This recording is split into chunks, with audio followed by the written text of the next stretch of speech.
live? Yes, we're live. Okay. Welcome back, comrades. Here we go. Gonna get this up.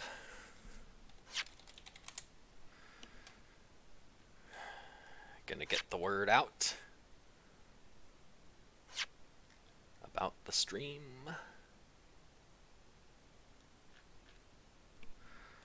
Alright. Where is my link? It's up here. There we go. Here we are. So, we have 3 special streams in a row coming up here, this being the first. I'm just gonna get the links out about this, and then I will give you a bit more deets on that.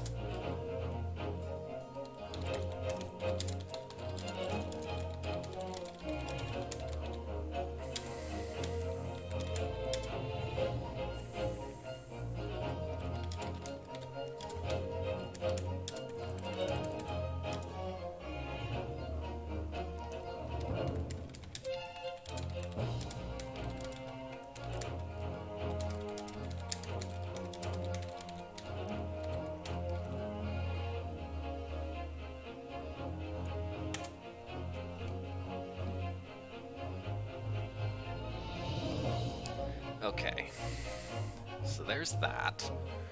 Then we go here.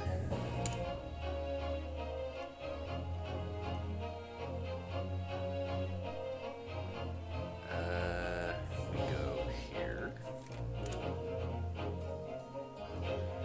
We go here.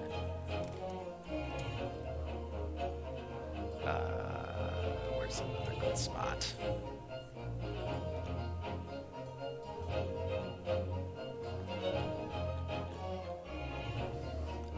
Not there. Let's go here. I can't see the chat just yet, by the way.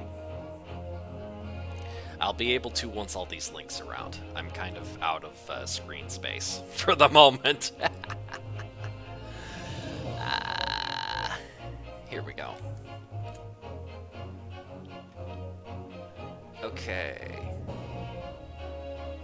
And then if we go here.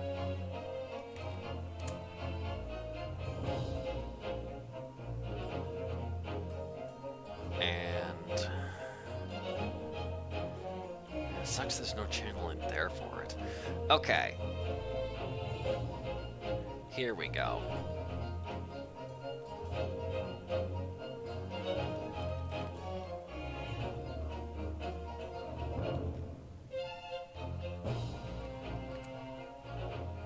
There, that should do it.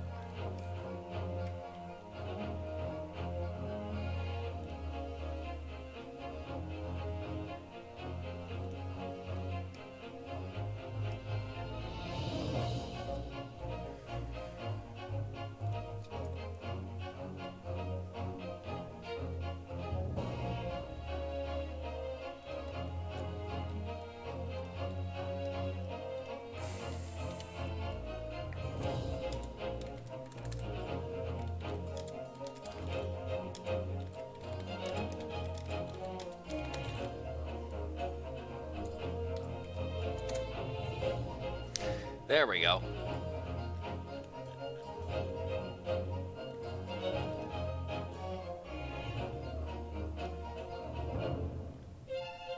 Okay.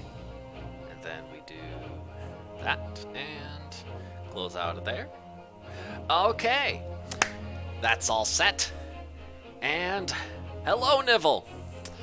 Glad you could make it. Hope things aren't too confusing, bouncing between here and what Legs has going on. Anyway, I'm gonna take a minute here to refill on the good old gamer juice, and then I'll load up the save.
Hey now, hey now, hey now, hey now.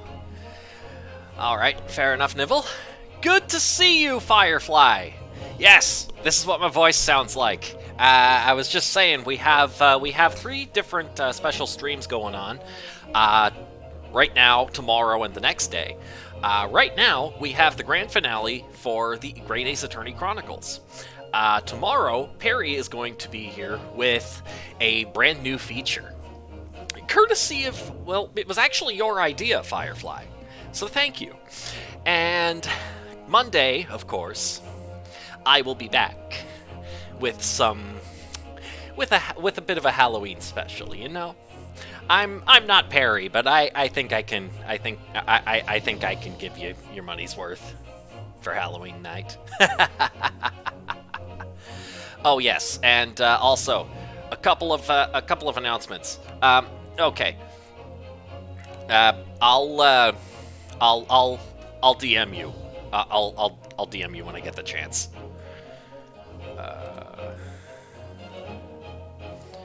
Hang on, if I can just... Here we go. While I'm doing that, I will mention a couple of things. Okay, so I mentioned the three streams. I mentioned Halloween. Let's see. Here we go.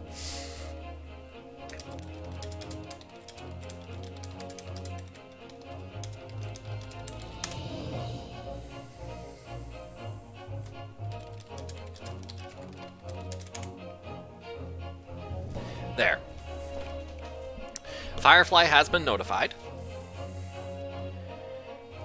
And, yeah, there were the 2 other things. One is that I am now a Humble partner, meaning that now, in addition to the usual links, Stream Elements will be providing links to the Humble Bundle website. Now, recall what I said last time I had a bit of a sponsorship deal, which was that I will be personally vetting the companies, the partner companies, to make sure it is something that I can, in good conscience, support. Now, I can tell you, for years, I've known that Humble Bundle does some great work. So when I found out they were just taking partnerships on sign up, wow! I mean, of course I was down, right? So you'll see links pop up in the you'll see links pop up in the stream chat, courtesy of the Stream Elements bot. Clicking on any of those links and using those to pick up anything from their site will support me, and it will also support, as the bot will point out, the charities that Humble Bundle supports. I believe I set mine to be Child's Play. The same one that if I remember correctly, that's the same one that the Spamton sweepstakes were for, so fittingly enough. Anyway, yes. And yes, Humble does have some kind of Deathloop deal going on right now, so by all means, pick that up through the link that my bot provides, and have your fun. Oh crud! Sorry, that's hang on, that's not live yet. It's I'm gonna turn that off for now. But I guess I just spoiled that I do have another sponsorship deal pending that I can have a clear conscience about.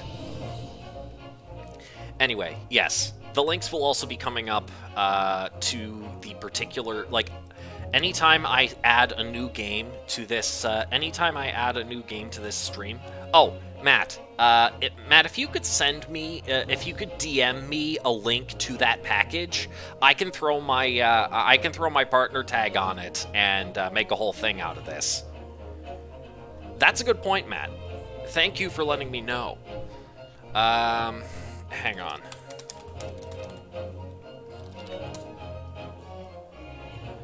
Where's the death loop thing?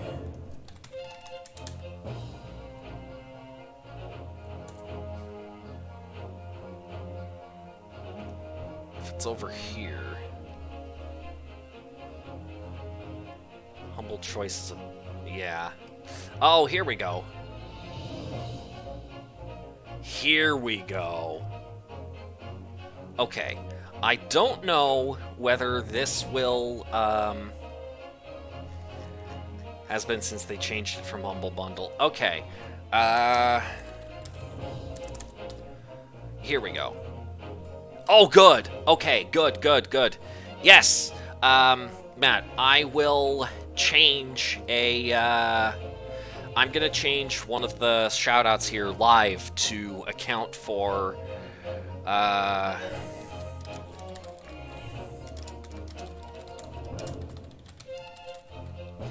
here we go. Boom. And save. There, I fixed it. Thank you so much for that update, Matt.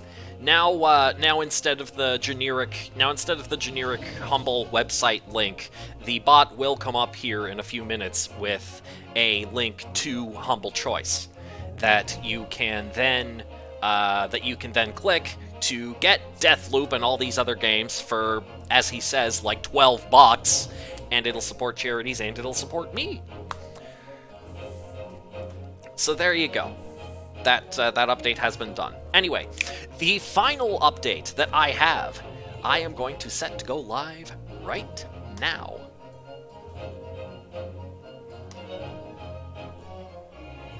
There. Community Challenge. Alright, so for those of you who... Yes, hello, Captain Red. Glad you made it. You're just in time for the Community Challenge announcement. Anyway, tomorrow I will be... okay, so for tomorrow, I have set up a new feature for Perry's streams.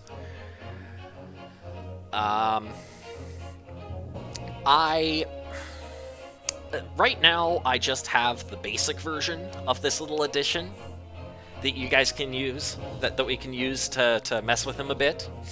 But if this community challenge passes, if you guys can raise enough credits, then I will buy a better version that gives more choices, for more options for things to do to him.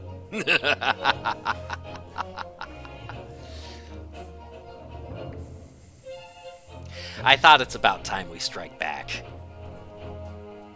Anyway, yeah, you should see the community challenge there in among all the other point redeems now. You can spend credits on that community challenge to get it to... Do I benefit from the choices personally?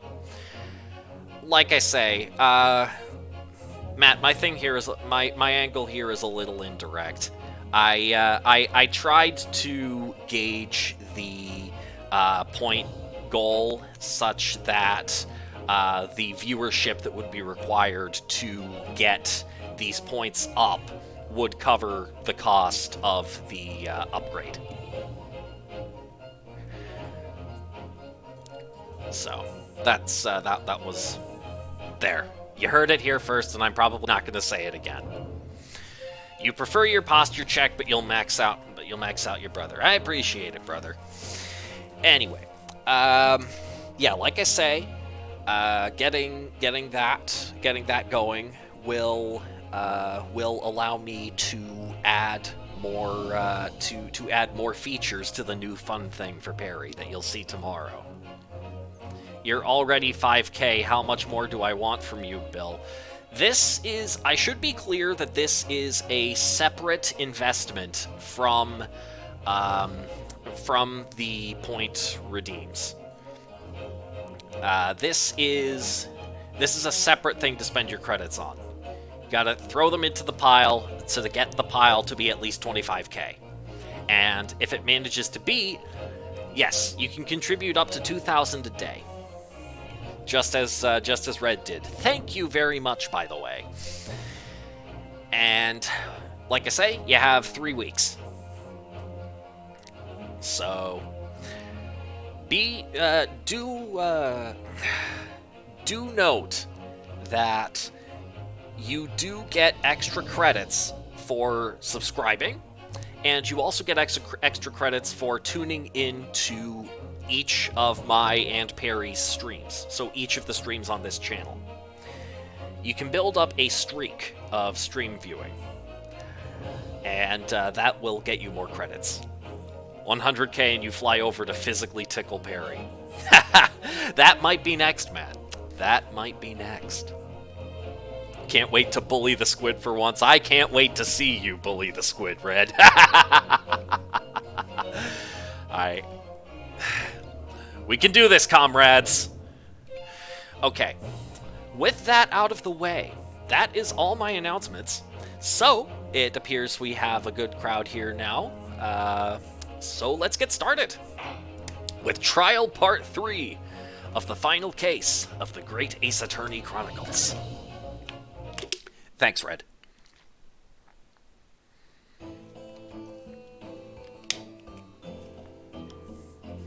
The gang's all here. So, witness, please state your name and occupation for the court. Thank you, Matt. Gonna try to get this cushion in a good spot so that I'm not slouching too bad. Here. I think here works. Yeah, if I just... Yeah, there we go. Okay, I think I got it.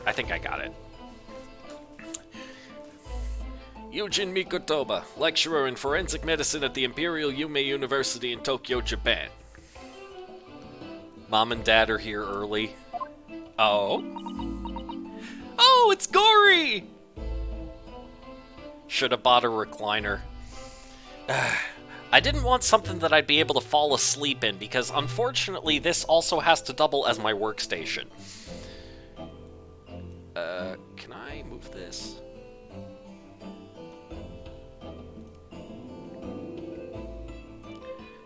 Hang on. The community challenge here for me is blocking a good chunk of the chat because that screen is tiny. Okay, there we go. Should have got Geico. Yep.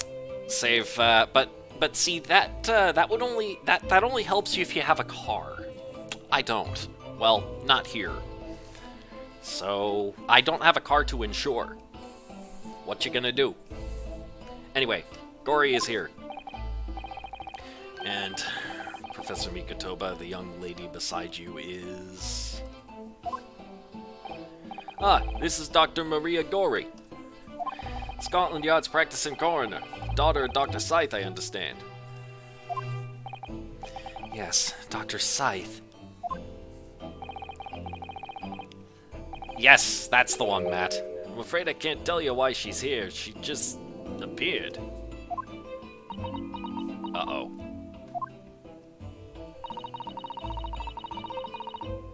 I'm trying to remember what... Oh, right. You summoned this strange Japanese man as a witness to that autopsy. But you don't summon Mama. That makes no sense. She was there too. That's about the size of it. I've had her eyes boring into the side of my cheek constantly, whilst I was in the antechamber too. There we go. Now I can... Okay. If I... Is there any way for me to... Oh, I know what I can do to be able to see more of the chat. There we go. I'll do this. And then I'll do this. There. And then can I... that'll do. Okay. There we go. Okay, it's all set. I've had her eyes... Who gave the fucking child knives in the courtroom? That's kind of her thing. The prosecutor right now, Kazuma, has at least one sword on his person. I don't really get this courtroom. I haven't, ever. Anyway. Whilst I was in the antechamber, too. Poor man. The idea of it's making me shudder. The revelations about Dr. Sight that came to light some days ago defiled the reputation of the entire judiciary. She was therefore deemed unfit to appear as a witness in today's proceedings. The Ministry of Justice's decision on that is final.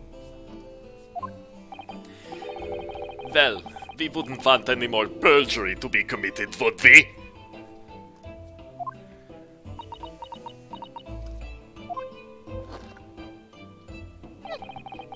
The Ministry of Justice?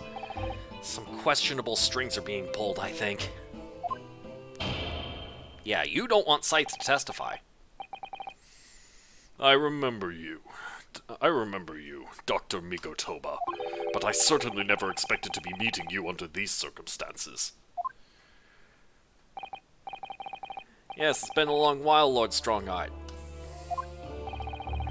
The prosecution understands that you were a visiting student of forensic science in London until 10 years ago. That's right. I studied under Dr. Wilson at St. Sinna's. Isn't that the lad who shot Edgeworth? The judge? No, he's more of a Damon Gant, but yes, at this point in the narrative, he seems to be the lad who shot Edgeworth. And, the guy who looks more like Von Karma, kind of, but younger, is the Edgeworth.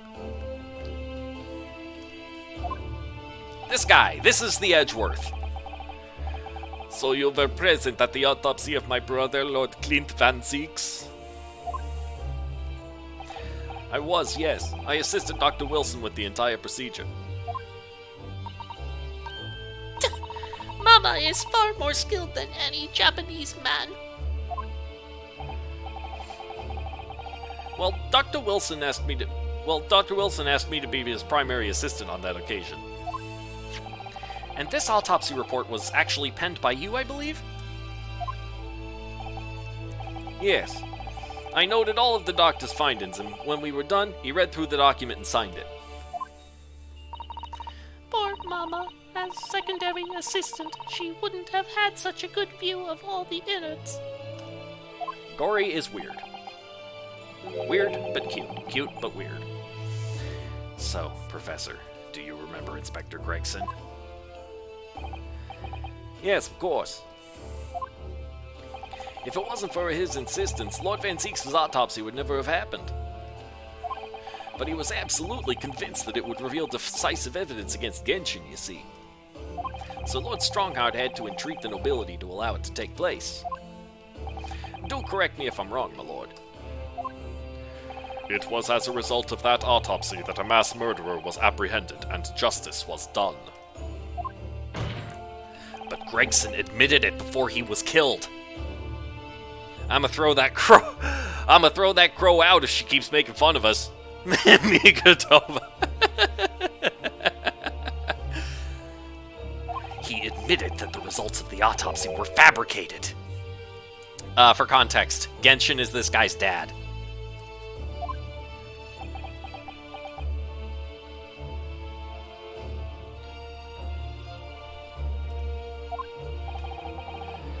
You were there at the time, so you must testify. You have an obligation to tell the truth about what really went on. Absolutely. That's precisely why I'm here. Bill does a better accent for Mario than Chris Pratt. I'm flattered, Matt. I'm flattered. Thank you. And that's why I'm here too. Very well then. You will give your formal testimony now, witness. But before you begin, a word of warning. Oh? You will state truthfully and accurately what you saw and what you heard at the time. I wouldn't dream of doing otherwise, my lord. The one who then chopped his head or just in half. The moment your testimony verges on supposition, I will expel you from my courtroom. Strongheart is the coolest judge I've ever seen or ever will see. Well, he's also the bad guy, as we discovered last week. So, and as I suspected for months before that. So, you may be backing the wrong horse here, Matt. Or maybe you're backing, or maybe you know that and you don't, and your point still stands. I don't know. That totally seems like something you'd do, actually. Anyway, like any other judge. Remember that. What? No, I like bad guys, though. Yeah.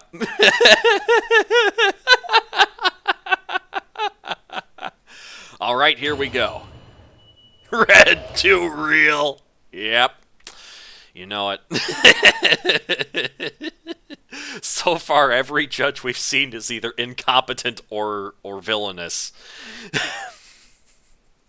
So, the autopsy of Clint Van Zeeks. From my own observations, I couldn't say there was any indication of the autopsy results having been fabricated. The death resulted from a wound made by a Western-style sword transfixing the heart. That I found a little strange.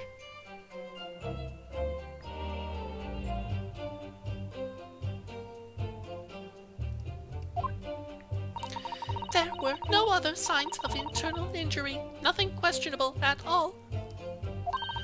It was just that beautiful but dangerous piece of evidence removed from the man's stomach. Presumed to have been swallowed by the victim as a way of posthumously identifying his assailant. Oh. Yeah, Matt, that's not gonna do anything yet. But yes, that is one of the... or just dead on the freezing ground! Ha! Yeah. Anyway, Matt, yes, it appears that you have noticed the new point redeems. Those are not going to do anything while I am running the show. Those only work while Perry's here. But yes, those are the new toys. Yes, it did say nothing on me.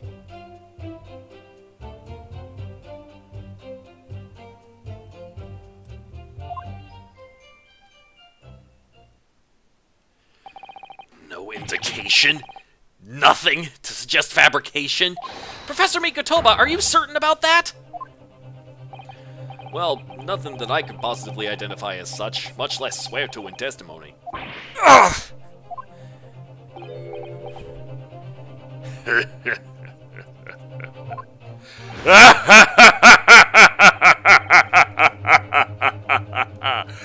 Well, that clears things up nicely.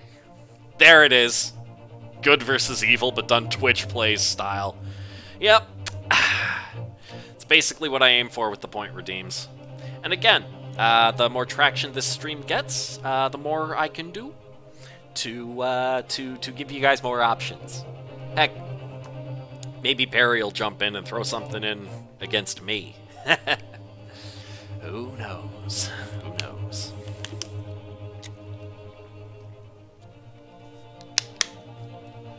But yeah, here he is in all his glory, the final boss of racism, Male Strongheart.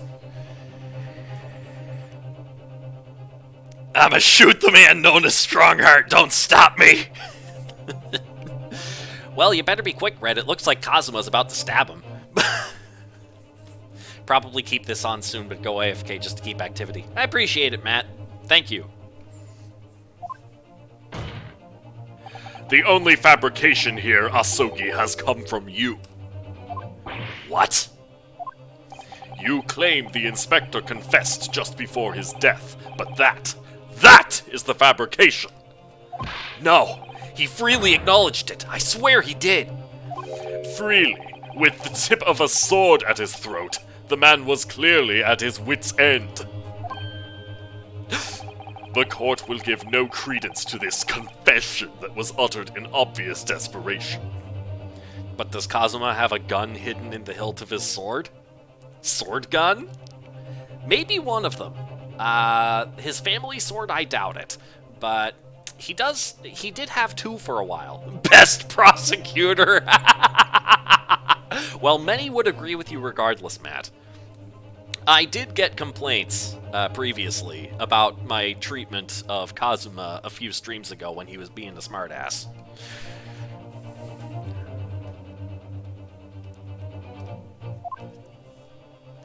Quite simply, there was nothing questionable about the investigation of Lord Clint Van Zeeks' death. And with this testimony we have, without question, uncovered the whole truth of the matter. If I may, my lord, there was most certainly something questionable about it, and the whole truth does rather elude us, I feel. I beg your pardon. Well, you're obviously aware of the facts of the case. All four of the Professor's previous victims died when an enormous beast was set upon them that ripped out their throats. You liked Edgeworth and the one in Judgment. Liked him more than Apollo Justice and any you remember of the first 3DS one. So Blackwell? Let's see. I'm trying to remember which... Oh, and the one in... Yeah, I haven't played Judgment yet.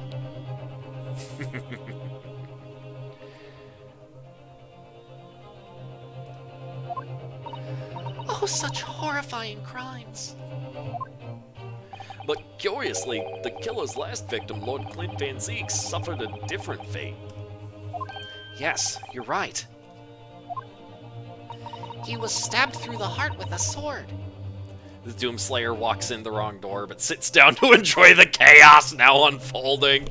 Yeah, probably.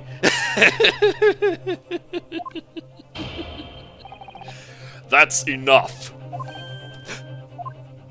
I believe I warned you about this, witness. I promised to curtail your testimony as soon as it entered the realms of supposition or speculation.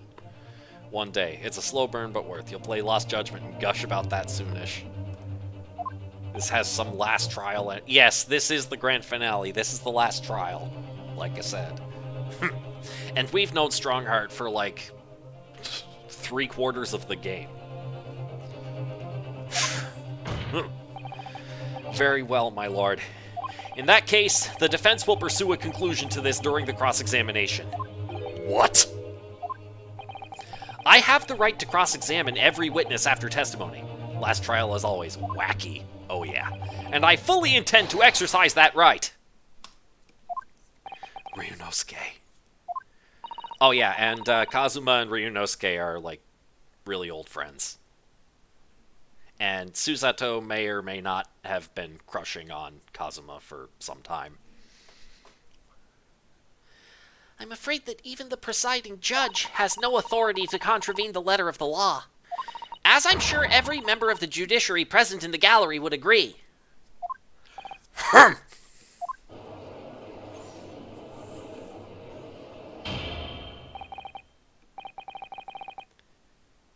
Three QTS to a speedrunner is 1 day.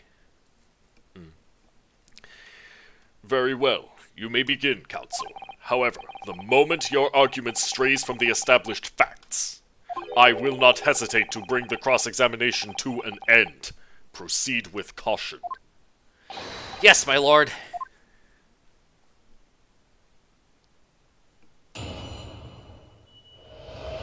Oh, quartz. Okay. Fair enough. I'm a metric kind of guy. I'm a scientist, so. Alright, what do we got?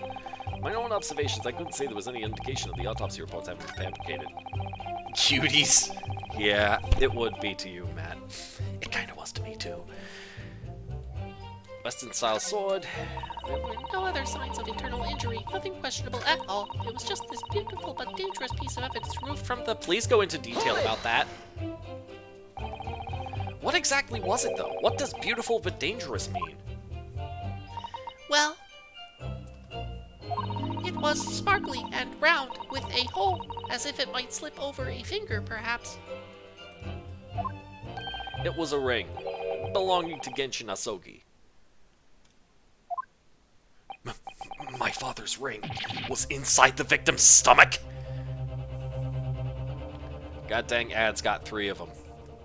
you should be able to get rid of those by subscribing. Unfortunately, I've mentioned this before. I did have to alter the ad timing to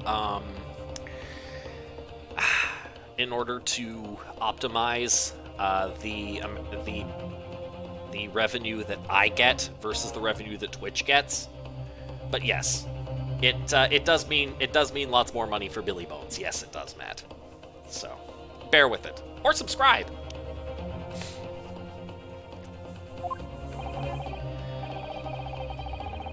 If you're worried about missing any lines, do note that I upload the VODs to YouTube on once or twice a month. So the YouTube link should be there in my Twitch info. So if you ever want to go back and see something, then you can do that. At the time, Genshin wore a large ring on the digitus quartus of his left hand, the fourth or ring finger. I'd understood it was some sort of keepsake.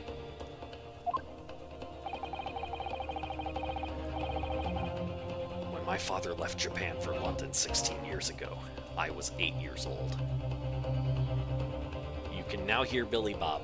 Okay. Well, we revealed that this is a ring. But I remember that ring. You do? My father's possessions were sent to our family home in Japan after his death, but the ring wasn't among them. Obviously not. It was a key piece of evidence. It remains under lock and key in the stores at Scotland Yard to this day. After the autopsy, Genshin was summoned by the police to check for the presence of his ring. It wasn't on his hand, of course. Moreover, there were deep abrasions on his finger where it had been pulled off.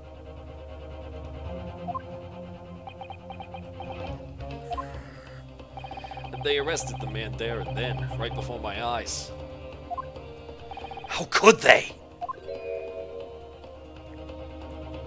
I brought the ring along with me today. What? Here we go. Here it is. A bit dusty from years in the stores. Good gracious! Yes, that's it. I haven't seen that in 10 long years.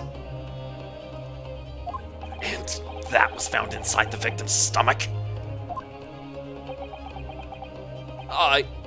Yes, I'm afraid so. You hesitated there, Professor Mikotoba. Should we read something into that? Well, it's just that thinking back now, I didn't actually witness the moment it was extracted from the victim's body. Oh my! Really?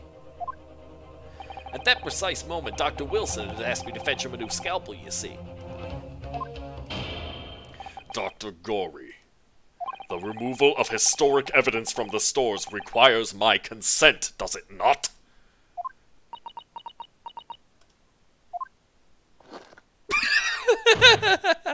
The zero IQ courtroom you remember of Phoenix Wright. Yes, here it is again. However it came to be here, the court cannot deny that this is crucial evidence for today's proceedings. Very well, you may submit it. A ring belonging to Genshin Asogi found in Lord Clint Van Zeke's stomach during the autopsy. The claws clasping the gem looked sharp enough to cause a very nasty scratch. It's not the sort of ring normally seen in Japan. They almost look like claws protecting that. Jewel. Let's examine it here, shall we? Technically inadmissible as evidence legally, but it's okay. Edgeworth always did it. Well, I mean, I would consider this to be less of an issue than the fact that the judge has a colossal conflict of interest right now. The silent treatment of Gory and Strongheart begins. Yep, these fat claws are doing a good job of protecting the equally fat gemstone in the middle of this ring. Yes, if you were clumsy, you could give yourself a rather nasty cut on them, I should think. Ow! Oh, now my finger's bleeding. The claws really are sharp. Oh my, that was very quick clumsiness, Mr. Naruhodo, even for you. Who would make such a dangerous ring? You couldn't swallow it without doing yourself some fairly serious damage, surely. A sticky mochi bun of about that size would go down much better, with some red bean paste in the middle. Someone as clumsy as me would probably manage to choke on it somehow. Okay. So clearly Clint did not swallow this thing because they would have found they would have found his throat all mangled. Okay. So that's a good hint.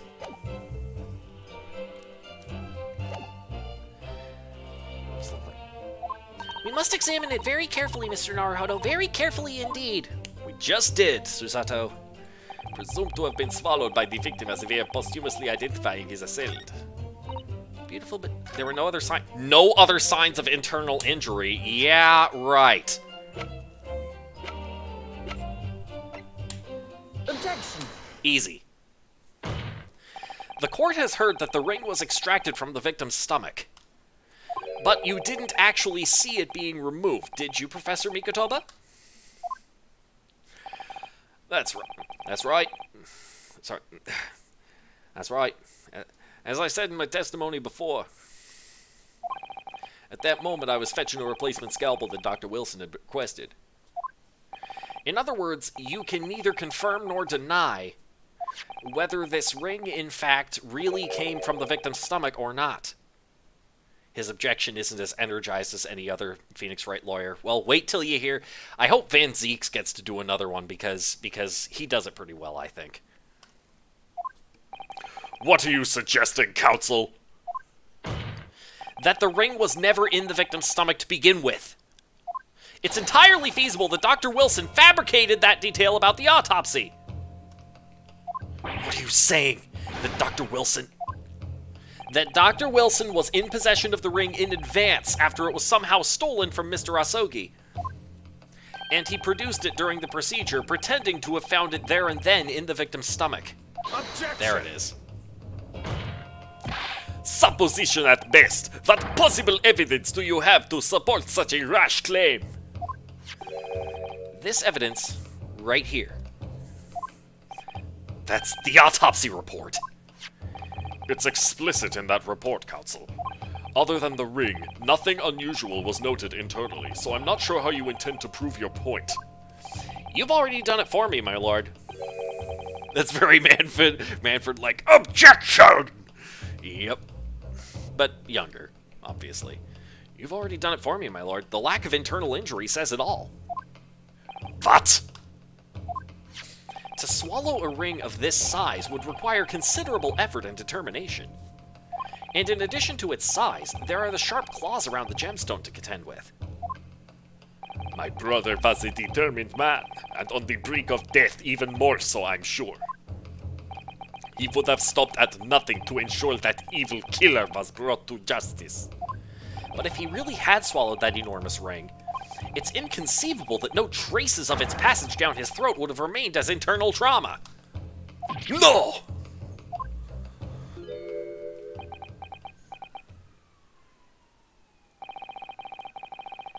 And there you've arrived at the sticking point. That's precisely why I had my doubts about the findings myself 10 years ago. Then why didn't you say something at the time? I did. I still remember the conversation I had with Dr. Wilson in the laboratory that day.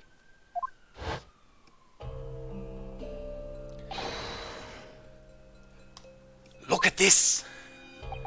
Now this is a very curious thing to find in a man's stomach, wouldn't you say? But isn't that rather peculiar, Dr. Wilson? What's that now, Mikotoba? Well, if he swallowed a ring of that size with those sharp metal claws that it has, surely you'd expect to see damage to the throat and esophagus, torn mucous membranes at the very least. Dr. Mikotoba, may I remind you that I have vastly more experience than you. I'm terribly sorry. Terribly sorry. I can think of plenty of ways to explain why no injuries would be seen. No, let's say this. The victim would appear to have ingested the item as evidence to identify his assailant. Go ahead, write it down!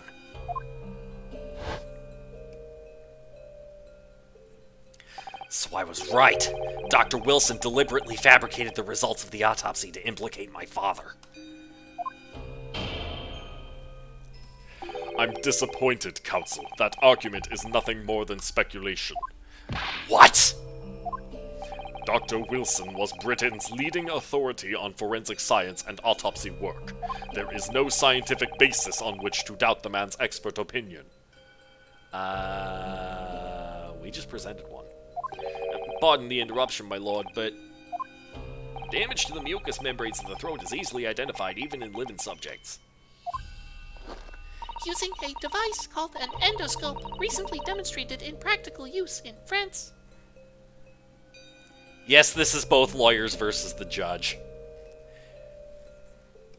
That's the direction that this started going at the end of last week's stream. And now we continue it. I want one. The government can pay. I don't think so. And Dr. Gorey, rest assured that your removal of evidence from the stores without permission will not go unpunished. Edgeworth flashbacks. Yep. We open up the dead to find the truth. I beg your pardon? But, Mama, she chose to stitch her corpses up with all her secrets inside. That's wrong. Dr. Gorey, it's looking as though she's chosen to walk a different path to her mama. Yeah, she's Courtney Scythe's daughter. Scythe was the killer in a previous case.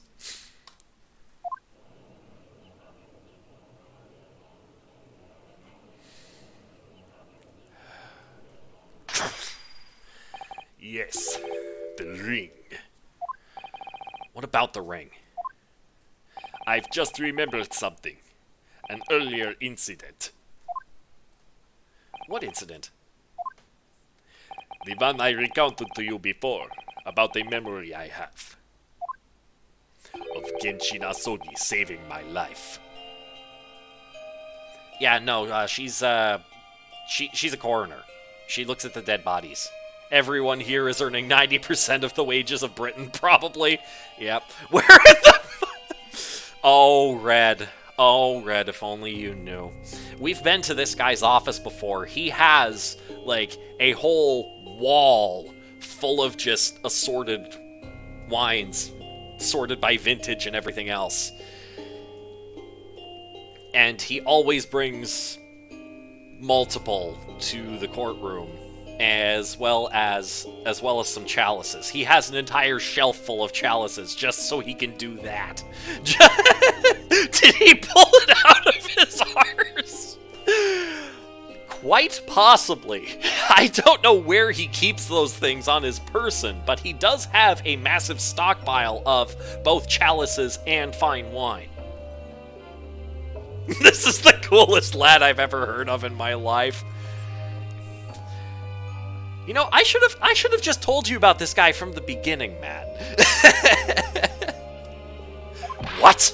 My father saved your life? It was 10 years ago, on a foggy night.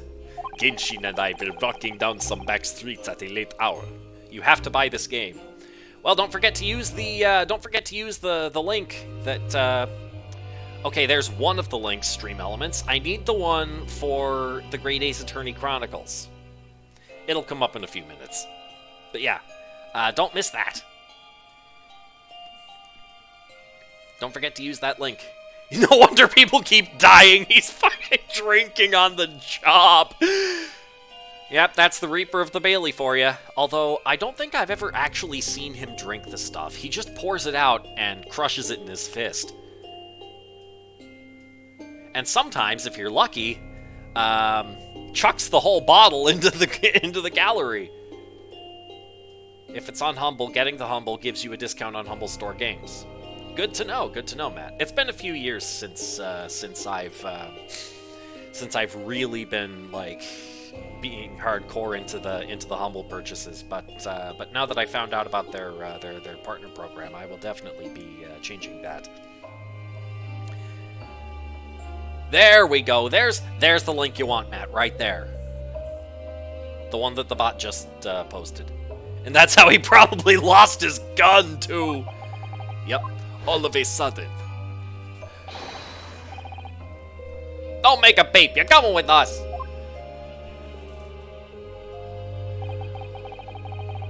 All of our assailants were armed with pistols, their faces obscured by scarves. Oh, he's wearing the ring right there, see? Bang! The next thing I knew, there was silence all around. And Matt, would you believe that this guy is probably the sanest man in the courtroom right now? Genshin lay on the cobbled street. Blood was seeping from his left hand. He shielded me. It was on the ring finger of his left hand that he used to wear that ring.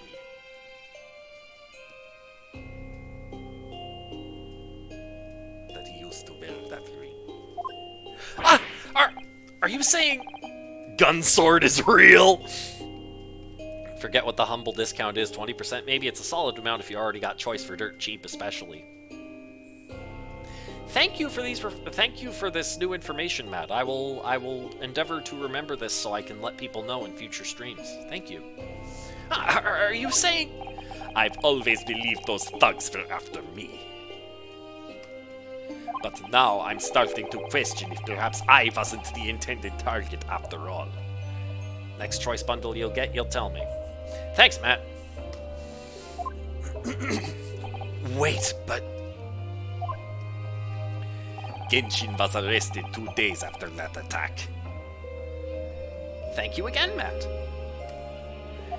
And in that short interval, the decisive evidence needed to indict him was miraculously found. Up until this part of the trial, Kazuma thought that Van Zieks was responsible for the death of Genshin, his father, because Van Zieks prosecuted the trial for the trial of Genshin Asogi, because it was for the murder of Van Zieks' brother Clint. What we just found out at the end of last week's stream was that initially Barak Van Zieks here was not going to be the prosecutor for that case. He just really pushed for being the prosecutor for that case because it was his brother who was killed. Originally, it was going to be Male Strongheart. So now our theory is that that Strongheart was the one who rigged everything to frame Genshin, and then because Barak Van Zieks was volunteering to be the prosecutor, Strongheart thought, okay, if it ever comes to light that there was foul play here, I could just pin it on him.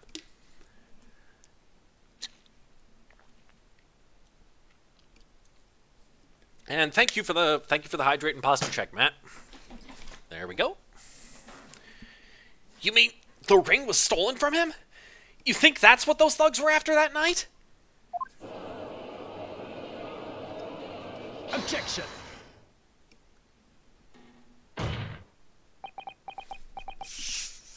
You pathetic coward. You expect me to believe that you weren't involved? What do you mean by that? It was you, wasn't it? You're the one who took it. You stole my father's ring! Alright, I'll keep that in mind, Matt. You set the whole thing up so you could paint him as a mass murderer and have him arrested. Objection! Kazuma. Strongheart spiked an already spiked drink to bribe Zeeks to be silent. Probably. Open your eyes! Ryunosuke? You must know deep down. The truth can be completely obscured even when your judgment is only slightly clouded. But at the moment, You seem to be floundering through a dense fog. Is that why you were so insistent I should be present in this trial? To see you like this?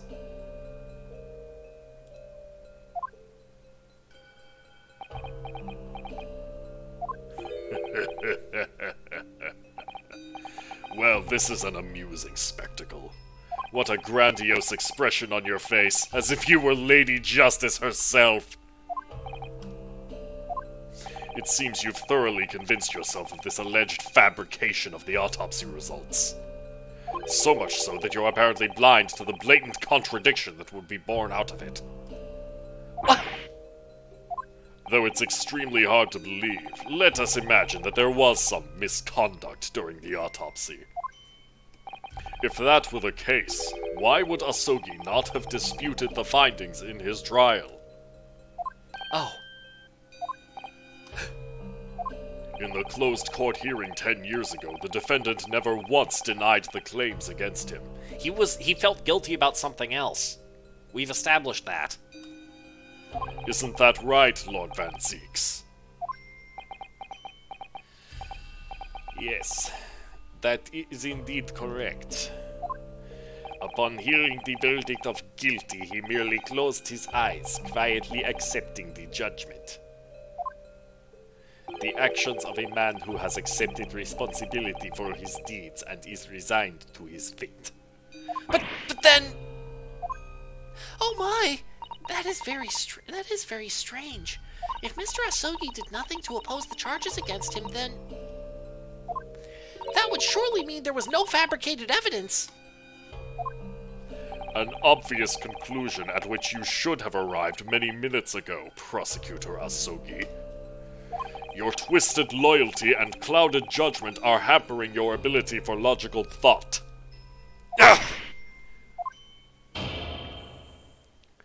Genshin Asogi's silence at his hearing can mean only one thing.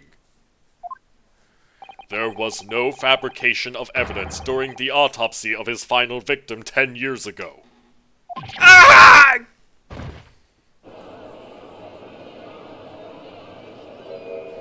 But if that autopsy was all above board, there will be nothing to stop Lord Strongheart bringing this trial to an immediate conclusion.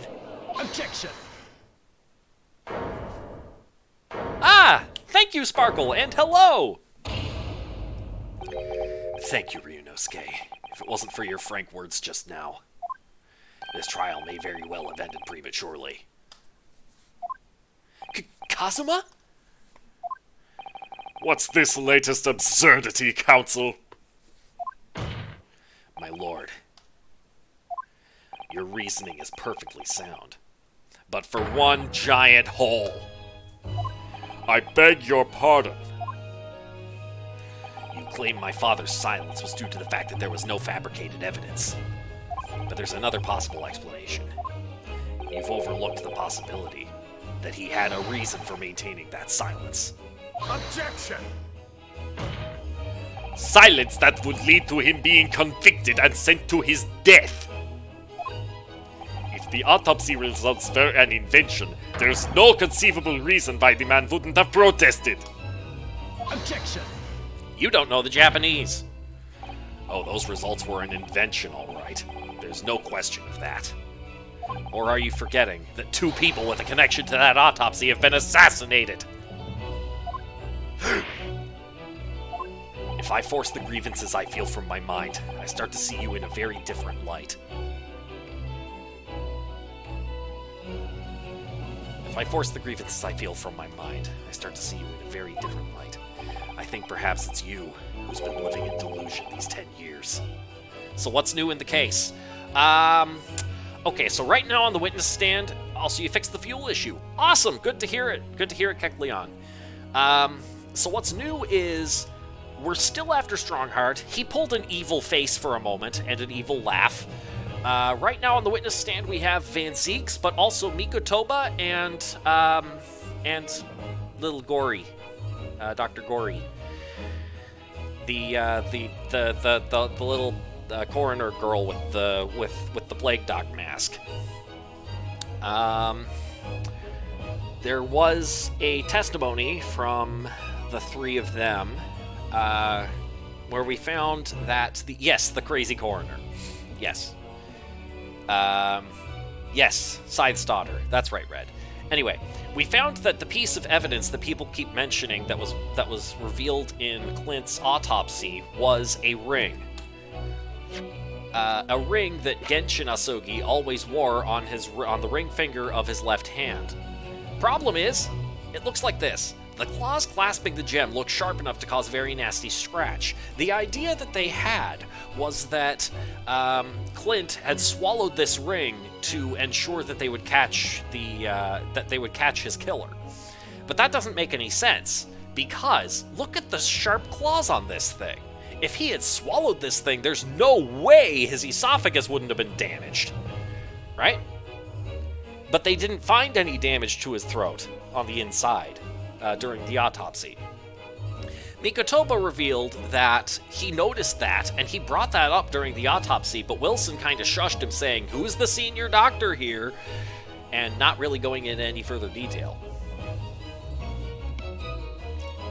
He'd choke and die. Yes, the size of the ring is also a concern.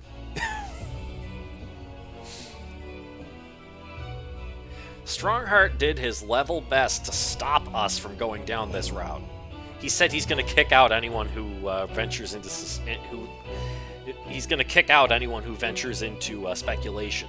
You smell an even bigger conspiracy. Well, we just brought that up. Two of the people now who were involved in that autopsy, namely John H. Wilson and Tobias Gregson, have been assassinated.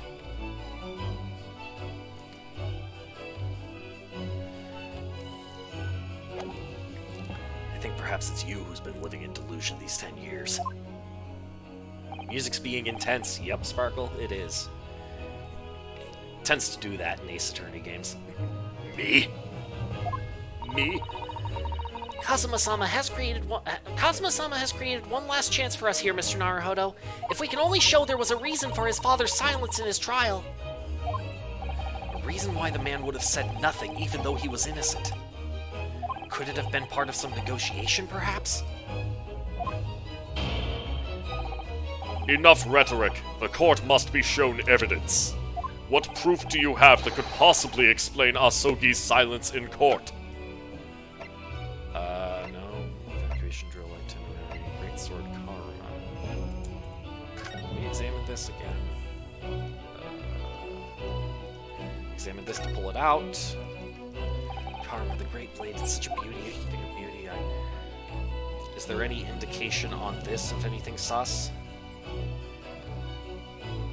Other than the tip being missing? No, doesn't look like it. Okay. Alright. Lucky Charm, Clint's autopsy report. Right, the Asogi papers. I, Genshin Asogi, hereby request that upon my death, blah blah blah blah blah, deliver to your son. It is with deep sadness that I accept my fate in this foreign land and the knowledge that I will never see my homeland or family again, but I regret nothing about my chosen path. Maybe something was in Asogi's mouth, like the thing with Iris. Maybe. Let's see. Victim, Cracker, autopsy report. Gregson's body, no. No. Dismissal notice. Having violated Clause 132 of Her Majesty's whatever. Aiding and abetting the escape from this prison of convict whatever. Details of this escape are still being investigated. As part of a negotiation. That the convict engaged in some form of negotiation with prison staff in order to secure assistance. Negotiations, you don't say! Let's try it! It's true that Genshin Asogi's silence during his trial resulted in his conviction.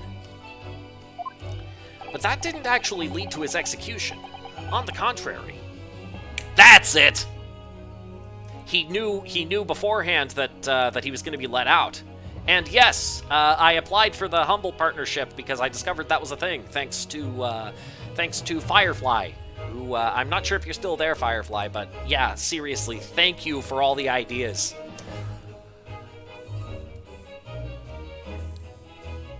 You should go check her out. She streams, well, she's a variety streamer. Jorenda and I had raided her on a whim as Jorenda was finishing up It Takes Two, because Firefly would happen to be streaming the same thing with a friend.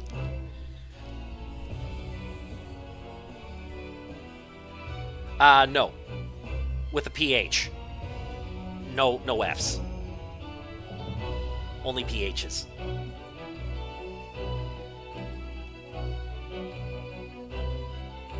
Okay, it doesn't look like she's still here, but still. There you go. Anyway, but that didn't actually lead to his execution. On the contrary, it led to his escape. An escape that was only possible because he'd been sentenced to death. Although I find it hard to believe my father would have negotiated it that way. The defense is correct. Just got a McDonald's ad, perfect timing. Ha! Now I'm hungry. A fake execution, falsification of a death certificate, and a jailbreak inside a coffin. Clearly such an elaborate plan couldn't have been carried out by my father alone. He must have had the help of a collaborator from the judiciary. I have here the dismissal notice of the chief warder who was working in the prison at the time. The notes read, "There are indications that the jailbreak was in planning prior to the inmate's incarceration." In other words, there were suggestions of some sort of negotiation between Mr. Asogi and the British government. In exchange for his silence in court, he was given an assurance that he would be broken out of prison.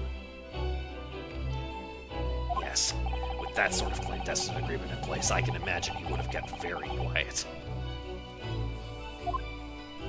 I would go further than that, in fact. I would say that the elaborate jailbreak of Mr. Asogi can be explained in no other way.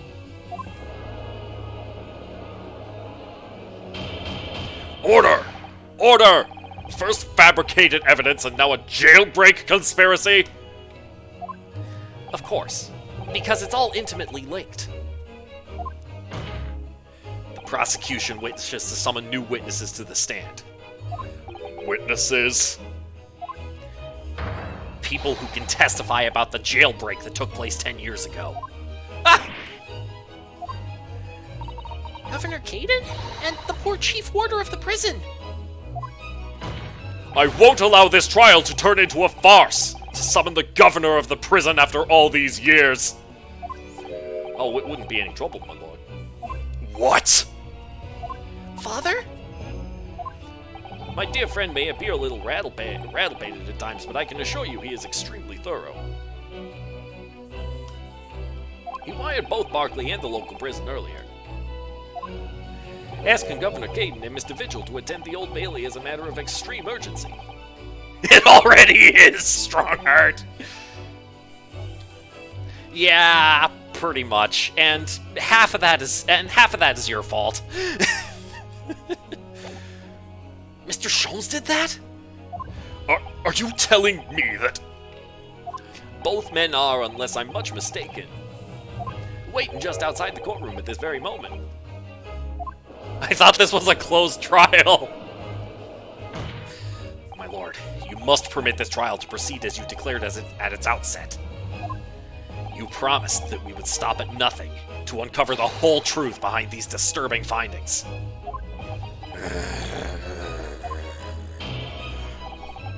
Very well. Bring in the witnesses. Make no mistake, I too would like nothing more than to lay this business to rest once and for all.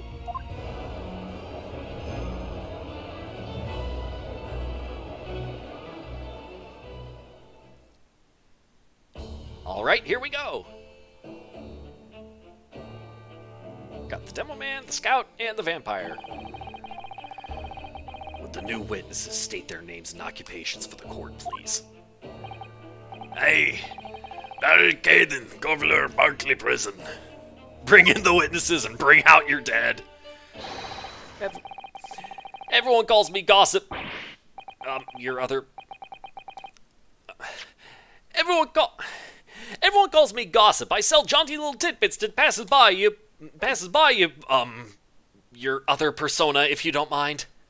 Lay Strongheart to rest! Yep, that's what we're aiming to do. I do beg your pardon, of course.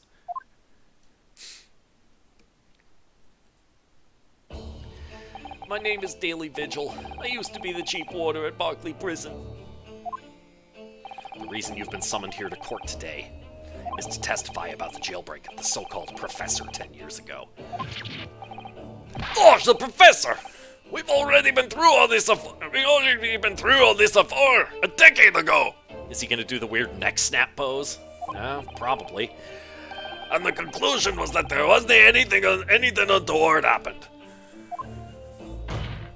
A convict escaped from your prison, Governor. Hardly what you'd call nothing untoward. Well... The convict's death certificate was somehow falsified after he was allegedly executed, and he escaped the prison inside his own coffin. A plan of that complexity could never have been carried out without the help of somebody of influence inside the prison. Governor Caden, don't imagine that the passage of time will afford you any protection.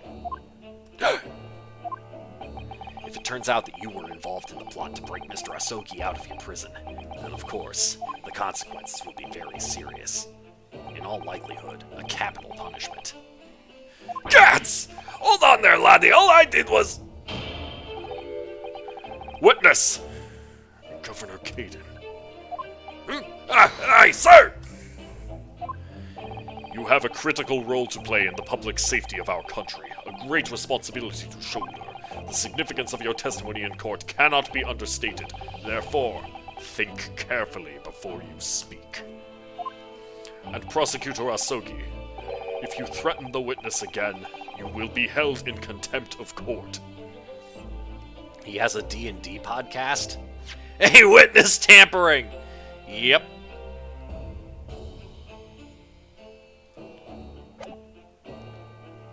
And now he immediately accuses Asogi of threatening the witness, despite literally in just the last sentence having done the same himself. Jail demo, there shall be no whiskey if you don't tell the truth.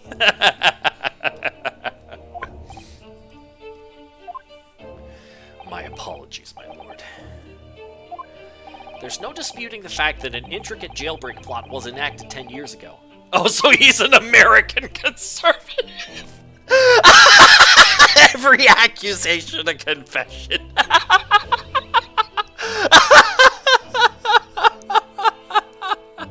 I wasn't gonna go there, Kecleon, but...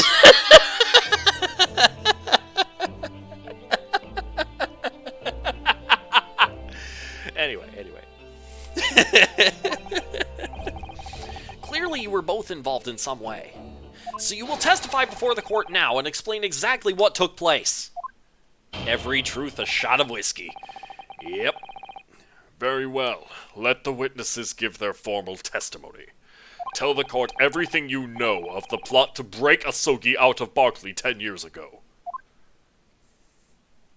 Hey, humor's a pacifist's best weapon. Fair. Entirely fair, Kecleon. It was the day that Japanese jock was found guilty. The directive came from the prosecutor's office. I assigned the convict to the chief warder Vigil here, and put the plan into action behind the scenes. I was responsible for Asogi right up until the night of his execution, but I knew nothing of any plot. I didn't ken if there were some negotiations between the convict and the prosecutor's office. Tell the truth or tell the accepted version. That's what we're finding out now. Apparently he's going with neither. All I did was carry out my duty for Her Majesty's Great British Empire.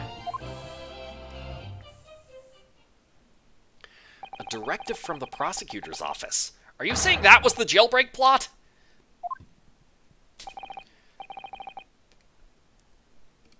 Aye, that's right. Oh, Queen Victoria. Yep. Who sent it? Who authorized that plan? I didn't ken that. You're saying you don't know? Listen, there wasn't anything about that professor case that wasn't unusual in some way. I didn't ask any questions. I just did what I was told to do. More than that, I couldn't tell you. Did Kanan order the code red?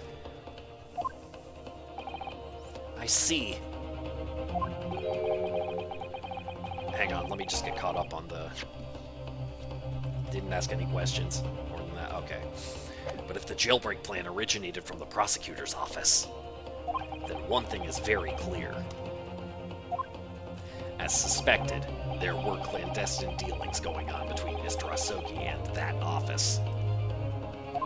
The jailbreak was promised in exchange for Mr. Asogi admitting to crimes he didn't commit. Yeah, but then who shot him when he was getting up out of the grave? Was it Strongheart? That, Counsel, is nothing more than speculation on your part. So, let me ask the defense. Oh, yes, my lord. I fail to see how these witnesses have any more pertinent information here. Do you intend to assert your right to a cross-examination? Absolutely. I have no intention of squandering a single opportunity, my lord. It seems all you Japanese are fiercely tenacious. Very well. Proceed, Counsel.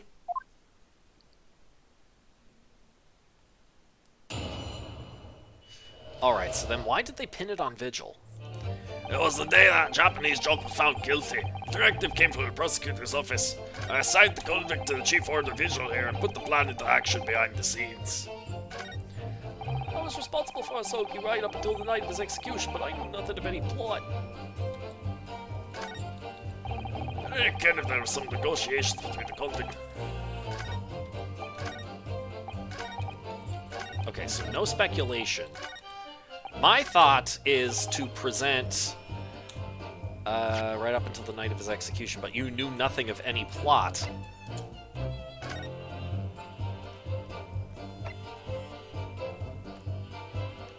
Then what happened here?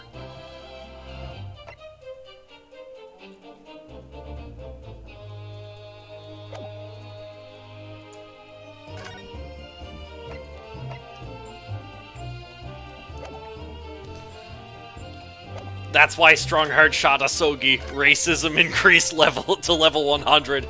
Oh, so that was his capstone move, huh? Maybe. Okay, directive came from assigned the convict to the chief order. Okay. Hold it! So, Mr. Vigil, you didn't know anything about it at all? That's right. My only role in the scheme was as a scapegoat. That's right, isn't it, Governor? Okay, so they just established that here now. Some poor beggar had to take the rap for it. Alright then, who else did know about the plan? I've not the first idea, laddie. My part in the whole business was basically just dealing with the aftermath. But I wouldn't be surprised if there were other folk in the prison service who'd been given similar orders. So, you don't know who else was involved? Hey, that's right. All I can tell you is that the night it actually happened, the person at the reins was Dr. Stevens. Dr. Courtney Stevens? Or Dr. Scythe, as she's known now? Why did I have to get caught up in such a terrible business? Hold it! Did you not notice anything unusual happening in the lead up to that night? Oh, everything was unusual. Exception after exception. After all, it was the professor. The man had terrorized the country as never before with his crimes. Because the plot demanded it. In order to hide his identity, he was forced to wear an iron mask over his head. Hideous treatment. The fellow was surprisingly docile for someone who had taken the lives of 5 of the country's nobles. Being the chief warder, I was the only person permitted to approach his cell. I can still hardly believe that I was duped by my own country. I believe you jumped from the window of the governor's office when the jailbreak was blamed on you, didn't you? Wash, Vigil. I can't apologize enough. No, Governor. I don't believe you can. It won't change what's happened. Wow. And What else can you tell us about the situation, Governor Caden?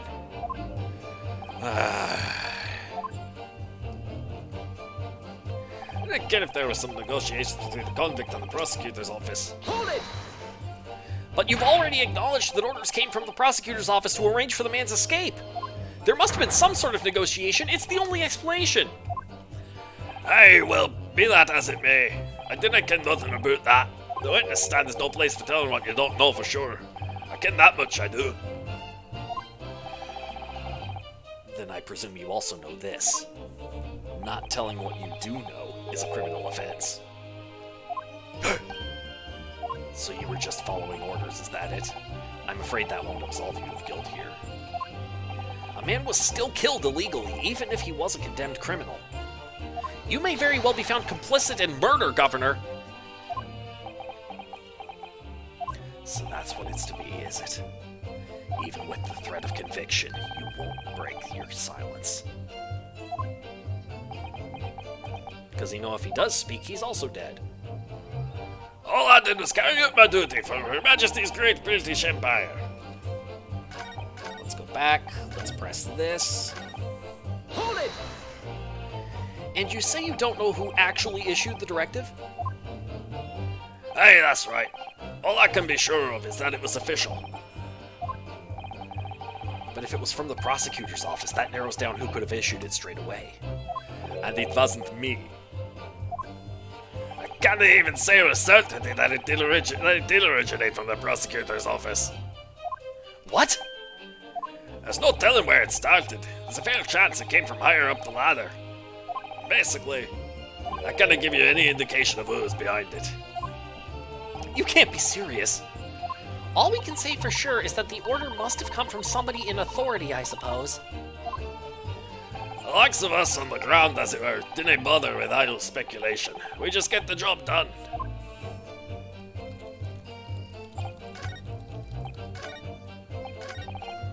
Last press. Let's see. Did you carry out the plan in its entirety? Aye, I did everything I could at the time. As you know, Genshin Asogi was shot dead in Logate Cemetery after the escape. Tell me, was that part of the plan too? My instructions were to do with getting the jock into the jail and nothing more. I can't tell you anything about what happened after that.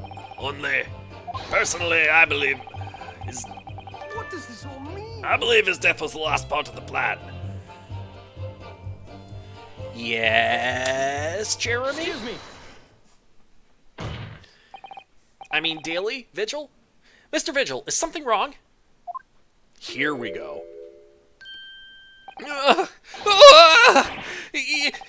Yes, sir. What can I do for you, sir? He's saluting now? What is it, some sort of Barclay convention? Oh no, back to head-spinning mood. Yep. What Governor Caden was just saying seemed to upset you. Did it bring something to mind, perhaps?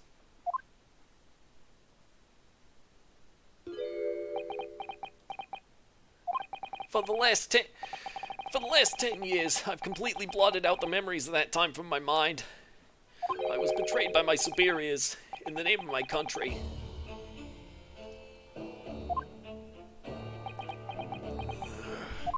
Just as my father was betrayed, it seems. There's the next snap. Yeah, that's still pretty uncomfortable.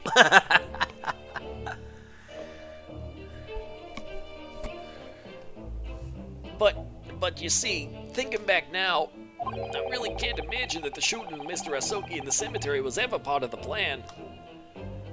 What makes you think that? Well, it just doesn't make sense, does it? To make the man admit to crimes he didn't commit with the promise of a jailbreak only to kill him in the end. To silence him. That's treachery of the worst kind. But the point is, if the intention was always to betray him, why would there be any need for all the chicaneries of an escape? To convince him to be quiet? Ah! Yes, that's quite true. If whoever negotiated with Asogi never intended to keep his or her end of the bargain, It would have been far simpler just to let the man be executed in prison as dictated by his sentence. It all happened in that vast chamber of secrets that is Barclay, behind the high prison walls. I suppose nobody knows what really went on in the execution room now. Yes, it's an unsettling mystery, certainly. Oh, you have something to say? Truth be told, there is a wee matter that's never quite made sense to me. If you believe there was some kind of negotiation behind the jailbreak, between Asogi and a buddy at the top, it doesn't quite add up, does it? If I ever set up a raid alert, I should. I have set up a raid alert actually. It's an air raid siren thing. Should use the sound when Ryunosuke's surprised. Governor Caden, I must insist that you explain these doubts that you have by amending your formal testimony. Gods! Aye, go on then.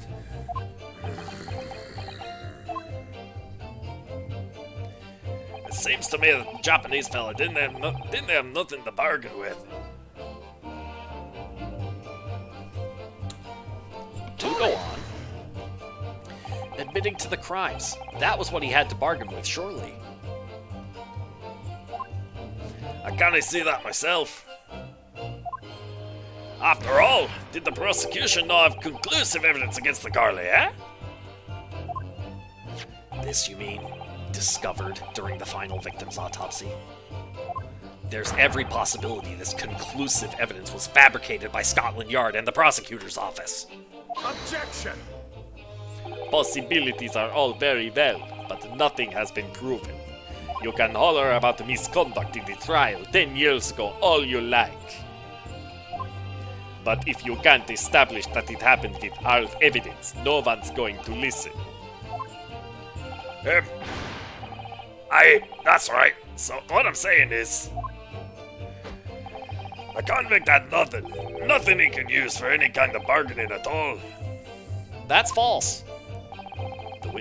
The witness makes an astute point. Logically, it would seem no negotiation could have taken place. And yet the plan to break the man out of prison was definitely put into practice. So he must have been armed with something that gave him an angle to negotiate. The sword! Okay, present the sword. So Asogi-san agreed to confess to the crimes because he was assured he'd be broken out of prison later. I really don't think that Kazuma-sama's father would have engaged in such negotiations. Then perhaps something compelled him to agree? What a terrible thing, using the law to legitimize such underhand dealings with a desperate man, only to double-cross him in the end. It's quite the opposite of justice. I can't help feeling there's something about this apparent negotiation that doesn't quite add up. Something doesn't quite add up, Mr. Naruhodo? No, it doesn't, but I can't quite put my finger on what yet. Well, in that case, we must keep digging until we identify the problem.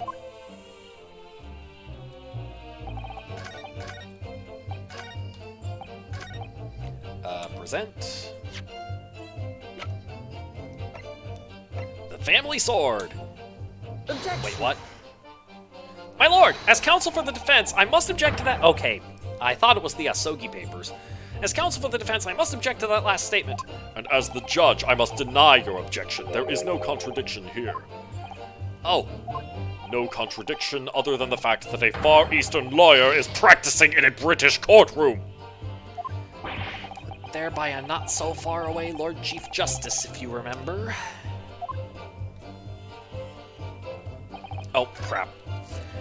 I pressed the wrong button.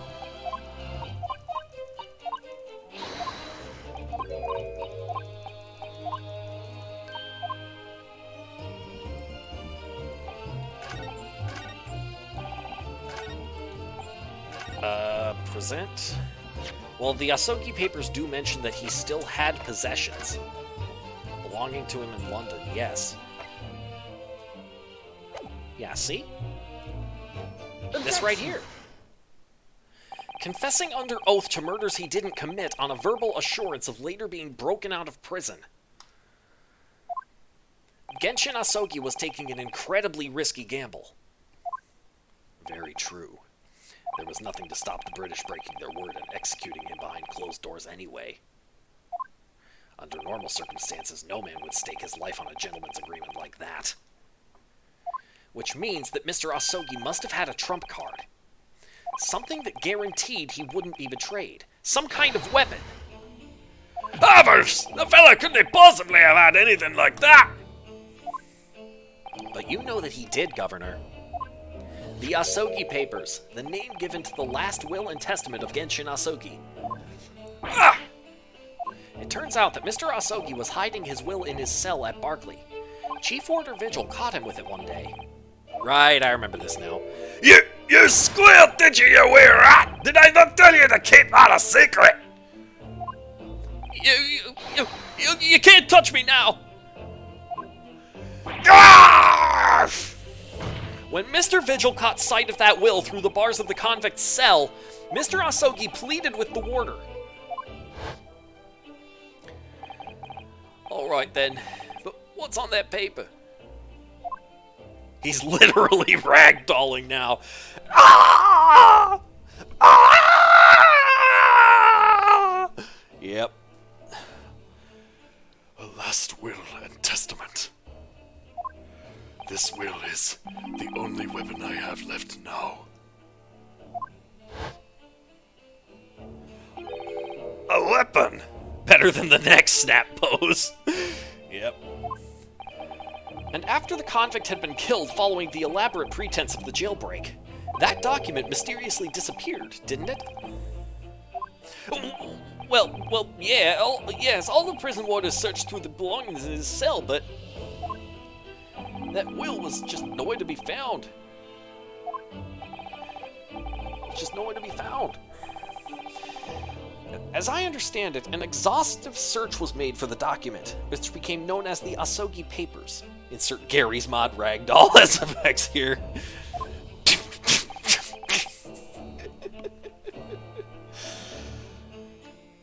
Governor Caden, I believe you ordered your prison staff to find it at all costs, didn't you?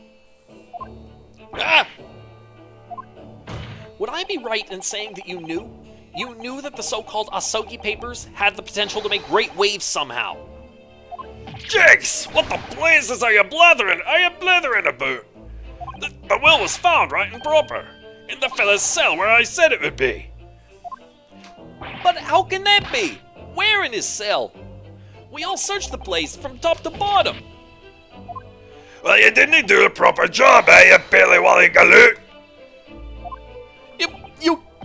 You can't criticize me now. I showed it to you afore, did I know you're a lawyer?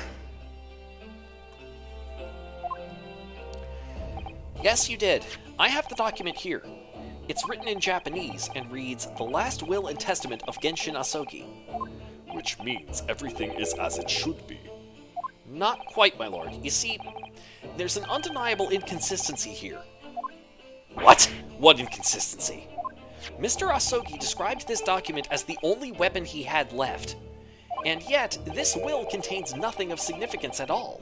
Nothing that would have given the convict any leverage. Are you suggesting, my learned friend, that the last will and testament stored at Barclay Prison all these years is actually a fake? Well, I am now. As has clearly been demonstrated already, what went on at Barclay Prison was far from above board.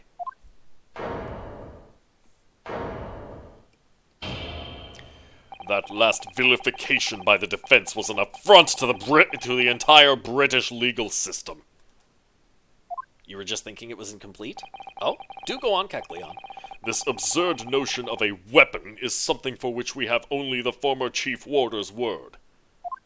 The man could quite easily be lying, or at the very least, sorely mistaken. What? No! I definitely heard him say that, I swear! You think the pages are legit, but that there are pages missing. Oh, okay. Yeah, that is fair. That's fair, Kecleon. So are you, Strongheart. Yeah, pretty much, Sparkle. I definitely heard him say that, I swear! Clearly, we need to get to the bottom of this. We need to know exactly what happened with these so-called Asogi papers. A waste of time! If the will was fake, where is the real document? Objection! Mr. Vigil was stabbed in the back by the judiciary 10 years ago. He lost everything, very nearly his own life. And now you're going to do it again. You're ready to brand him a liar and turn your back on him without even letting him defend himself. The Barclay prison is hiding something. The jailbreak was masterminded by somebody in the prosecutor's office. It's clear that some illicit negotiation took place. Is your lordship just going to gloss over these obvious and reprehensible facts? What did you say? We should hear more from the chief warder. Have him testify again. The trial must go on. The man's voice must be heard. Testify! Testify! You like to think that Professor Layton's in the gallery? Honestly, probably. It would seem that a vocal few here are utterly blind to the truth. Very well then, let the witness testify again. Tell the court precisely what you think you saw of the convict's last will and testament. Yes, sir, my lord.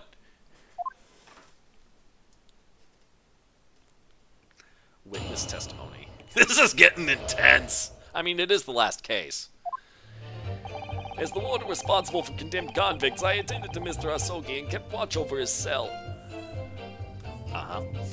The night after he was found guilty in court, he was doing something with that will in his cell. Uh-huh.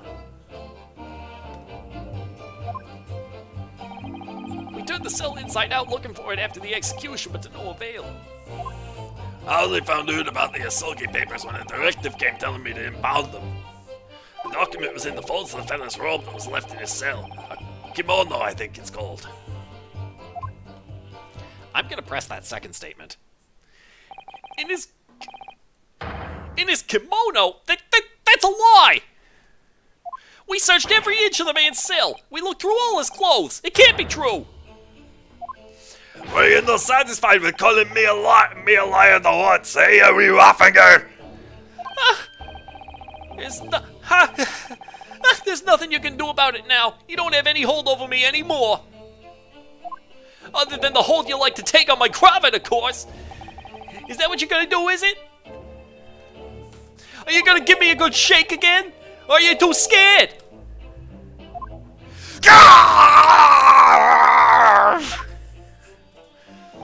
Little and large, what a double act. We complied with Asogi's will as far as was possible. All of his personal effects were delivered to his family home in Japan. Okay, that was funny. I'll say, Sparkle, yeah. As a courtesy to the homeland of the most notorious killer our country has ever seen. And we were much obliged. And I can confirm that all of my father's belongings arrived safely.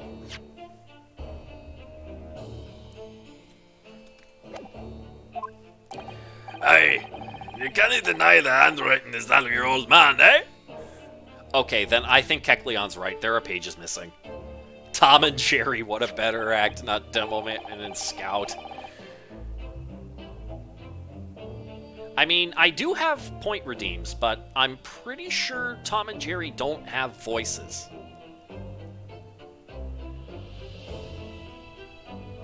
Yes, there's no mistaking that it's my father's brushwork. Really? And this last will and testament was the man's last weapon, was it? They rarely do. Well, I don't know what their voices sound like. I think we can safely assume that the convict was merely prattling, knowing that his end was nigh.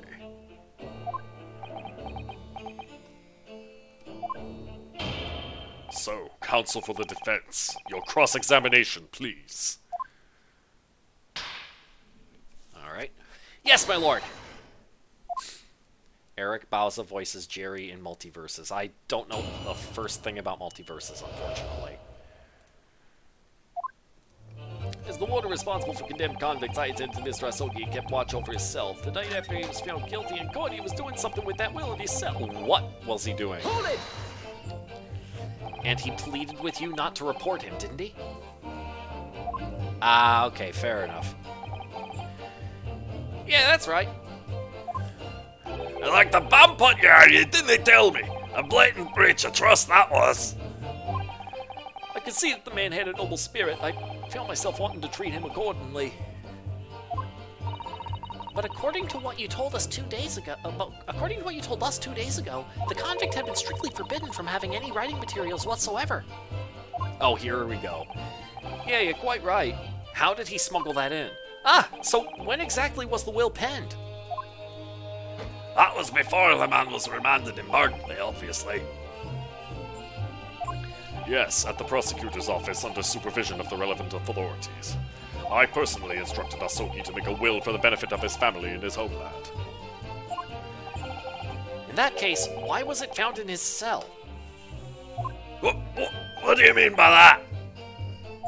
Well, if it was penned at the prosecutor's office, you would have expected that it would remain there for safekeeping, surely. Ah! It's curious. There doesn't seem to be any obvious explanation for why it was subsequently found in the convict's cell. Oh, well, The defense makes an astute point. Well, Governor. a prison governor cannot be expected to ken the inner workings of the prosecutor's office. In that case, Lord Strongheart, perhaps you can shed some light on the matter. I'm unable to offer an explanation here and now. I would have to consult with the notary responsible for the will at the time.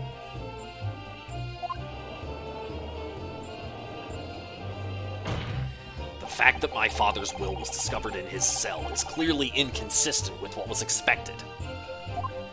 I want to know why. Another inexplicable mystery, then. Then do it, you coward! Yeah, pretty much, Kecleon. Well, the thing is about that will. We turned the cell inside out looking for it after the execution, but to no avail. Hold it! It was the governor who ordered the search for the will, as I understand it. Is that right? Yeah, and when I reported back that we couldn't find it, he grabbed me by the cravat and yelled, It can't disappear completely!" in my face.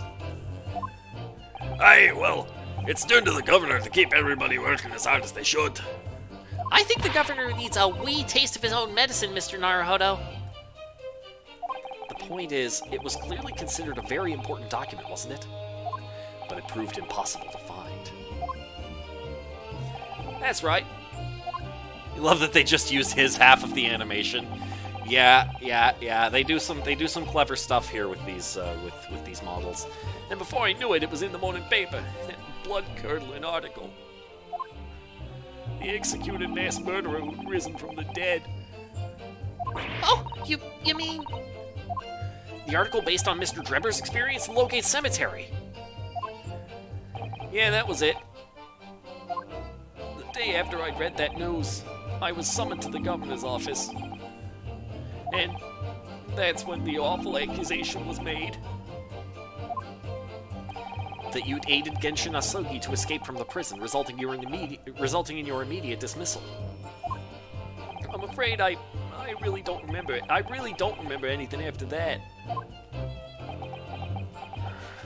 As the governor of the prison, I had no choice. I couldn't have done anything else. I only found out about the Asogi papers when a directive came telling me to impound them. Okay, I'm gonna see if I can get any more evidence here, because clearly Susato wants me to present something to the governor. So would that mean that you conversed with Mr. Asogi? Yeah, certainly. There was precious little time before his execution was due. He was remarkably calm considering his days were very much numbered. In all honesty, he really didn't strike one as a man capable of mass murder. Yet he confessed in full to the crimes. I know. That's why I felt compelled to ask him one day. I can still recall his reply. I'm guilty of the unforgivable crime of ending another human's life, yes.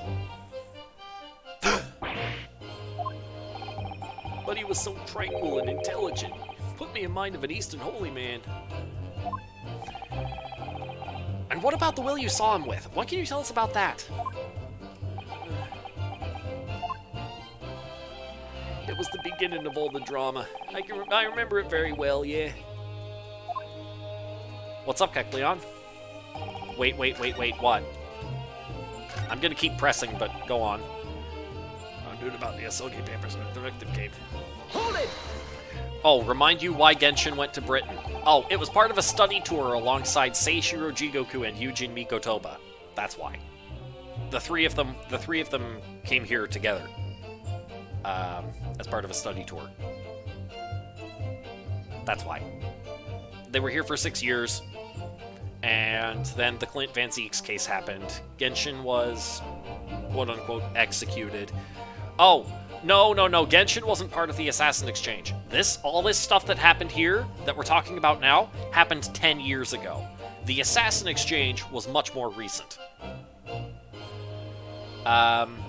The one who was part of the Assassin Exchange was Kazuma Asogi, the prosecutor right now. Genshin's son. Oh, your idea was that he was saying he had killed someone else. No, I think he blames himself for the death of someone, but he wasn't their direct killer, is what I think. And that directive came from the same source as the one instructing you about the jailbreak? Hey! From the top levels of the prosecutor's office. What name was on it? I dinna ken afore and I dinna ken now. All I can tell you is that my orders were to do everything in my power to find that document. The directive said it had to be somewhere inside the fella's cell. Document? Was that the wording? Document, not will? Hey! That's what it said. Am I clutching at straws here? I just wonder if it was really Genshin Asogi's last will and testament that the sender of that directive was after. Oh?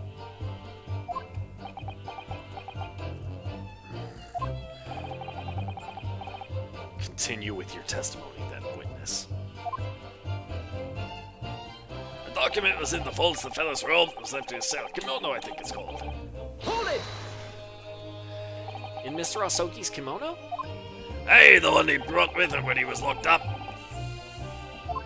Yes, he was permitted to have his personal effects with him during his incarceration, I understand?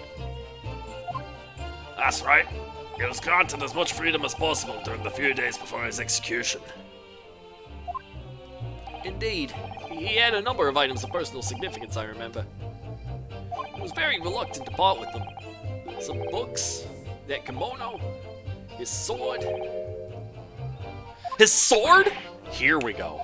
Karuma, the famous sword of the Asogi clan. It bears the soul of my family. I don't doubt it, but I wasn't really getting at that. Forget it being the soul of the clan. Could the man have had a more obvious weapon? Have some respect, Ryunosuke. Respectful silence? The warders carry firearms at all times, and the inmates have shackles around their ankles. It couldn't have hurt anybody with that thing. Still, he was allowed a sword, but no writing materials? Hey, he wrote that will after it came to stay with us at Barclay, you see. Before it came to stay with us at Barclay. Dr. Mikotoba was asked to bring the necessary Japanese writing implements to the prosecutor's office.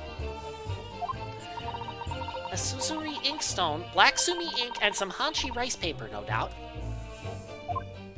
I was present when he wrote it. You know what they say, the pen is mightier. Yep, I think that's where this is going.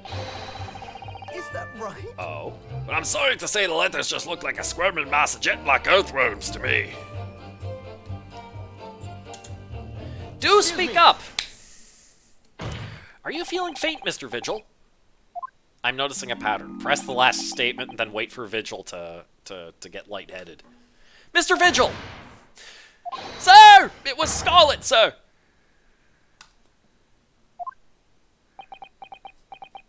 What? Oh! I'm terribly sorry. I didn't mean to blurt it out like that.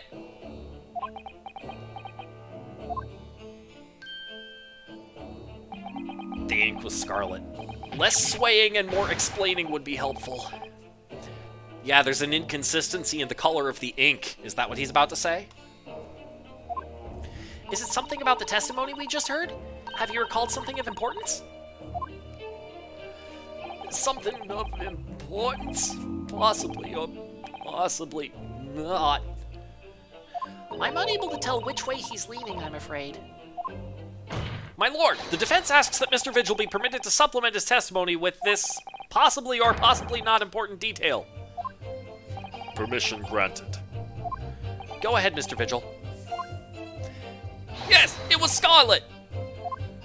That's because he's spinning. As I remember it, the document was written in scarlet ink, but perhaps I'm mistaken.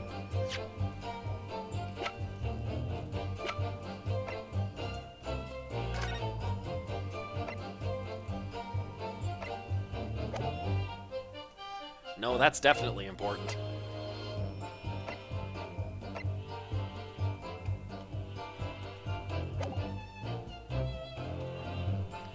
Go on. Scarlet, you say? Well, yeah, I mean, I only got sight of it for a brief moment, of course. But even by the dim light in the cell, I remember thinking that it was an unusual color. At the very least, I'm quite sure it wasn't black.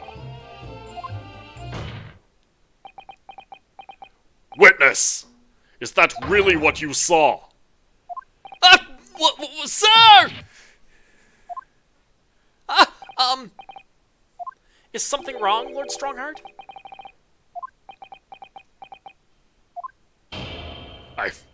I apologize. Continue. What do you make of that, Mr. Naruhodo? For Lord Strongheart to be so visibly shaken in that way. Oh, did I ever? You can plainly see the writing here, and it's as black as the Earl of Hell's waistcoat. Wait, he knows that word? Which word? I apologize! Well, yeah, you're right. Mr. Vigil, I'd like to confirm one point with you. Did you actually see the content of the document that Mr. Asogi was holding that night? Oh, well, no, I mean, there was no time. As soon as he noticed me there, he hid it behind his back. But it was definitely a will, was it? Yeah, it was. That's what Mr. Asogi told me. The court need waste no further time on this matter. We have the will in question in our possession. There is nothing more to add. A will written in scarlet ink. What did Mr. Vigil really see Kazuma's father holding, I wonder? If you have an inkling, Mr. Naruhodo, you must present it to the court at once. Okay, so don't present the Asogi papers. Present something that was written in red ink. Okay. That testimony doesn't give much away. So this will really was penned by Kazuma-sama's father. I wonder what he could possibly have meant when he described it as a weapon. Objection, judge is testifying. Yeah, good point, Kecleon. It's starting to sound very much like Mr. Asogi actually had nothing. But the plan to break him out of jail went ahead, which means he must have had some bargaining power. He must have been hiding something. It's the only explanation that makes sense. It's starting to sound like Mr. Asogi actually might have had something. Which is it, Mr. Naruhodo? I'm not sure, but I feel as though I'm on the brink of understanding all this. Let's listen to all the information again and see what more we can learn. We can't overlook even the smallest detail. Absolutely! Okay. Is the warder responsible for whatever? As I remember, the document was written in scarlet ink, but... Present. I need to find something that was written in scarlet ink. Dismissal notice. No. Photograph, no. Candelabrum, red hairpiece, no. Autopsy report. This is Gregson. No. Crime scene floor plan, notice board. Relating to victims of the Reaper. Are these written in red ink? Oh, good news about the fuel? Go on, Kecleon. Details of a whole raft of cases. Okay, paper from 10 years ago. Browning. Red hair piece. Okay. Scarlet Ink. Scarlet Ink. You officially now have a backlog.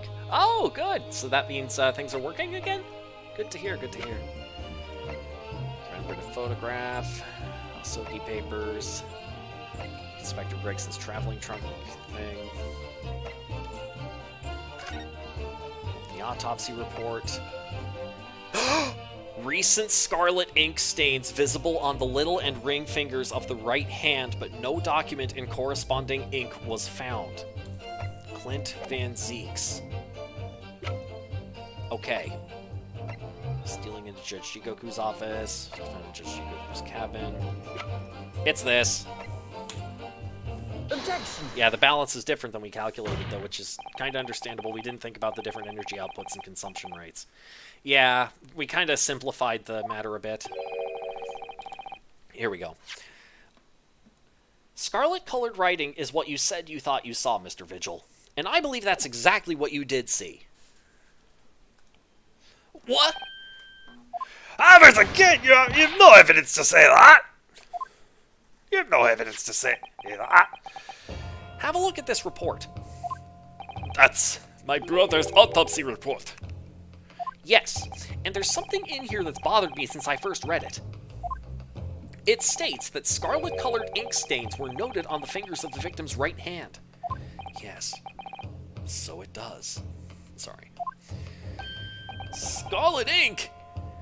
Now, I'm not familiar with the habits of the British aristocracy, I freely admit, but I would hazard a guess that they don't all go around with ink stains on their fingertips, do they? Your wit is not appreciated. My brother was a well-bred and fastidious man. Should ink have sullied his fingertips, he would have cleaned them immediately. What is your point, counsel? My point is this. Whatever Lord Clint Van Zeeks was writing in that unusually colored ink, it must have been directly before his death. Because he died before he had the opportunity to clean his hand. What?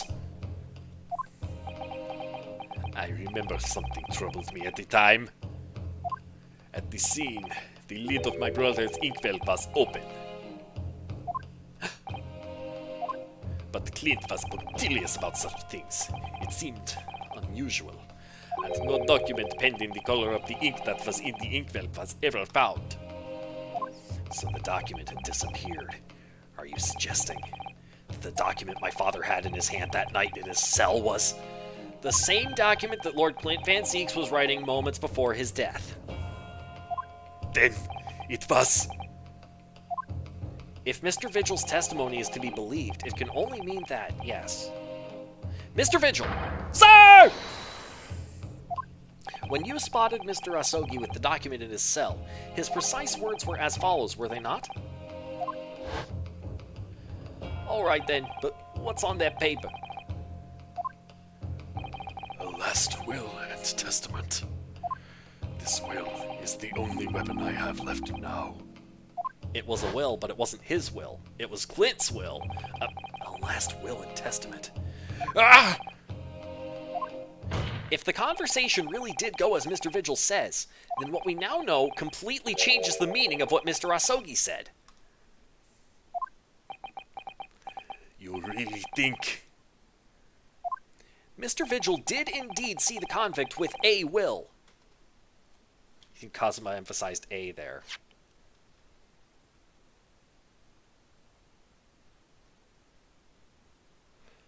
Not just saying it as an indefinite noun. Maybe.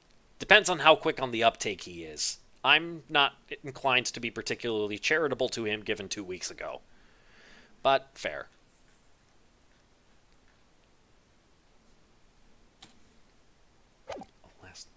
I guess maybe I read his expression wrong. I don't know. Anyway, fair point. Worth bringing up. With a will, but it wasn't that of Genshin Asogi. It was the last will and testament of Lord Clint Van Zeeks. No! What? Oh, is that a... Objection! Oh, okay. Not sure then. We can't trust things in that level of detail, Kekleon, we've established, because this is translated from Japanese and it's not perfect. We've seen a few mistakes, but a last will and testament. Yeah. Fair enough, though. This is madness! My brother's last will and testament? That would mean that he had chosen to die! That is what it would mean, yes. No! Impossible! That is utterly out of the question! Lord Van Zeeks. Clint was pursuing the professor. It consumed him day and night. Whatever happened, he would never have abandoned his investigation before its conclusion. Never! What if his death was part of the plan to expose the professor, who was Male Strongheart?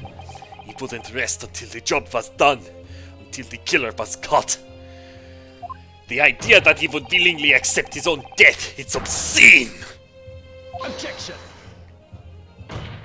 And yet, we can be sure that he was writing his will moments before his death. And that Genshin Asogi came to be in possession of that document. So what could the will possibly have contained? Clearly something that couldn't be made public under any circumstances whatsoever. Because armed with that document, my father was able to negotiate with the judiciary for his life. It was something so damning that it prompted the powers that be to enact that daring jailbreak plot. Yes, there can be no question that the will contained information of the utmost secrecy.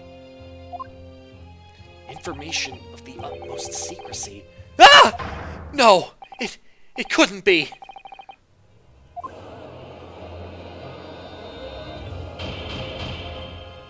I've heard more than enough. Pursuing this And so Strongheart shot Asogi. Yep, it's looking that way, Red. Pursuing this notion of a phantom will nobody can attest to having seen serves absolutely no purpose. Objection! No, my lord, that's unacceptable. What did you say, counsel? The last will and testament that Genshin Asogi had in his possession was that of Lord Clint Van Zeeks. All the testimony and evidence presented to the court has logically led us to that as a possibility. We have a duty to pursue the line of reasoning to its conclusion. But with no possible means of knowing the contents of the document, there is no line of reasoning to pursue.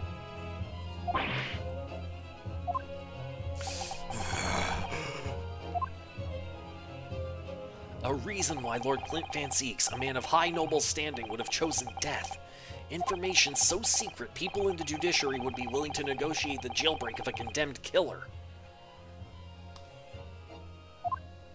The only explanation that fits those facts is an unthinkable truth that turns absolutely everything on its head. But it's just too hideous. Mr. Naruhodo, however difficult the situation might become, you work with your client in pursuit of the truth. That's what you resolved to do when you entered the courtroom this morning, if I'm not mistaken.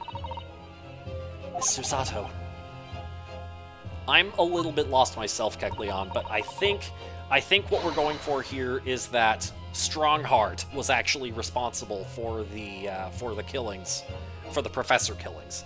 So hold your head high and keep soldiering on! Yes, you're right. 10 years ago, in his final moments, Lord Clint Van Zeeks left behind a will. A will that Genshin Asogi was able to use as a weapon to negotiate his escape from prison. In all probability, the details in the will were related to the professor case. The defense's last statement is mere conjecture. What are you getting at, man? Ryunosuke! As soon as these words come out of my mouth, there's no going back. I believe that the last will and testament of Lord Clint Van Zeeks was, in fact,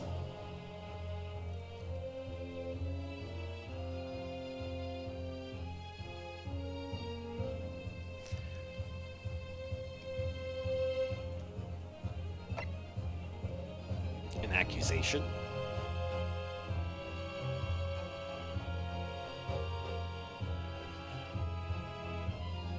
The confession is an interesting angle.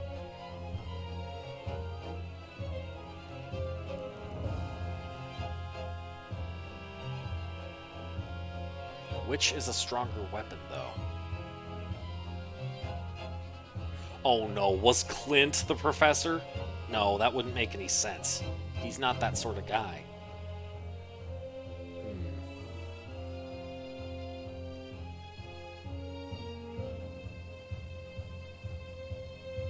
Please add right now. I feel like report and accusation would be equivalent in this context.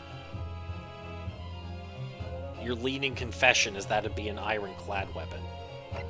Yeah, it's definitely... I want to see what happens if I choose this.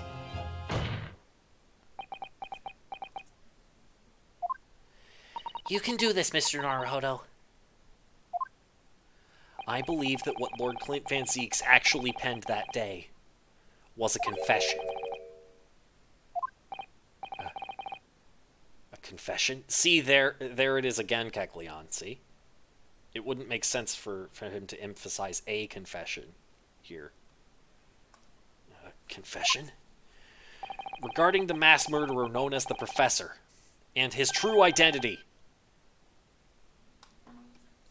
Objection! Enough! Council, what are you saying? Do you even realize? A confession about the true identity of the professor. That would mean...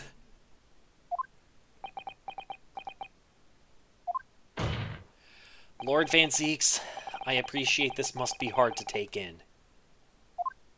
But it's the only explanation that fits. He killed himself. The killer that terrorized London a decade ago and became known as the Professor. The man believed to have murdered 5 members of the aristocracy. Wasn't Genshin Asogi at all. No, you can't be suggesting. It was in fact the man believed to have been the 5th victim. Lord Clint Van Zieks himself.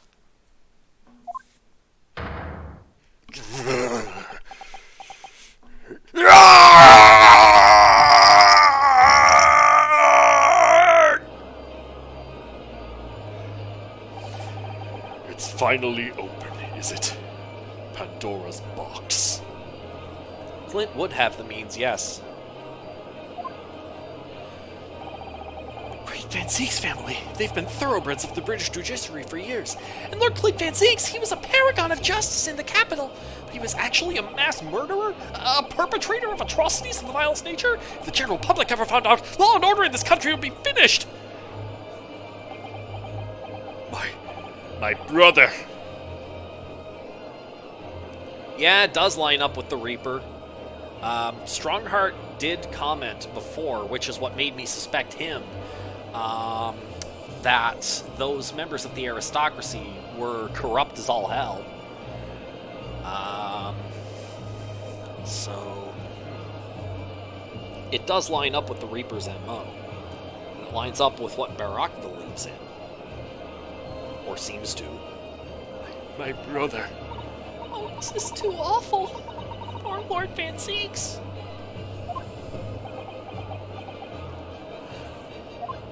I wonder, though, did he never suspect? Mr. Naruhodo? So Strongheart might technically be innocent? Well, he's obstructing justice pretty hard. And I still think that, actually, wait, no, if it was Jigoku who killed... No, it was Jigoku who killed Gregson. Yeah, I don't know what's going on here anymore. Why was Strongheart trying to obscure this so hard? You might think it may have been to protect Barak, but then why would he rather have the guy accused of serial murder? Mr. Naruhodo? Or at least being part of it. Lord Barak Van Zieks is a brilliant prosecutor. Is it conceivable that he didn't... Is it conceivable that he didn't realize what his older brother really was? Accomplice, maybe. Yeah. Order! Order! Order in court! Lord Van Zieks. The professor made use of an enormous hound as his murder weapon. Tell me, did your brother own a dog?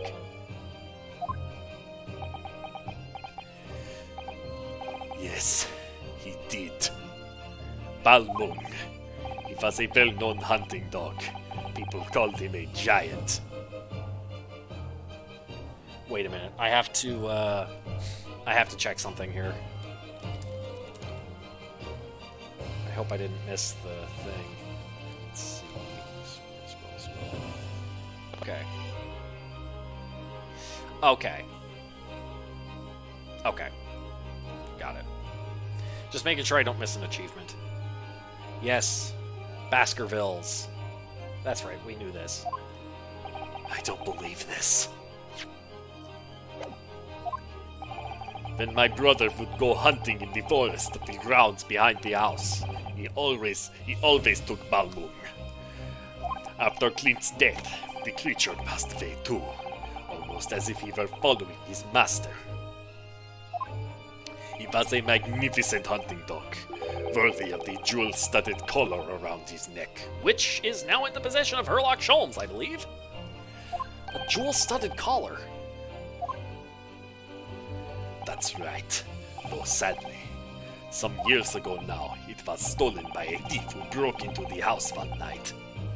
A jewel-studded collar stolen by a thief. Yeah, we've seen that thing before. It so happens that myself and my colleagues have come across such a collar during our time in London. It was stolen by Selden. That's right, it was Selden's loot. Yes. How could you? How could you? There was an old emblem attached to the collar too, made of pure gold. With a B for Balmung, we now know. It was topped with a small crown and bore an ornate capital letter B. What? An emblem bearing the initial B. Oh my, you know it? It's the insignia of the Baskerville family. Both reactors now have a backlog. Congratulations, Kecleon! What? The Baskerville? Why is that name coming up now? I'd like to remind you all about the community challenge, by the way, in the point redeems, to update the system that will be debuting tomorrow with Perry. Just telling you, it's there. I started it up at the start of this stream. So, what? Oh wow, wow. Okay. Thank you, Kecleon. Didn't realize you were hanging on to that. Wow. Okay. Yeah. Thank you for the substantial contribution. What? The Baskerville? Why is that name coming up now? You have 11.3k points. Fair enough. Baskerville is the family name of my late brother's widow. Oh. It's the family name of my late brother's widow. Wow. You guys have a lot of points. That pure gold emblem was an heirloom which Clint acquired upon their marriage. There can be no doubt then, the color you've described was Balmung's. Waiting for next stream to dump more. Well, Perry will be around tomorrow.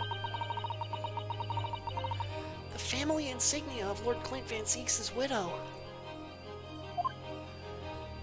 There was a considerable amount of blood on the collar when we saw it. Since we know the dog was used for hunting, it could have been from its quarry, of course. You need to redeem first 3 more times to get back to a multiple of 10. Ah, well, good luck, Kecleon. You know what you gotta do. But it could equally have been from human prey. So is it true then? Van Zieks really was the professor? Really was the professor? Impossible! Those Japanese are making it up all on their own!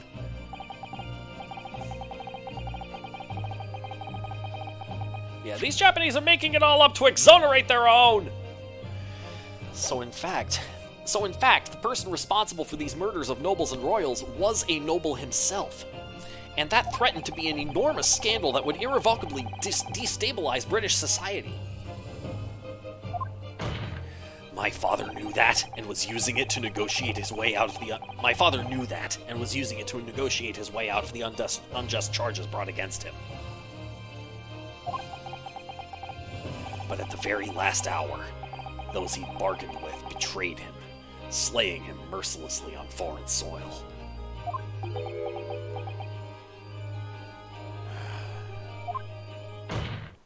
Well, can you deny it, Lord Strongheart? Seems like confession was correct. They wouldn't have this much dialogue for a wrong option. Yeah, it would seem that way. 10 years have passed. And still now the 6 million inhabitants of our great capital rest easy believing that justice was done. That though his anonymity remains, the diabolical murderer was caught and executed.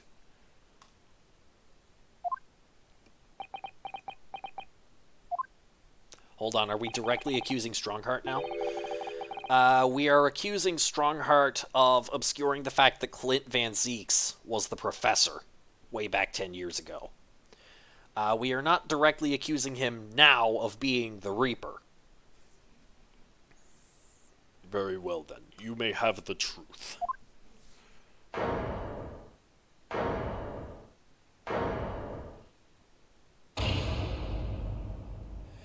Tell me then! Tell me what Clint really was!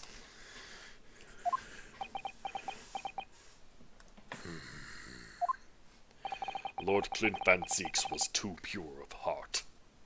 When he became a prosecutor and went in pursuit of the black roots of crime, he drove himself into a corner. He came to the uncomfortable realization that to fight the most fiendish of criminals requires one to become even more fiendish oneself.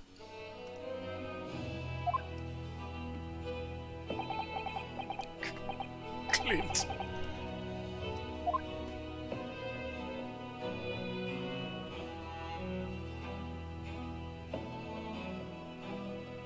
I mean, we know it's not over yet. That's not how things work, Strongheart.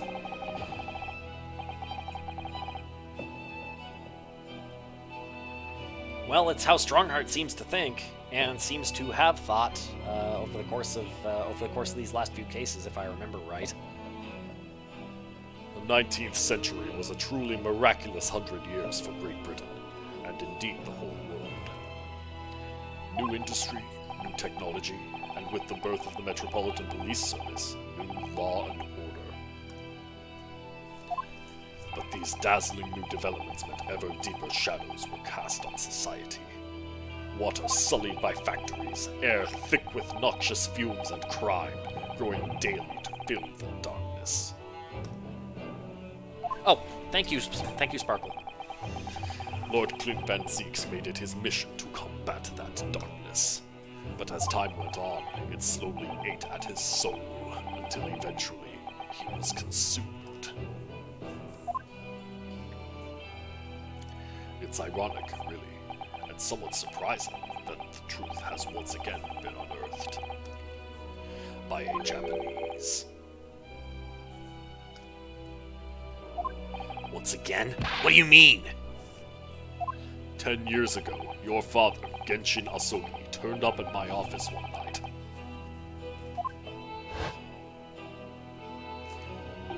The professor? Yes, beyond any shadow of doubt. You must issue a warrant to search his home at once. Don't be absurd. The man comes from one of our country's most illustrious families. He's a paragon of justice here in the capital. Yes, that's the point. That's why none of you British can see it. He's using his noble status as a diversion whilst he commits these atrocious crimes behind the scenes.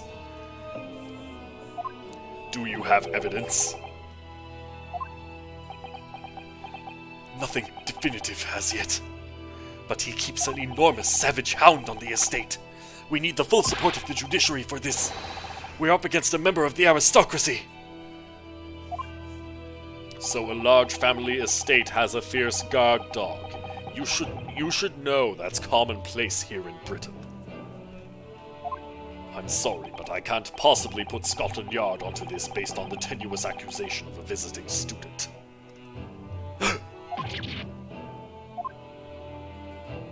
I'm reminded of that one scene about 2/3 of the way into Get Hard,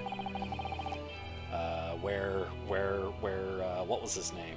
What was the actor's name? It was Will Ferrell, and I forget the other guy's name, but the other guy kept saying, like, after Ferrell's character had been drawing out how all the business stuff connects, the guy said, so it's obviously this guy, and he did it, and Ferrell's like, no, you're not getting it. No, what I'm saying is blah, blah, blah, blah. Yeah. So he did it, and they do that like 3 times. I'm trying to remember the actor's name. So I turned down Asogi's plea,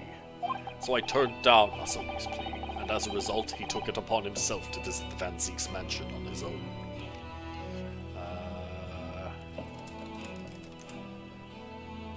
Kevin Hart. That was his name.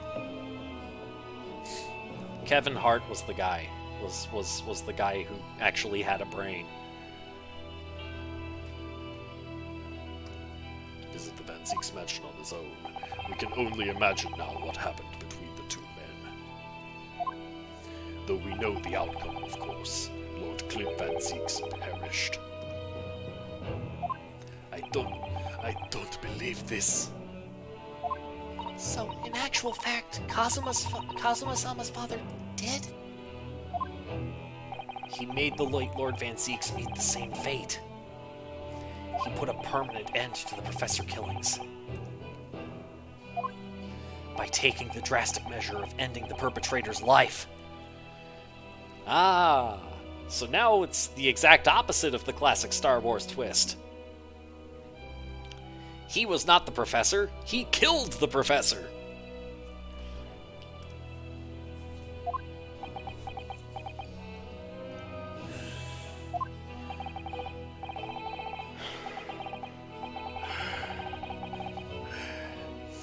As soon as I heard, I hurried to the mansion. When I arrived, it was easy to grasp what had happened. And what about the will? Asogi must have already taken it. Nothing of that nature was found at the scene. We had no idea of the existence of such a document at that time.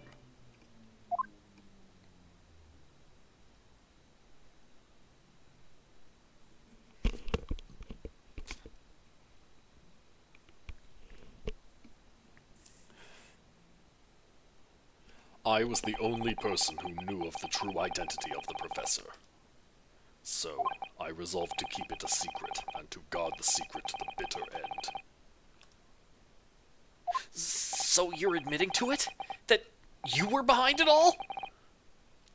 It was you, then, who pinned the crimes on my father! I did what needed to be done in order to protect the law and order of the British Empire. Even if that meant employing an unforgivable ruse. Then it was you who arranged this fabricated evidence! I ordered that detective to take care of it, whilst keeping the truth from him naturally. Gregson. Obviously, he opposed me at first. Are you off your rocker? We can't do something like that. There's no question that it was Asogi who murdered Lord Van Zieks. But did he do what has to be done? Good question. It was Asogi who murdered Lord Van Zieks. The house staff have made statements that they saw the man running from the mansion that night. Yes, well, no doubt it was that. No doubt it was that Japanese fella. We haven't got a shred of conclusive evidence against the man. And worse than that, he doesn't keep a dog. Worse than that, he doesn't keep a dog, so we're short of a murder weapon to boot. I'm out of practice on this guy. And we're short on time, Gregson. We must put a stop to this man's rampage for the good of the country. So we'll use whatever means necessary. Do I make myself clear, detective? Blimey.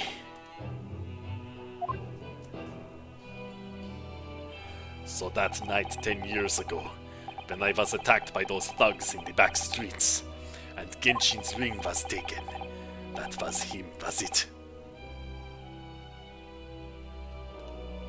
That was Gregson and some hired help! Wow, I was actually kind of close with the voices anyway. Then the detective handed the stolen ring to Dr. Wilson, who feigned its discovery from the victim's stomach during that autopsy. And in the light of that decisive evidence, Mr. Asogi was found guilty of the charges brought against him. However, behind the scenes, he had actually already struck a deal with his accusers, in which he agreed to silently accept the charges. But I just don't believe that part. As far as I knew the man, my father despised such underhand dealings. It was extremely easy to make him comply. You see, he had one crippling weakness. What weakness? Isn't it obvious? You, Kazuma Asogi. Me?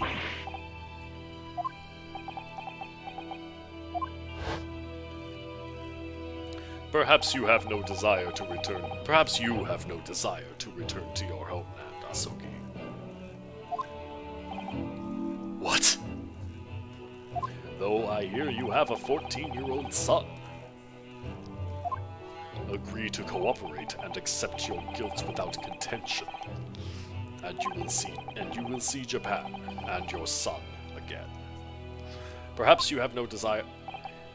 Oh, okay, sorry. I thought he was going to threaten the guy. Perhaps you have no desire to return to your homeland, Asogi.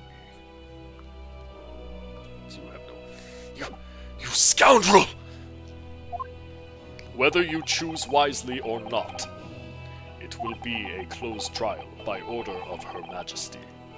So whatever rash claims you might make in court, we'll have no trouble in stifling them. There's only one outcome for you, Asogi. The gallows. Don't forget that I still have a weapon at my disposal. A document revealing a truth that I know you're desperate to keep hidden. Yes, it hadn't escaped my mind, which is the only reason I'm willing to bargain with you. I only want to protect this country's law and order, you understand. So, what's it to be, Asogi?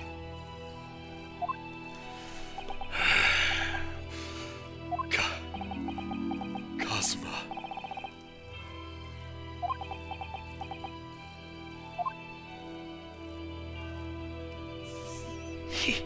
He did it for me?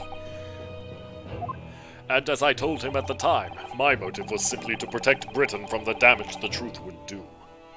To protect this country's law and order at any cost. I still don't like the look on your face, dude. Or your racism. I think that... Yeah, I think there's more. I've never dared let myself even consider this possibility until now.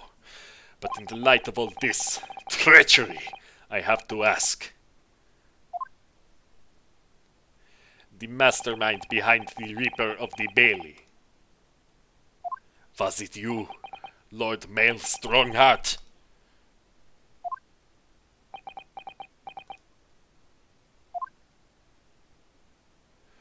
A rather brilliant idea, wouldn't you say, Lord Barak Van Zieks? There it is! That the spirit of your late brother, that paragon of justice, should return to reap justice for his sibling. Could there be a more appetizing tale for London's masses, I ask you? What brazen? I knew that you'd play the part to perfection. But your role really wasn't that of some embodiment of death. No, you were London's guardian angel. An angel with bloody hands? I think not. Those who had cooperated with me already were only too happy to participate in my plan. Inspector Gregson, Dr. Wilson. My minions worked tirelessly to ensure that the finger of guilt could never come to rest on you. It's all thanks to them that you were exalted as the demigod the Reaper became.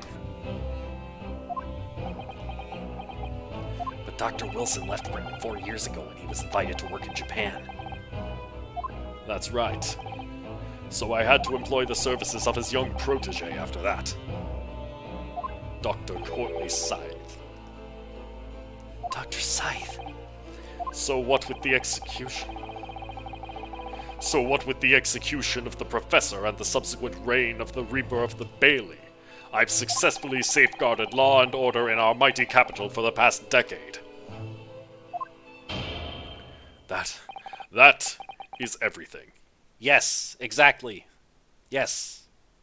That's right, Kecleon, yes. That is everything. No, it's not.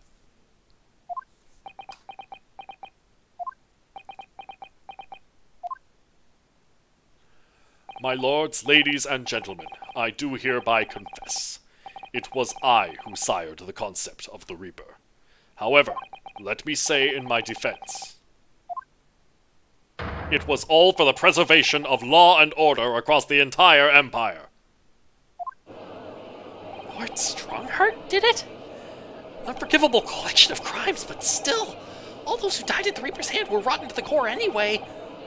If it was all in aid of keeping London safe. There is no one left now who can reveal the precise truth of what happened 10 years ago. There's still the question of who shot Genshin Asogi. Therefore, this trial can go no further. Now, I would like to entreat all those present. Beyond these 4 walls, nobody need know the truth. Even Her Majesty must be protected from this. I trust you all appreciate the importance of my request. It is, of course, for the good of the country.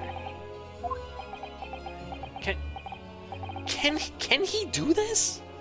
Gonna have to BRB again, and the stream might be over when you're back, so thanks again for the stream, Bill. Congrats on the humble partnership. Thank you, Nivell. Thank you very much. Oh, and this. Raid tuppence. Okay, I will remember that. It might be a little bit, because I'm fairly certain this isn't the end. But I will keep that in mind. Thank you for watching. Can he do this? Can the trial really end now? Hold it! He just started, usually goes on for 3 hours. Okay, then I can raid him just fine. I have one last question for the accused, Lord Van Zieks. But, of course, I know that you're a highly accomplished prosecutor, so I find it hard to believe that you didn't have any doubts at all. That you never suspected your older brother. The accused but clearly innocent? Yes. Yes, the same thought occurred to me. It was only once, but yes, I couldn't say that I never had my doubts. My brother's sense of justice was extremely strong. Perhaps too strong, I observed. At that time, there were members of the aristocracy who were bleeding the country dry for their own gain. And since they were nobles, they were untouchable. For my brother, it was a source of great turmoil. And coincidentally, at the same time, the Professor began his terrifying reign. During the time of the Professor killings, my brother did not appear to be himself. And that made you suspect? Yes. But it was only once, not more. Only once? Really? Clint wasn't the culprit. That was my conclusion at the time. And I still believe that now. Do you have any evidence to support that idea? The third victim was the Lord Chief Justice at the time. It was he who had recognized my brother's potential and trained him as a prosecutor. Oh, here we go. No matter what the circumstances, it's unthinkable that my brother could have killed his friend and mentor. Oh, here we go. That will do. Okay, that one I think was Strongheart. Neither Clint Van Zieks nor Genshin Asogi still walk this earth. However much we debate this matter now, we cannot hope to reach a conclusion. But There are only 2 extant pieces of evidence from the time. The woebegone ring that acted as the incriminating evidence to condemn Genshin Asogi, and the 3-page last will and 3-paged? last will and testament. Oh, right, wait. And the 3 No, he's slipping up here. and the 3-page last will and testament penned in black ink and left behind by the man. Left behind by the man. The wretched truth of what happened is exactly as I have explained. Yeah, that's what I caught too. He said 3. We only have 2 pages. That right there is a confession not to being the Reaper, but that there was a 3rd page. Later today, I will present myself at the Ministry of Justice for whatever sanction is deemed appropriate. You were right, Kecleon. It was incomplete. That is all. Court is adjourned. Objection! Objection! Oh yeah.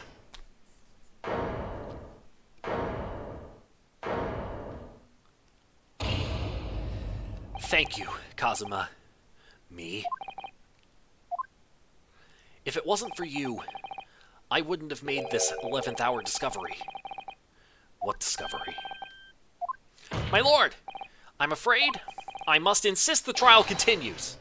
I beg your pardon? As the court has been reminded today already, we must stop at nothing to uncover the whole truth. And to that end, one particular statement made by somebody in this courtroom moments ago revealed a very subtle contradiction. What contradiction? But all I did was ask the accused one simple question. Well, it began with Lord Van Zieks and his recollection about his brother. But Lord Strongheart didn't permit the defendant to speak at length. I merely pointed out that we can draw no further useful conclusions here. So where on earth is the contradiction? One of them definitely just said something contradictory. It's time to identify who. Strongheart. It was Lord Strongheart, I'm sure of it. Something he said was slightly off. Come on, Ryunosuke, think back over his words, find the problem. Neither Clint Van Zieks nor Genshin Asogi still walk this earth. However much we debate this matter now, we cannot hope to reach a conclusion. There are only 2 extant pieces of evidence from the time. The woebegone ring that acted as the incriminating evidence to condemn Genshin Asogi, and the 3-page last will and testament penned in black ink and left behind by the man. 3-paged. 3-paged. Lord Strongheart, would you care to explain? Explain what, Counsel? Among the statements you made just a few moments ago, something you said was inconsistent with a certain piece of evidence we have. Inconsistent? And whilst an inconsistency remains, the defense has a right to pursue an explanation. Ryunosuke, what? Let me warn you about the statements you are making, Counsel. They may very well prove fatal. You claim my words contained a contradiction? With which piece of evidence, I ask you? Take that! This here is the will left behind by Mr. Asogi. The 2-paged will. What? Yet moments ago, your precise words were the 3-paged last will and testament. Could it be that originally there was a 3rd page? For a moment, I thought perhaps you had identified something worthwhile, but it's a mere trifle, I see. A trifle? Governor Caden! Ah! What can I do for you, sir? What can I do for you, sir? There we go. You were present when the Japanese man penned his last will and testament. Aye, I was there for sure. I remember the black road like scrolls to this day. And I'm quite certain, my lord, that there was a third page at the time. What? Only the first 2 pages were the actual will, though. If I mind correctly, the third was a message to his lad back in Japan. For legal purposes, we required only his will. And we wouldn't have wanted any uncomfortable words about Britain to get back to Japan, eh? So it was decided that the third page ought need to be sent. Objection! How dare you make that decision? I had a right to know what it said, to hear my father's final words to me. The courtroom is no place for sentimentality, Counsel. As it happens, I have the third page of the document with me here now. My father's message. It will be given to you at the end of these proceedings. It'll be too late once the trial is over. We need to know what it says now. Even the slightest thing may give us a vital clue. My lord! Why? The defense calls for Genshin Asogi's last words to his son to be read out loud before the court now. Your request is denied. The inevitably maudlin words can be of no consequence now. Okay, this might be Objection. a forgery. Maybe. The prosecution agrees. The court should know the content of that message. Every possible piece of evidence must be thoroughly examined. Very well, then. Governor Caden, you will read the third page of the document for all present to hear. Yes, sir! Only, I should point out, my lord, it's in that I can actually read rune language.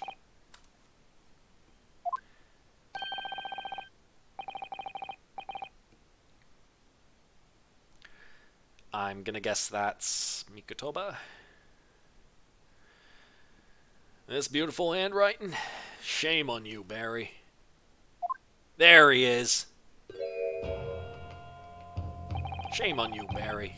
If I could be of assistance here, I'd be happy to translate the words into English for the court. Yeah, I don't think Sholmes can read Japanese. Maybe he can. I don't think so, though. Well, not easily. Father! You're still here, are you, Dr. Mikotoba? Naturally, I consider myself a member of the judiciary, albeit a lowly one. But perhaps I should quietly withdraw after I've translated Genshin's message. Your cooperation is much appreciated.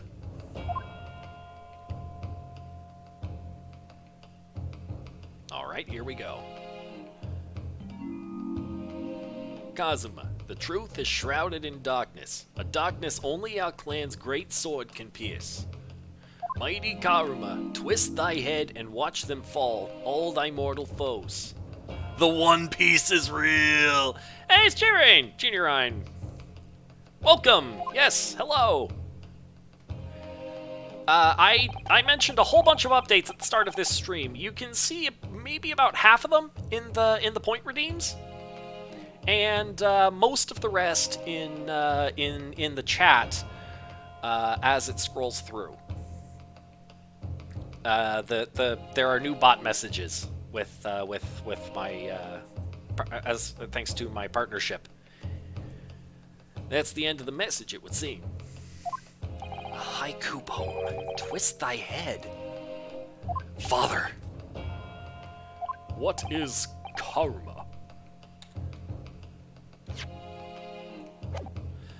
The name of the Asogi clan's famous sword. A razor-sharp blade known to all, passed down for generations. It embodies the Japanese spirit. And there's the bot message. It's not known to me. It's the katana sword that was submitted as evidence earlier in these proceedings. The one worn by the prosecution counsel when he confronted Inspector Gregson. It seems there was a third page to it. Yes, the details of the Asogi papers have been updated in the court record. All these procrastinations are beginning to try my patience. Adjournment of this court is long overdue. Can we twist the head of this thing? Well, I guess we gotta do this first. Karma, the Great Blade. It's such a thing of beauty. I want to gaze on it for hours. Okay, I wasn't able to skip that. Right here! Mighty Karma, twist thy head and watch them fall, all thy mortal foes. That's the proper way to use the sword, is it? Maybe I should try it. It hurts my neck, that's the trouble. Mr. Naruhodo, if I might make a suggestion, I think perhaps it doesn't mean your head. Oh, I once studied the history and development of the katana some time ago, and as I'm sure you're probably aware, the sword's head is the part at the very end of the hilt. here we go. Strange it didn't let me do this before.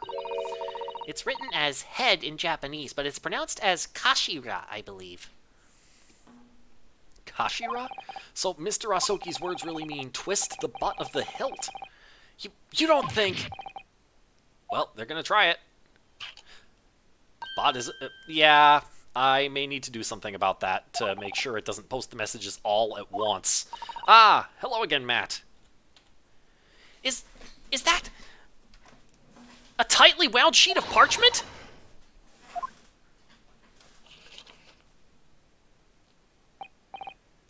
Scarlet ink! It's written in scarlet ink! Jenny? I penned this, my last will and testament, in the final moments before my inevitable and willing death. Jenny, you... Blah, blah, blah, or maybe Jerry. I don't know. I penned this, my last will and testament, but yes, thank you, Matt. My last will and testament in the final moments before my inevitable and willing death. This is it, isn't it? Mr. Naruhodo, look at the signature at the end! Clint Van Zeeks. And the date, 10 years ago on that fateful night. Just here after harassing your good friend via voice chat to prove you're still dressed. Heh, nice. So for 10 years, it's been silently concealed inside Karma, and nobody knew. The last will and testament of Lord Clint Van Zeeks! Wait. Oh my goodness. Look at this. This is unbelievable. Okay, we're gonna need to read that. Can I go back? And can I go back? And can I check the history? Here we go. I missed some lines. Let's see. I think perhaps it doesn't mean your head. I once studied the history and the development. Yeah, okay, so we got that. Kashira, twisted butt at the hilt. Is that? Oh, here. It was just this. Okay. You don't think... Ah! Look what's inside it! Is that a tightly wound sheet of parchment? Okay, yeah, we didn't miss anything important. Now.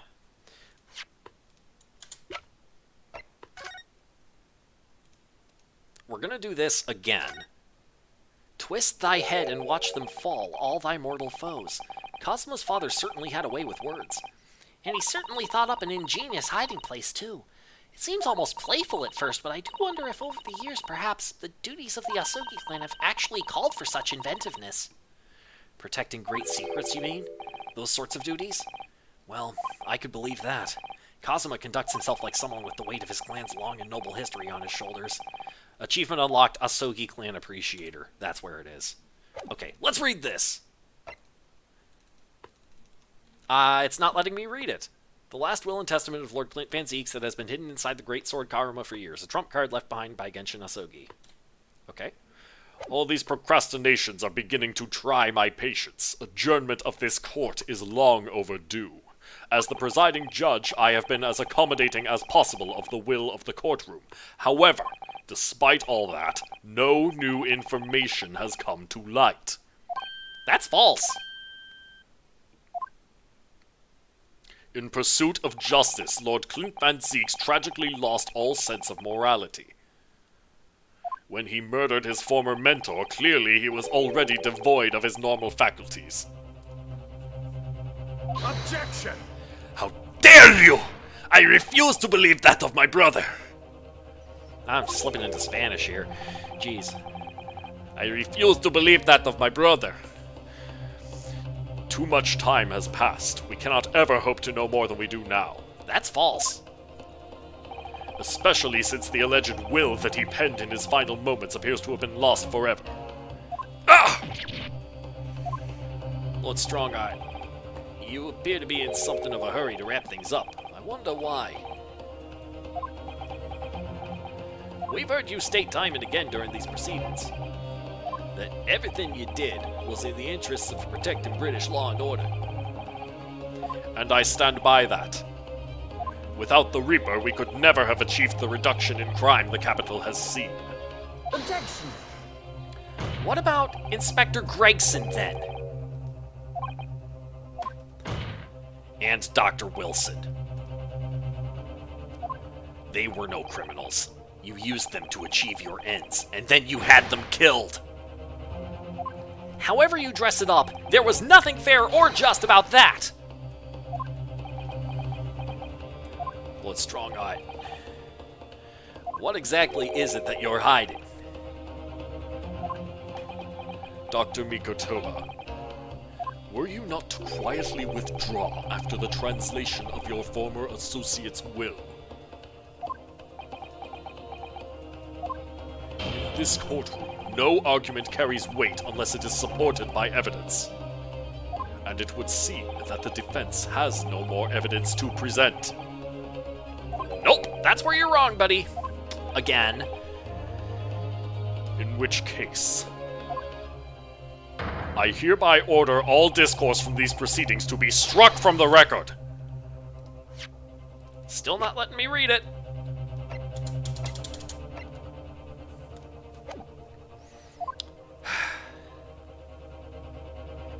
This is my last chance. I think this is going to be the end here. Mr. Naruhodo! I have to present some decisive evidence now, or it's all over. But can I? Present evidence. Wait, my lord. As it happens, the defense does have evidence to present. What? Don't be absurd! There is nothing of relevance remaining from the time. Objection! It's high time that you realize something, my lord. This gentleman has an uncanny habit, oh here we go, of producing evidence at the final hour that had escaped everyone else's attention. Nonsense. Well, he's right. I'm actually getting chills here, honestly. What is it, Ryunosuke? What do you have?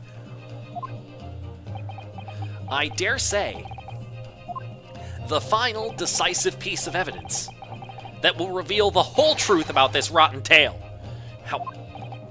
Oh, can I pause for a second? You really need to use the bathroom, but you don't want to miss this. How can you... Alright, I'll take a drink. Let me know when you're back.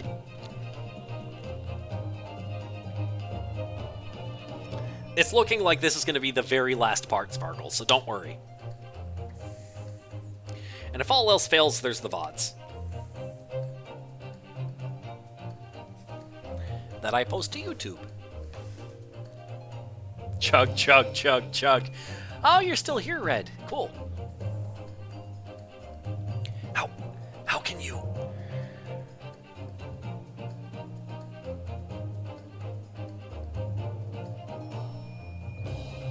Hurry, Kecleon!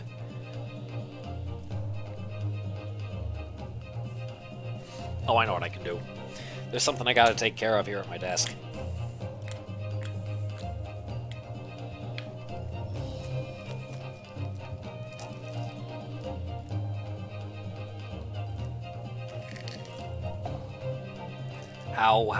How can you be ballin'? Oh, you're back, Kecleon. Good, good. Okay. Let's keep going then. How can you... Decisive. Well, it would appear there's no escaping it now, my lord.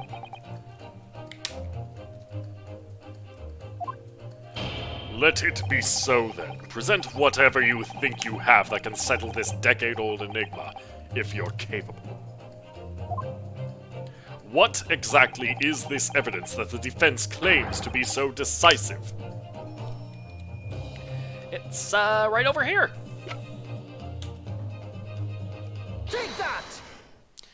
There is a single piece of evidence that can clarify what really happened 10 years ago. The last will and testament of Lord Clint Van Zeeks. Ha! A wonderfully astute observation, I'm sure. But in case it had escaped your notice, that document was lost long ago. That's right, it was. Only... I have it right here. Discovered just moments ago.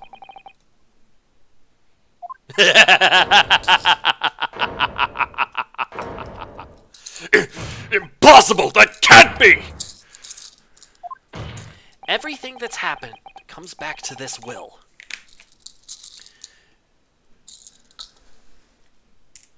Filling up my week's box for allergy meds, if you wonder what... I pulled it out of my hat! I mean, this sword.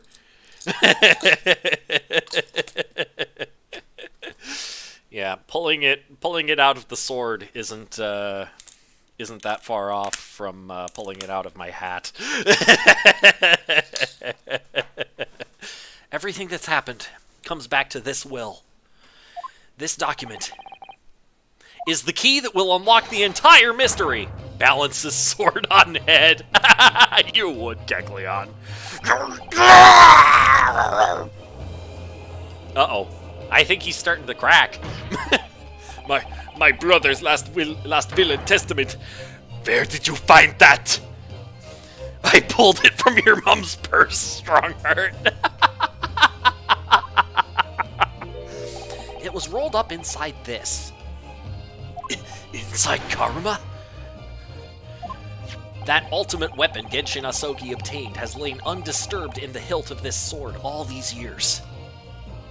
Just waiting for the right time to emerge and reveal the truth. The signature and seal certainly look official. My God, it's true. It's my brother's handwriting.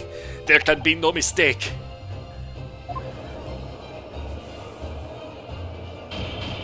I forbid the contents of that document from being read out. Do you hear me? I strictly forbid it!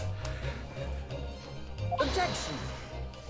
You can't do that, my lord. This document could explain everything. That document could literally destroy the meaning of justice in this country. I demand that you hand it to me at once! I'm gonna get a noise complaint. Why? What are you trying to hide? Could it be that you already know what's written on this page? Ugh, what are you implying? Court is adjourned with immediate effect. Clear the courtroom. Objection! There's the pose. You still there, Matt? I was hoping you'd see this. Do that, my lord, and you'll suffer a fatal blow as Lord Chief Justice. I beg your pardon. Forcibly ending a trial without good reason? And not any trial. A closed trial by order of Her Majesty the Queen. And the wine glass. Yep. To defy the monarch's will is treason.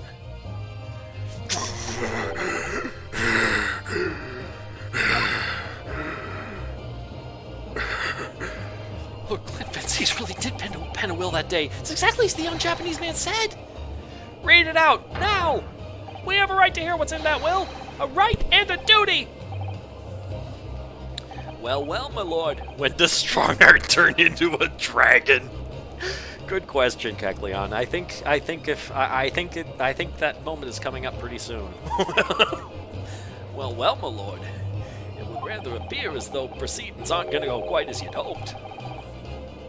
You fools! Go ahead, Ryunosuke. Read it.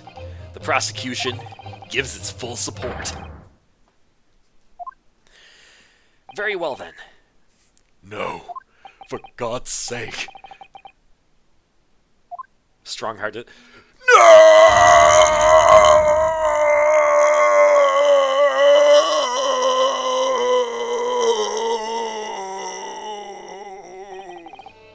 Strongheart is a dragon-type Pokemon. Yeah, you can see it.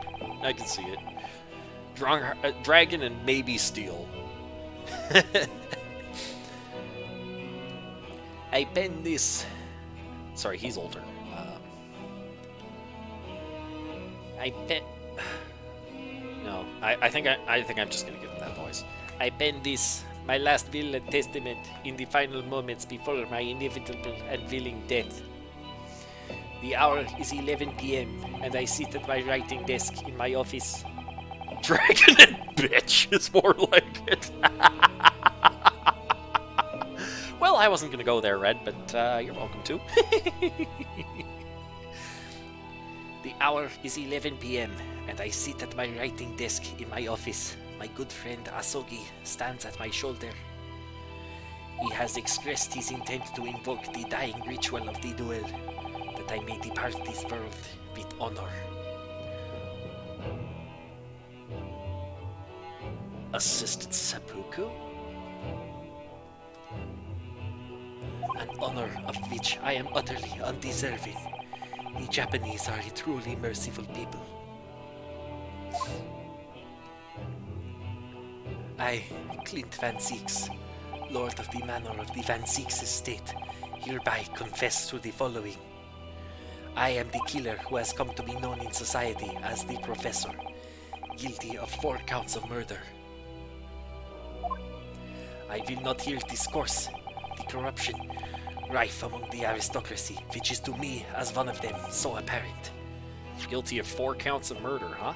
Then why did he... Does that mean that he killed the Lord Chief Justice? Why, though? I will not here discuss the corruption rife among the aristocracy, which is to me, as one of them, so apparent. However, 6 months ago, I took the life of a member of the House of Lords at the heart of the depravity. A demon who habitually sacrificed the common man to further his own interests, abusing his position of power. Oh no. Oh no. Oh no, oh no. I think I see where this is going. Do you see where this is going? I see where this is going. Think, why would Strongheart be so panicked at the notion of this being read out? The Lord Chief Justice? No, the previous Lord Chief Justice, before Strongheart. But my thought is that Clint tried to kill... that Clint thinks at this point that he killed Strongheart. Strongheart was his final target. That is what I think. A demon who habitually sacrificed the common man to further his own interests, abusing his position of power. The law is impotent against such vile avarice. Only a fellow demon can rid society of this menace.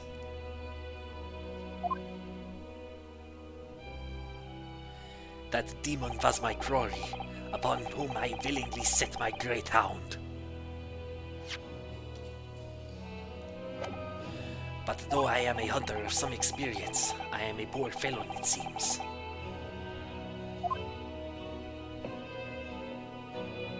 My guilt was at once recognized by another, and I became subject to his extortion. Oh no, Strongheart was this other person. He held over me the threat of exposing my wicked crime to my beloved wife and brother. Under that threat, I have done this man's bidding for months now, killing those he demanded I kill. Oh, so only the first one was actually him and corrupt. The rest of them Strongheart because he... OG Reaper? Proto Reaper? I have done this man's bidding for months now, killing those he demanded I kill. As I watched my former mentor perish before my eyes at the jaws of the hound I commanded, I realized that I had lost the last shred of decency within me, and sunk to the level of a wild beast. This really is a good story, Kecleon. Reaper 0.1. Yep. There is no path back to the light. Be it I or my dear friend Asogi who dies this night, I am eternally damned. To my extortioner, male Strongheart, may you feel the jaws of the beast at your throat every time you swallow.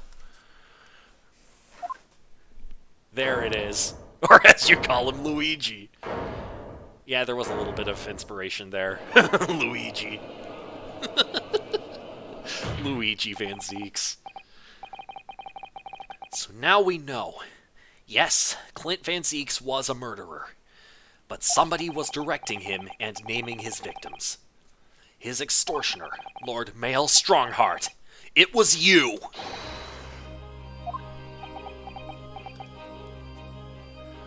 Lord Strongheart, a moment ago, you claimed that what the court has just heard could destroy justice in this country. But you weren't trying to protect justice at all. All you were trying to do was conceal the secret of your true nature and the countless lives you've sacrificed up till now. He thinks that he is justice. McDonald's commercial, perfect timing. God damn it. But yeah, no, I caught that. Like, Strongheart seems to believe that he is justice. Does that sound familiar? It might to any anime fans in the crowd.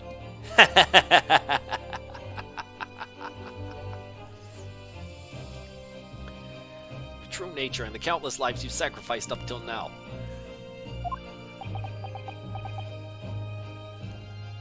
Man, he's even chuckling to himself like Light Yagami. I mean, it sounds like one of the worst DC comics in history. I thought you said that this was a good story.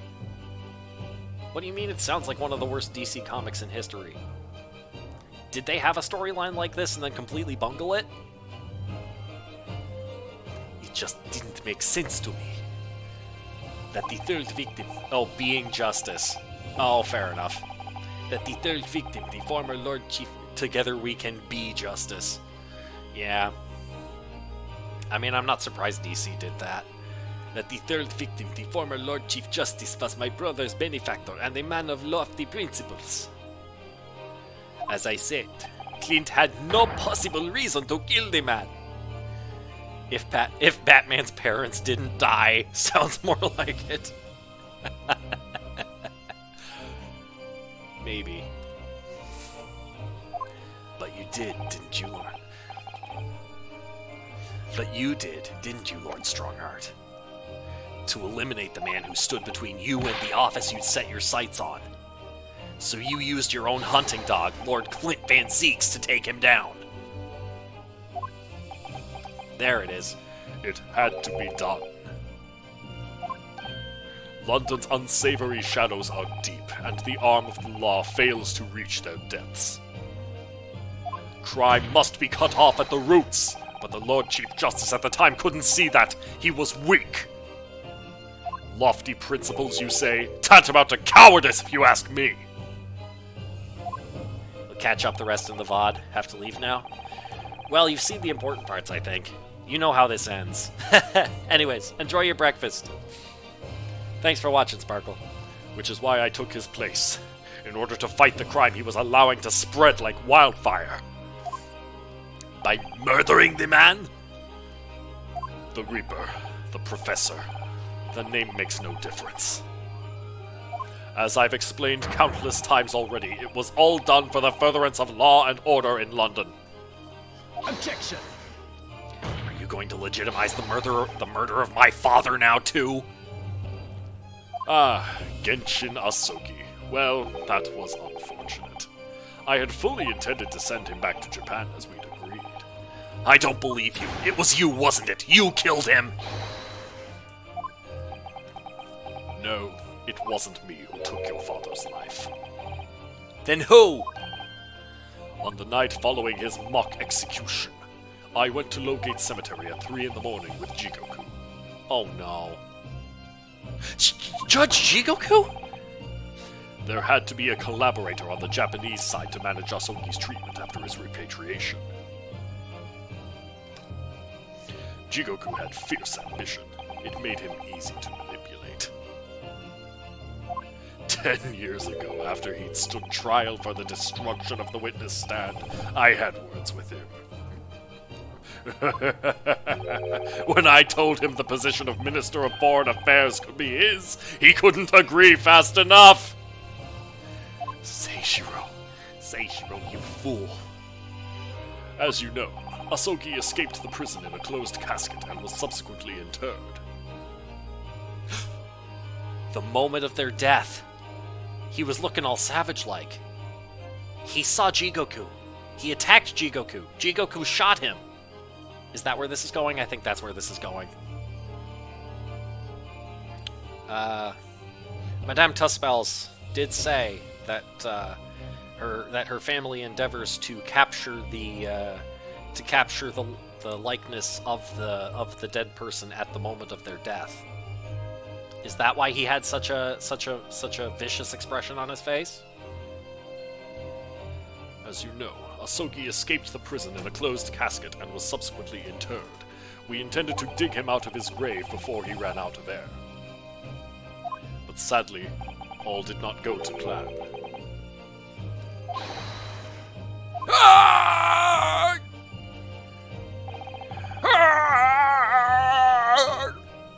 There was an unexpected visitor to the cemetery with his own ideas about digging up graves. A man who witnessed what nobody was supposed to see. Oh no. Oh no. The shot meant for Drebber? Enoch Drebber. Of course, I knew grave robbers frequented London cemeteries. But that grave on that particular night... Blast! If people find out the convict wasn't really executed, the scandal will rock the very foundations of the Empire! Then what do we do? Shoot him, Mr. Jigoku! Shoot Asogi at once! He can't live now this has happened. He has to go. What are you talking about? You had an agreement! You promised him he could return to Japan! Everything has changed now. If the truth got out because of this, both of us would be finished. Forever. Come on, Jigoku. Do it! Pull the trigger! Shoot!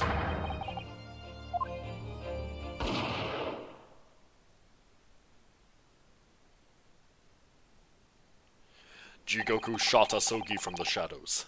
The grave robber was so close the blood sprayed over his coat. He fled as fast as his legs would carry him. Then Jigoku and I put Asogi's body back in the grave from which he just emerged. Seriously, why didn't they just shoot Drebber? Huh. Well, I mean, it doesn't matter. Strongheart's still a scumbag. Then Jigoku and I put Asogi's body back in the grave from which he just emerged. When I later learned of the waxwork modeler's presence at the scene as well, I made her swear to two things. Never to remove the professor's mask, and never to speak of the events of that night.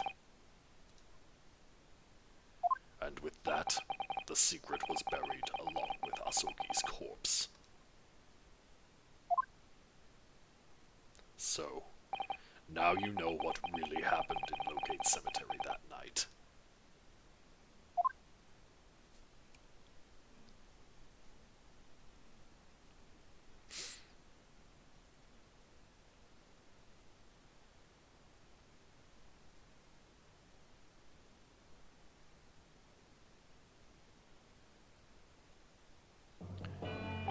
It was Jigoku, your Japanese acquaintance, who killed Asogi in the end, you see. He claimed to be the man's friend, but when push came to shove, he pulled the trigger. Just before Mr. Jigoku left the courtroom earlier, he said that the assassin exchange proposal was a demand from his British counterpart, not a request. So you coerced him too? Using what happened in the graveyard. So you coerced him too, because you told him to shoot. Yes. So you coerced him too? Using what happened in the graveyard. By that time, Jigoku was the Minister of Foreign Affairs negotiating international treaties with Britain. You can imagine what would have happened if it came to light he'd murdered a compatriot 10 years earlier. He would have lost everything. I merely reminded him of that. How do you sleep at night? These past 10 years, I fought tirelessly with the darker recesses of London's criminal underworld. And I've used whatever means necessary to ensure that justice prevails and law and order reign supreme. Objection! That couldn't be further from the truth. The fact is, you haven't fought crime at all. How dare you! I saved Clint Van Zieks from dishonor in his death. Objection! Whilst behind the scenes you systematically buried anyone who stood in your way. And then you made my father take the blame. It was unavoidable. It was the only way to protect our justice system and public order. Let's not forget the others you had killed as well. Setting the defendant up as the Reaper to cover up the truth behind the murders of countless more. That's enough! Back, what did you miss? It was Jigoku who shot Genshin Asogi as he was climbing out of his grave, because Drebber was a witness, and they couldn't have that because then Strongheart and Jigoku would be finished. Strongheart lured Jigoku into cooperating by promising him the position of Minister of Foreign Affairs. This worked, but then Strongheart proceeded to blackmail Jigoku into doing the assassin exchange by threatening to reveal that he was the one who had actually killed Genshin. And Strongheart is not happy. Do you have any idea of the conniving that led to the acquittals of those wretched criminals? We have to fight fire with fire. Our courts can't function without a Reaper. Can't you see all I've done for this country? This has been my struggle. Objection! You've done nothing. It's Lord Van Zieks here who worked tirelessly and justly in court whilst enduring the disgrace of the Reaper name. And Inspector Gregson, fraught with anguish for having sullied his hand through a desire to do the right thing. Not to mention Genshin Asogi, who risked his life going in pursuit of the truth you tried to hide. No, the darker recesses of London's underworld were largely filled by you. You little... When will you get it through your thick skulls? Yeah, he's really losing it now. Friendly reminder that I called this months and months ago. The moment he did his big ol' grandiose pose and preached about manifest destiny of Britain. I knew it was him. When will you get it through your thick skulls? That it was all for Queen and country? I'm tiring of that excuse. You've consistently twisted the truth for bargaining power to make others do your bidding. Nothing more. People who willingly twist the truth and coerce others have no right to call themselves part of the judiciary. I strongly suggest you don't ever talk of justice again.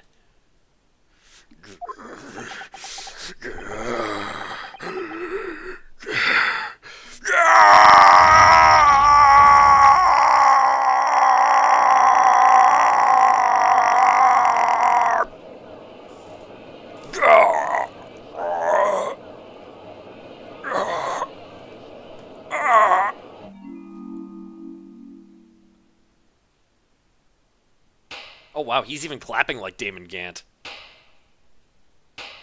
Well, dear me, my good fellows, dear me. A well-deserved round of applause, I think, for a quite marvelous performance. What are you talking about? Those delightfully grave expressions, that beautifully pronounced Queen's English. Really, our friends from the Far East are quite the picture of industriousness. You fraud, keep your mockery. Please, don't misunderstand. It really is exactly as you've both said. What are you trying to say? I have occupied the dark recesses of London's underworld and, how did you put it, done nothing? I confess it's a little embarrassing to have it pointed out quite so starkly, but yes. I really have done nothing, which means I can be indicted for nothing. No? What? That's not how this works. It's true. Personally, I have committed no crime. I've merely been surrounded by fools who've acted very rashly indeed. Objection! You can't get away with that! You've consistently preyed on people's weaknesses! And what? Threatened them? Are you sure it wasn't just bargaining? Extorted people and ordered executions. I'm calling the queen! Yeah, at this rate, that might be necessary. Oh, look, the scales are to guilty now. The scales are imbalanced. I would like to address all the good lords, ladies, and gentlemen of the judiciary here present. You all know of these darker recesses in our great capital, and deep down I believe you also know that to fight those who dwell there requires at least some of us to occupy the darkness ourselves. So let me appeal to your good sense now. Consider the situation with me. If this catalogue of horrifying revelations were to become common knowledge among the 6 million inhabitants of London, what might happen? To learn that the infamous murderer of royals and nobles was a respected member of the aristocracy himself, that evidence was fabricated in the scapegoat's trial amid secret negotiations with prosecutors to effect a jailbreak, that the Reaper of the Bailey was an organized group of assassins managed by a Scotland Yard inspector, and finally, that it was all masterminded by the Lord Chief Justice himself. If the general public of Britain knew the truth, all faith in the police and the prosecutor's office would be completely lost, without doubt. Public order in the capital would completely break down. We'd be cast back to the lawless days of the last century. Precisely as it was 100 years ago when 1 in 10 of the population were criminals. Think what we've accomplished since then. A public policing force, a comprehensive set of laws. And if we want to continue to protect this new era of law and order, I say again, we must at times occupy the darkness ourselves. We have successfully identified and apprehended the man responsible for taking Inspector Gregson's life. That is all that was expected of this trial. All these other matters that have been discussed will be eliminated from the minutes of these proceedings in the interests of preserving law and order, and to protect Her Majesty to protect Her Majesty the Queen, of course. Well, my lords, ladies, and gentlemen, what say you?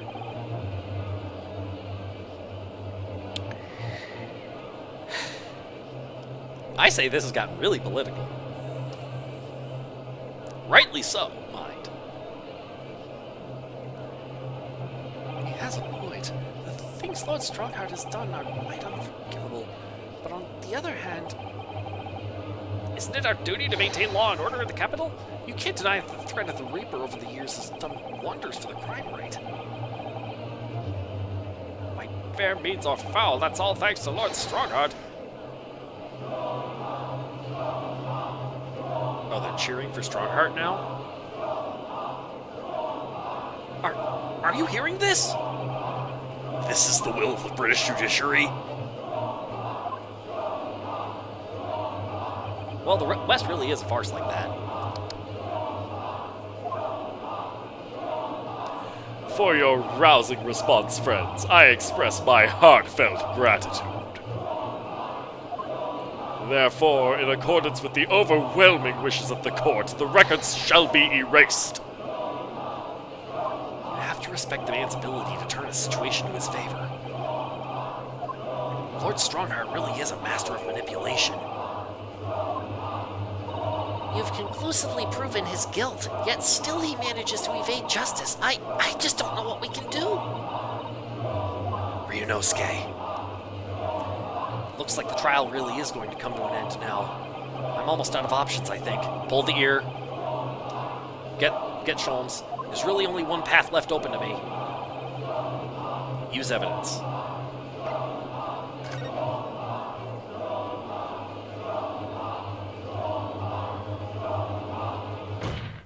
Yes, as I know only too well, the only thing that carries any weight in court is hard evidence. But Mr. Naruhodo... What evidence is there to use at this? What is the evidence is there to use at this stage in the trial? I have an idea. I don't know whether anything will come of it, but if there was ever a time for using this particular item we have among the evidence, it's now.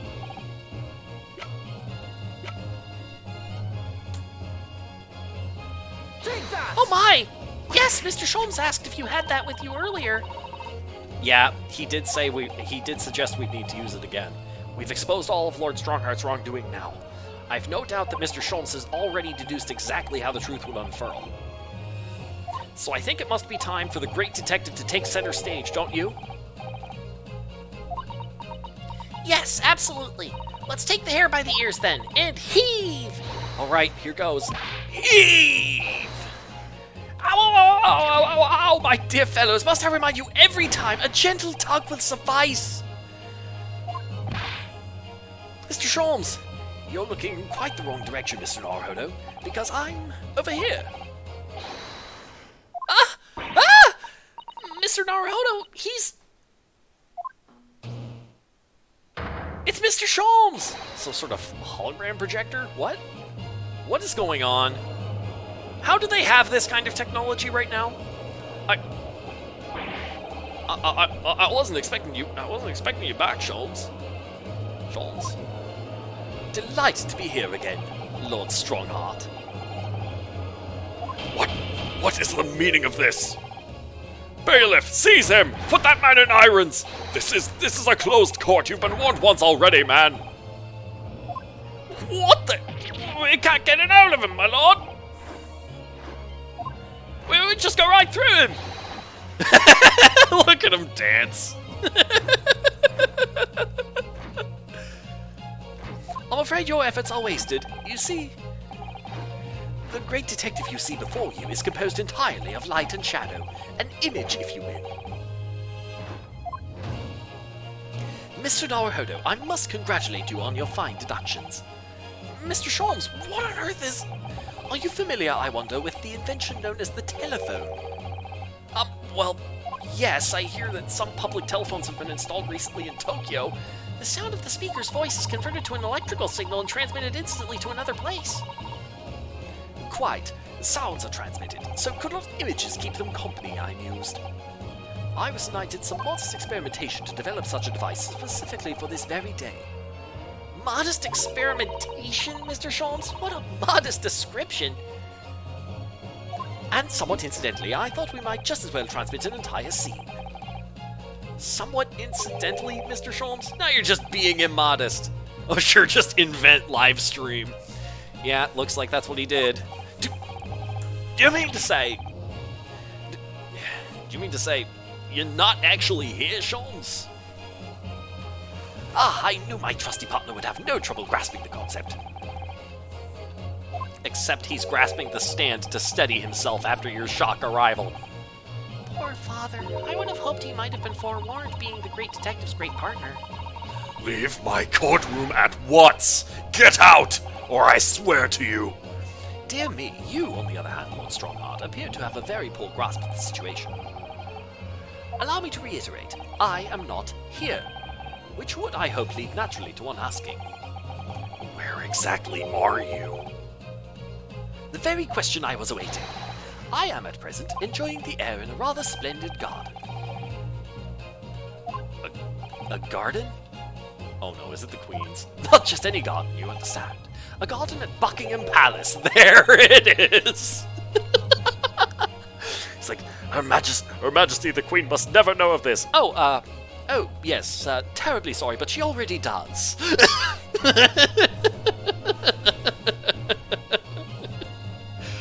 What? You can't be Buckingham Palace? What's Buckingham Palace, Miss Susato? I've never heard of it. Do you ever read the news, Mr. Naruhodo? Mr. Sholmes, is Iris with you there? Ah, well now, Iris is currently enjoying some tea. With Her Majesty. Her Majesty? Not just any Her Majesty, you understand. Her Majesty, the Queen of the British Empire. What?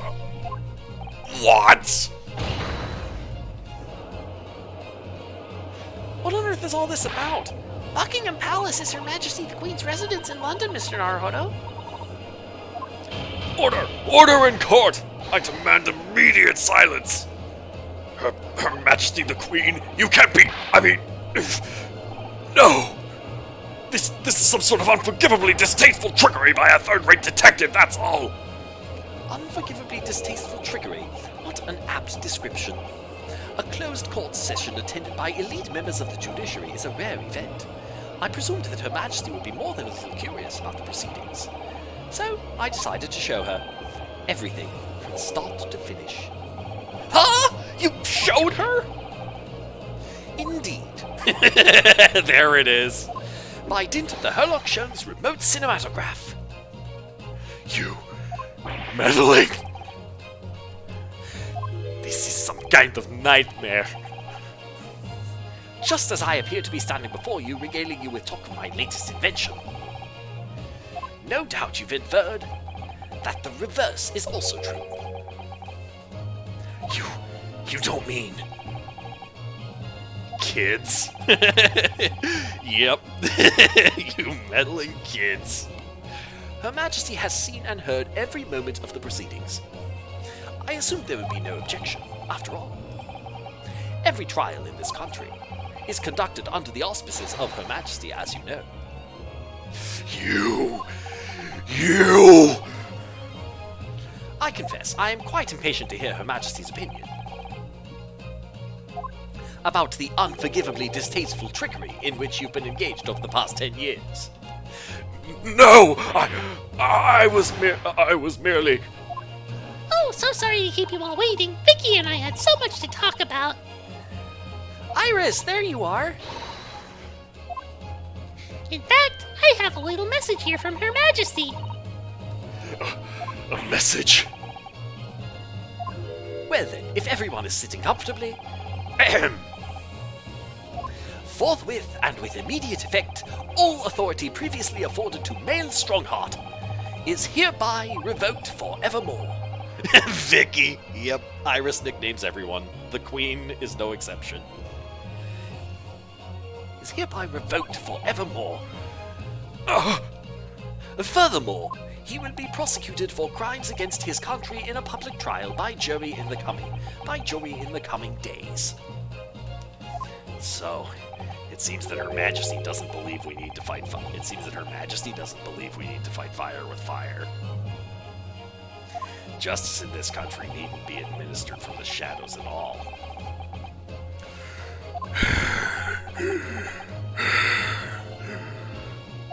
Male Strongheart. The darkness you fostered to conceal your despicable actions these last 10 years is a thing of the past now.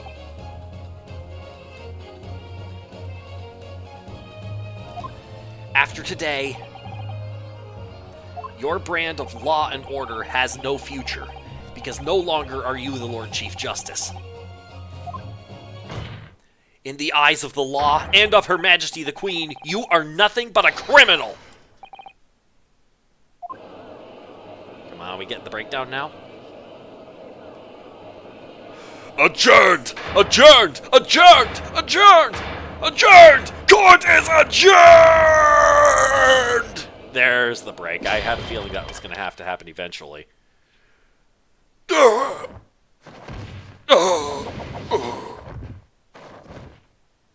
it is. Oh, is that going to break too? Yep, he's extra guilty. Oh no, now the courtroom's going to catch fire. Oh, that's not good. Oh no! Oh no, no, no, no, no, no, no, no!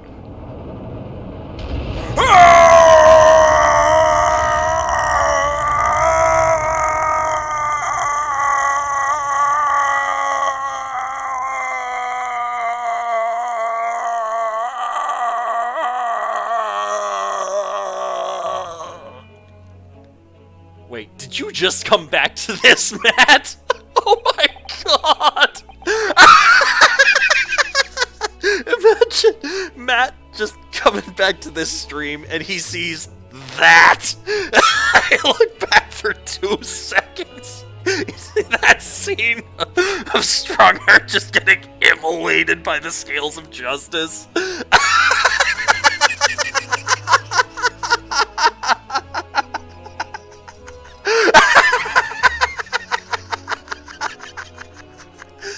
there's always the VODs, Matt. If you ever want to know the context, there's always the VODs. Or the game. You did say you were going to get the game for yourself. See? There's the link right there. Right on cue. Thank you, Stream Elements. Lord Clint Van Zieks left a will in which he confessed to everything.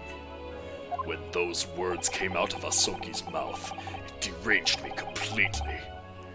Really? Ads now? Oh, god damn. You know, if it helps you, if it helps you, Red, I don't know. I'm gonna type this part in chat so you can see it.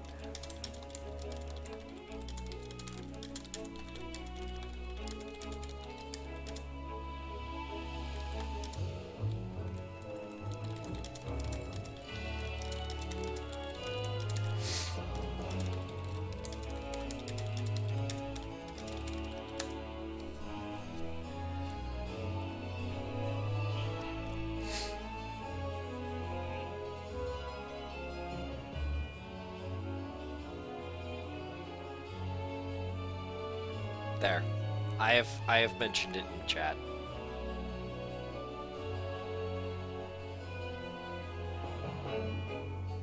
Yeah, I'll see what I can do, Red. Sorry about that. I may not be able to stop the ads, but I may be able to like pause important parts while the ads are playing. I may be able to do that much. You got a 5-ad special? Oh, wow. Okay. When those words came out of Asoki's mouth, it deranged me completely. I knew I must do anything and everything in my power to contain the situation. But I couldn't find the damned document. I searched his cell, but it wasn't there.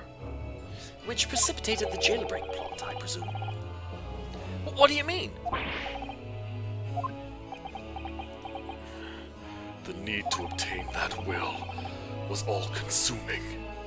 I was sure that if I facilitated Asoki's escape, he would emerge with the will somewhere on his person.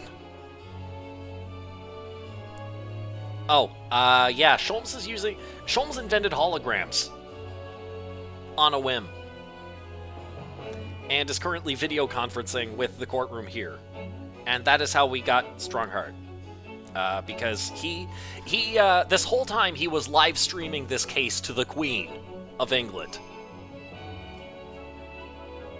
And that's what finally got him.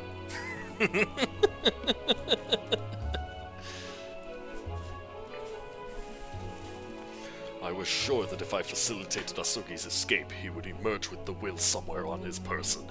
But despite searching, his limp British soft teams be like, this is a much more surprising plot twist. But despite searching his limp body in the cemetery that night, it still eluded me. Thought the Flames and Ghostland was top. It never even crossed my mind that it was concealed in the sword's hilt.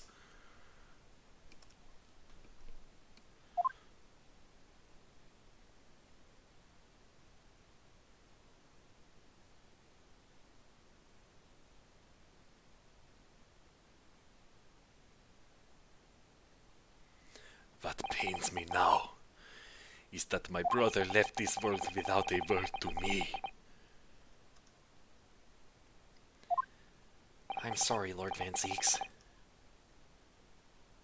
In point of fact, I think perhaps that isn't the case. Red truly stuck on stream, huh? Yep. Sorry? How could that be? There is more to his last will and testament. What? Well, that's why they don't let us read it.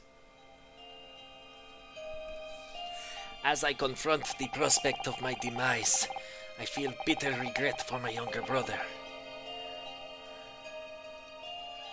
Baroque, you have always looked up to me, and now you follow in my footsteps to become a prosecutor. It is my fervent wish that my unspeakable deeds should not hinder your advancement. I ask not for understanding, for none could understand my depravity. I ask only for forgiveness.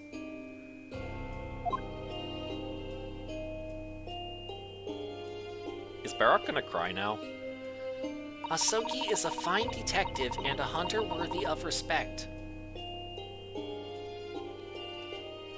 He has agreed to honor my final 2 wishes.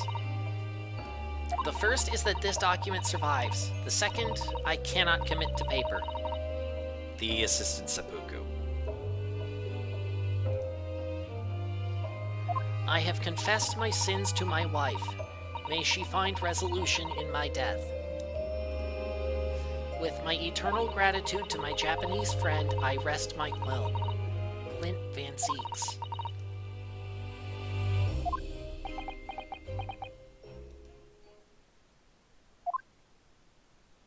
Clint.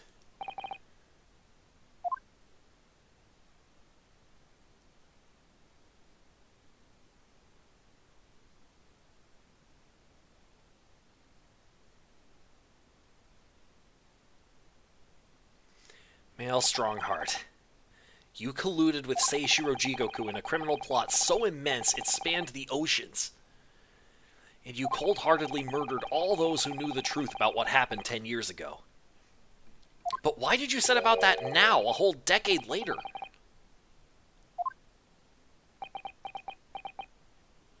To ascend to the very peak. Yeah, he did mention that. These last 10 years made me realize being the Lord Chief Justice wasn't enough. Short of becoming Her Majesty's Attorney General, I could have no real power to effect the changes needed in this country. And for that promotion, I needed to ensure no remnants of the past remained. How could you? I like everything to run smoothly in the exact manner that I prescribe, like a well-oiled machine. And I was just a step away. And for your ambition to succeed, you two hate the Queen. Did you even bother to count the number of brilliant people you had killed?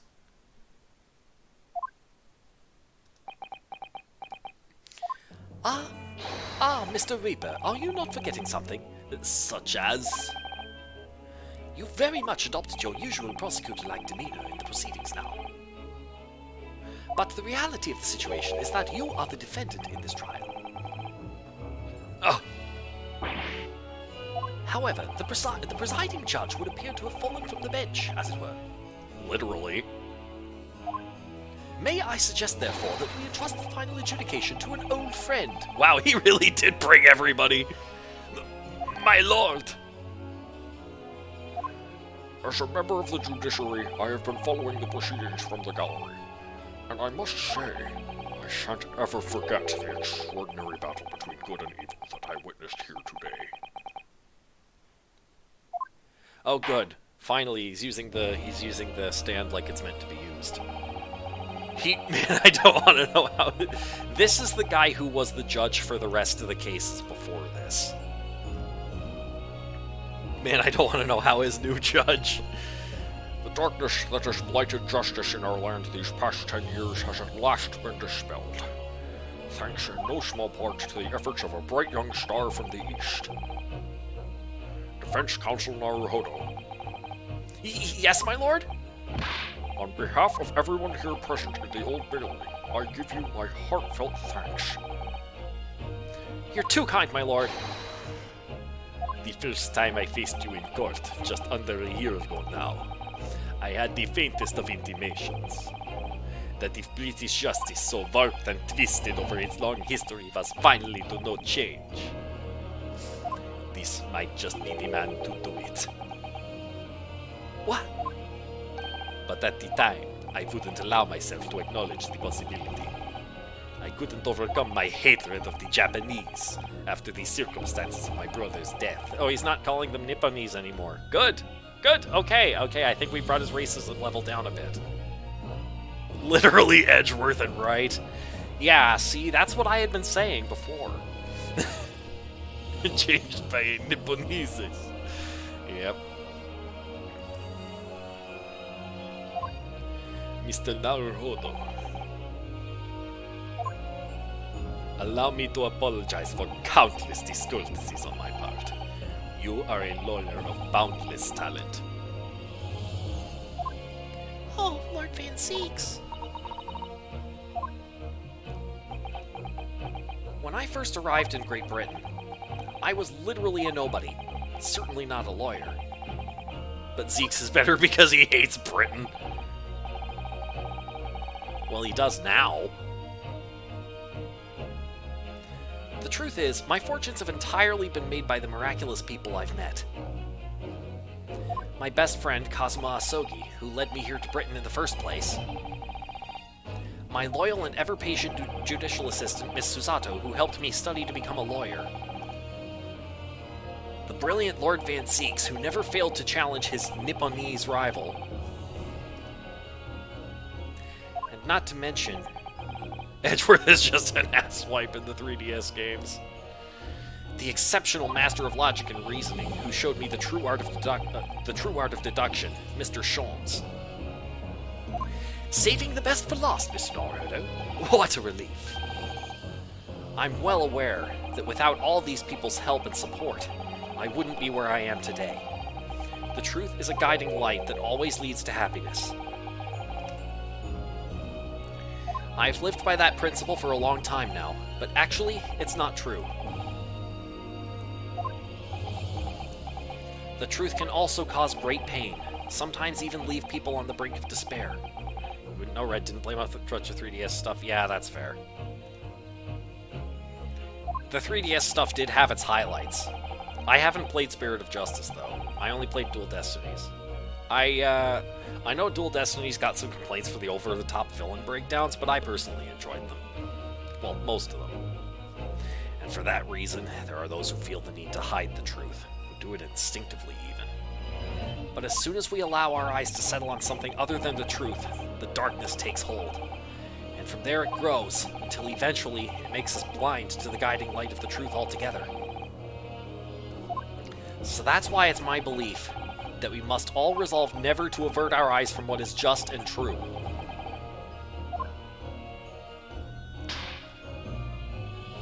So that we can continue to walk the straight and narrow path ahead.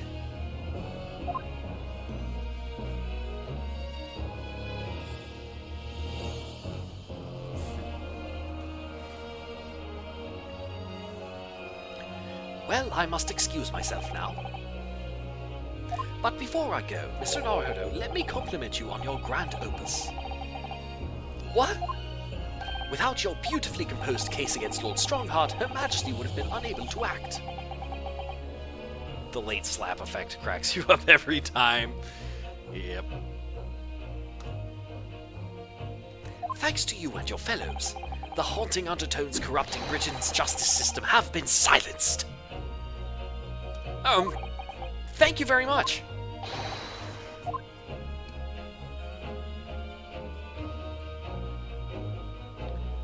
So, until our paths cross again somewhere. Well then, it would appear that this long trial has finally come to an end. My apologies for any anxiety caused, my lord. I'm quite sure we shall meet again here in the courtroom before long, Prosecutor Barak Van Cheeks. Sholmes, stop smoking. In conclusion of these proceedings, I hereby declare the defendant, Barak Van Cheeks, not guilty.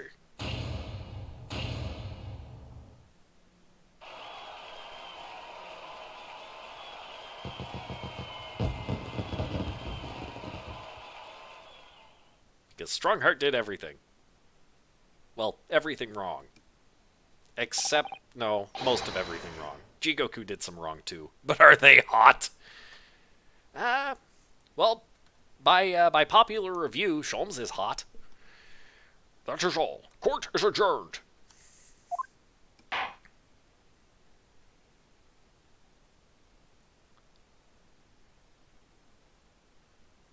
Steve really with the confetti and fireworks. Yep. 4th November, 4:21 p.m. The Old Bailey Defendant's Antechamber. It really is all over. But did I sacrifice too much? Mr. Naruhodo, I really must congratulate you. It was a truly, truly splendid performance. Honestly, I couldn't be happier for you. Oh, thank you very much. But I really couldn't have done it without you at my side through it all, Miss Susato. Oh. Your kind words mean so much to me. It really was a very splendid show, that, Naruhodo. I'd have thought you'd be smiling from ear to ear, but you look rather glum. Well, of course I'm delighted about the verdict, but in exposing the truth, I'm afraid I've caused my client a great deal of pain. I'm really not sure that's what a lawyer ought to be doing. A bit late for that, Matt. None of the tears escaped, but they welled up momentarily. Oh, well, in that case, I'm quite sure that when you see Lord Van Zeeks' smiling face, everything will seem much better. You can see Barrock come in with a knife and be like, no, no, no, no, please, brother, I beg you. Oh, no.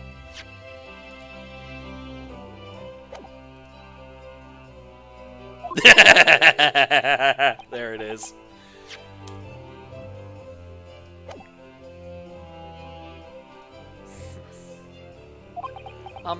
Miss Susato, everything seems worse. He has a face like thunder. Oh dear, I really shouldn't have presumed. I really shouldn't have presumed. Mr. Naruhodo, Yes? almost a year it's been now since I first encountered you here in this very courthouse. For you to have risen to the level of excellence you demonstrated today, well, it's quite remarkable. But I exposed the most unpalatable truth you could ever have imagined in court today. I feel as though I've robbed you of something you held so dear. What was it he said? To fight those who dwell in the darkness requires at least some of us to occupy the darkness ourselves. He occupied the darkness so we could live in the light. Nothing is true, everything is permitted, Or something. That's how it goes, right? I don't remember the exact words. It's been years and years since I played Assassin's Creed. Well, Rip Ryu. Yep. by the darkness ourselves. But that was just the feeble excuse of a coward. Only those with a steadfast eye for the truth have what it takes to fight the dark forces of crime. You made fine work of establishing that fact in court today. How'd he get that scar on his face anyway? Oh, well, thank you. What magnanimous words! I'm quite sure that Kazuma-sama would have a smile on his face at this very moment if he were here. Kazuma. There he is. God damn, he really be Edgyworth. Yep. Out of the darkness we can all find light. From a YouTuber. Fair enough.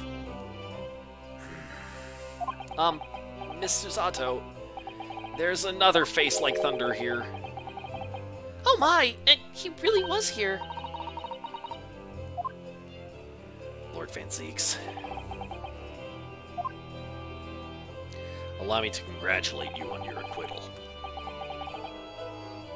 Congratulate me, or curse me, you failed to bring down the Reaper. Barrock met a Sharpedo. That's how he got the X scar. Maybe. I owe you an apology. No, it is I who should apologize. Your father, Genji. If I had been stronger, then perhaps I made an unforgivable error of judgment. I can offer no excuse.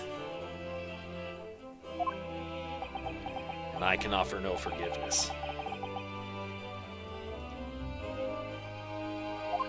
That said,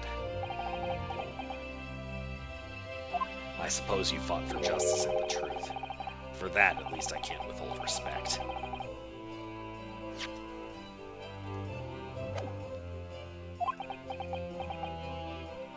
Your words mean more to me than you could know. I will hold them dear. Kazuma-sama. I must say, there's one thing that's still bothering me. What's that? The will that Lord Clint Van Zieks wrote before his duel with my father.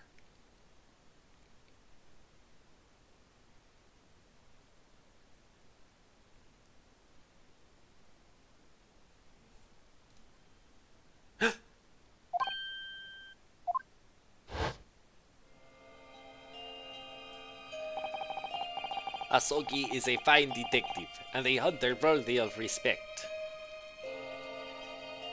See Kazuma with a knife in his back that says sorry in advance! He has agreed to honor my final 2 wishes. I'm just gonna speedrun Japanese here, but so I don't lose my streak and incur the wrath of a certain green owl. It's nearing midnight in my time zone, so.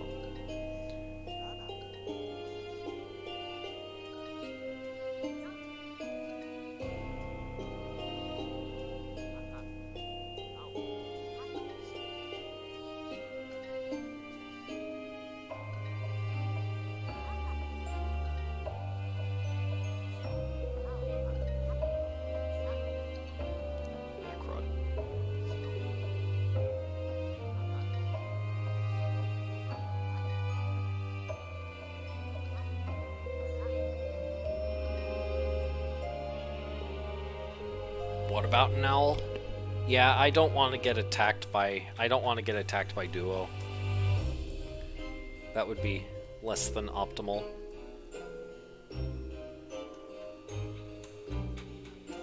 Okay, I'm done now.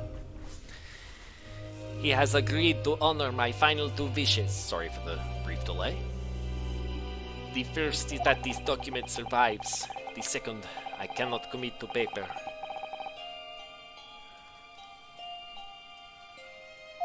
Once the stream ends, you'll fill me in on the power thing. Sounds good, Kecleon. I have confessed my sins to my wife. May she find resolution in my death. With my eternal gratitude to my Japanese friend, I rest my quill.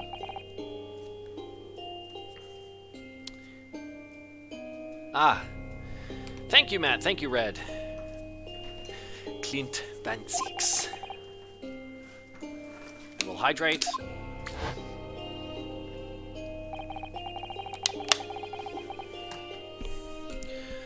What can the second of his final wishes have been?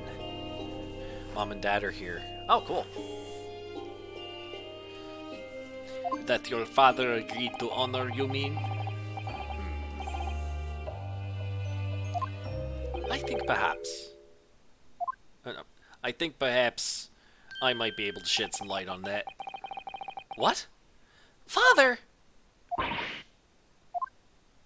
It was 10 years ago, as you know. Oh, as in you read your simple plea.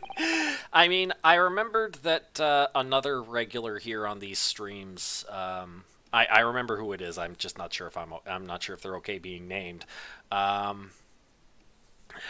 They had been saying that they couldn't catch some streams because of a family event with their mom and dad. So just kind of in that mode right now. Sorry about that. It was 10 years ago, as you know, the day before the execution was scheduled. Obviously, you damn dickhead. Ha! I went to the prison to say my farewells to Genshin.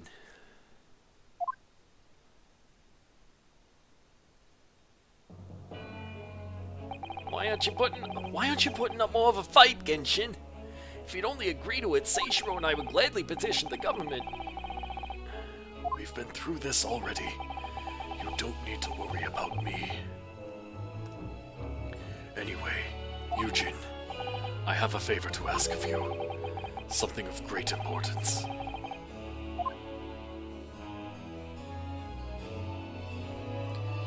my greatest friends, Genshin. Whatever it is, consider it done. I'm going to tell you an address. I need you to go there at once, in secret and telling no one. Oh no, does this have to do with Iris's parents? Go there at once, in secret and telling no one. You should find a lady of the gentry in hiding there. Oh no! Iris's father was Clint Van Zieks. That's where this is going. You should find a lady of the gentry in hiding there. A lady of the gentry? She's not in a good way, and she's with child. The birth is imminent. Red is dad, and you're a bitch-ass motherfucker. As a medical man, I'd like you to attend to her. Please, you're her only hope. By any chance, is the child yours, Genshin? Don't be daft. It's a favor that was asked of me by a man I knew, as his dying wish. All point, no quills, no pillows! Look at this, it's like 2 balls and a bong! Yep.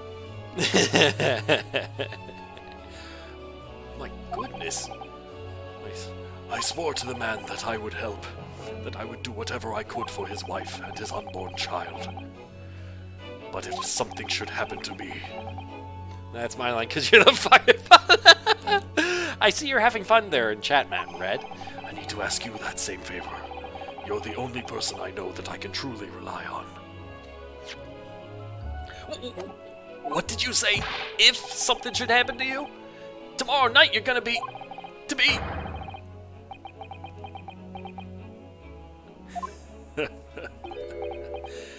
You never know though, do you? What life will bring. Alright then, tell me the address. I'll head there at once with Seishiro in. No, not with him. Father asks you. Pardon? This is a favor I'm asking of you, and only you, Eugene. Right. I see. Very well then. So Jigoku was the rotten one of the 3, not Genshin.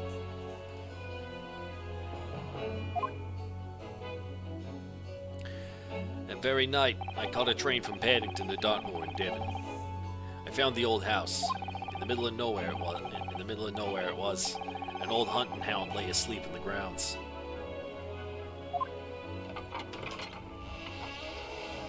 Then with all due respect, put up those fisticuffs. Oh, he'll do that with pleasure, trust me. The poor woman was on the floor at the back of a darkened room. She was in mortal danger. I broke her waters to precipitate the labor before she weakened further, but it was a torturous birth. I did everything humanly possibly for her and her child.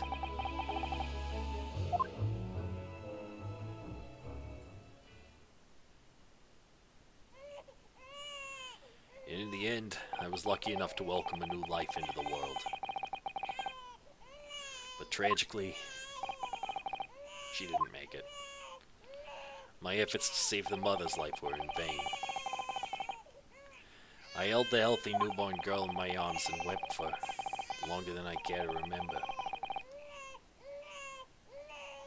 Eventually, in something of a daze, I looked around the room. There was precious little in it, but an old travel trunk caught my eye.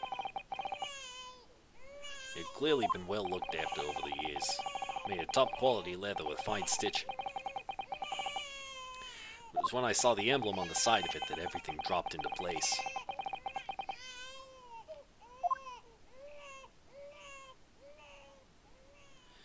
B for Baskerville. But Baskerville? You mean the woman was the wife of Lord Clint Van Zieks? Did this last case have a dead friend angle? Clint Van Zieks. Yes. That's right. The newborn was his daughter. But that makes no sense! Why on earth wouldn't Clint have entrusted the child to my care in that case? I was completely unaware that he even had a daughter. I suppose he didn't really have any choice. What? Well, your brother said that he'd confessed everything to his wife. So she must have been beside herself with worry for her child. If the true identity of the professor were ever to be made public, the girl would be forever branded as the daughter of the infamous mass murderer. Oh no. Well, the VOD is there, Red. The VOD will be there. Like, I'm not. I haven't locked. I haven't locked the early VODs behind subs, so you should be able to see those. You should be able to see those right away. Ah. So the only solution was to distance the young girl from the Van Zieks family as much as possible. I don't believe it. I imagine that in his final hour, Lord Clint Van Zieks made the obvious choice.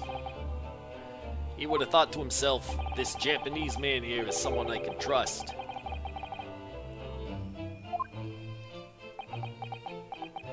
I honored my promise to Genshin. I honored my promise to Genshin, of course. However, only a month later, I was summoned back to Japan. Without disclosing the parentage of the child, I couldn't obtain permission to take her with me. Oh, how awful. I was completely at a loss. In the end, I had to ask my great friend. I asked him if he'd be a father to her. That being Mr. Sholmes, I presume? Yes. He took one look into my eyes and agreed to it on the spot. Mr. Sholmes. He has a heart of gold. Really, all it can be said that I did for the child was to give her a name. Oh? Iris. When I'd come to Britain, I was trying to escape from the grief of losing my darling wife. So it was her name that I gave the little girl. Your wife's name, Professor Mikotoba? In other words, The name of my mother. Ayame Mikotoba. oh! That's right, Ayame, or in English, Iris. Iris? I had no idea. And that's why they wanted to keep the Baskerville thing secret. Ouch! Mr. Naruhodo, what's wrong? This little thing just pinched me on the behind through my trouser pocket. Hard! Ah, my dear fellows, can you hear me? Mr. Sholmes, is that you? Ouch! Yes, yes, we can hear you. You see what excessive tugging can do? Let that be a lesson to you. Mr. Sholmes, we weren't able to thank you properly before, but you were simply marvelous. Your checkmate move was a stroke of genius. Indeed it was, wasn't it? I surpassed myself, I feel. It had become apparent to me that to stop the Lord Chief injustice would require such measures. Phoenix Wright Classic on characters figuring out the convo a full 10 minutes later. Yep. Oh no, Susie! Oh, Iris! Oh, I'm so pleased. What a wonderful outcome. Her Majesty Queen Vicky said she thought my special blend was delicious. They let you give her something to consume? I'm impressed. Oh, I'm sure she did. After all, no one brews a more delicious tea than you do, Iris. Let's have a party to celebrate. And Mr. Reaper, you simply must come too. I'm afraid I couldn't. The Reaper of the Bailey, flustered by a 10-year-old girl. Again. No, really? Oh, pooh. But I give you my word that I shall present myself at your residence in the near future to express my gratitude. Oh, how lovely. You've promised now. I won't let you forget. Bye for now, then. Although, alright, Iris, thank you for all your help earlier. Oh, that was nothing. Just come back home soon. Man, that's gonna be a difficult conversation. Ouch! One final pinch goodbye, was it? Wow, Sholmes really was bitter about that. Well, I think I ought to be leaving. Lord Van Zieks, would you care to accompany me? Certainly. Mr. Naruhodo, allow me once again to express my deep gratitude to you. Talk about a pocket Neopets. Yep. I believe you saved my life.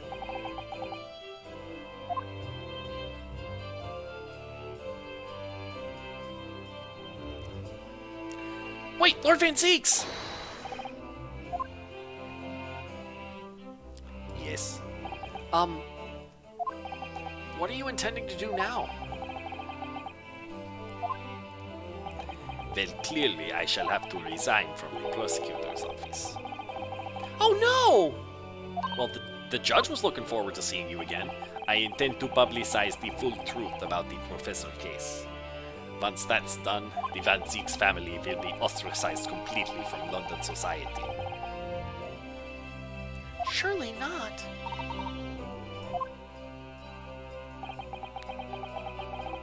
So as soon as I am free from my employment, I shall leave the capital. Oh, I see.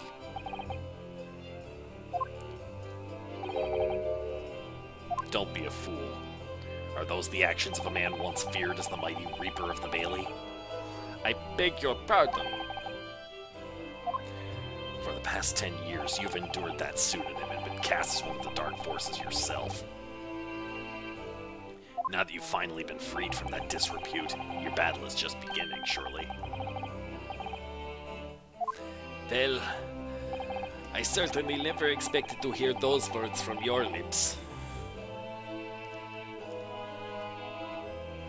I waited a very long time to come to London.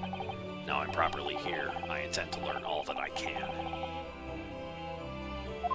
Anyway, goodbye for now, Ryunosuke Naruhodo. Kazuma Asogi. It seems as though he's really matured suddenly. He's not the only one who's matured, Mr. Naruhodo. Well, I think we should make our way back to Baker Street. We must help Iris with tonight's dinner. We must.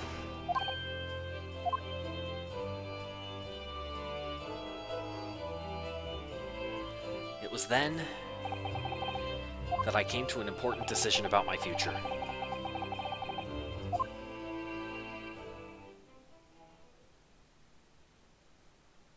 Fourth November, 6:25 p.m. Sholmes' suite. I'm home! Ah!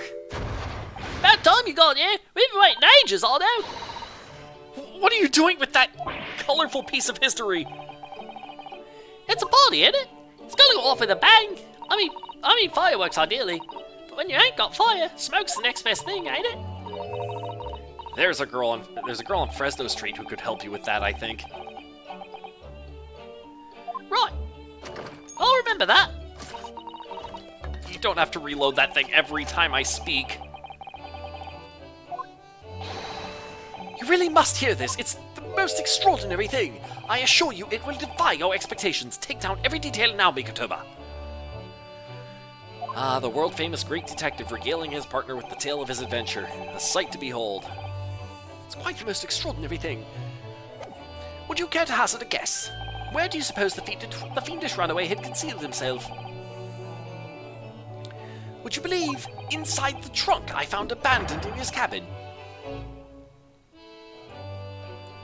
Mikotoba was there for that. I would believe it, yes. I say, Mikotoba, I detect not a hint of surprise.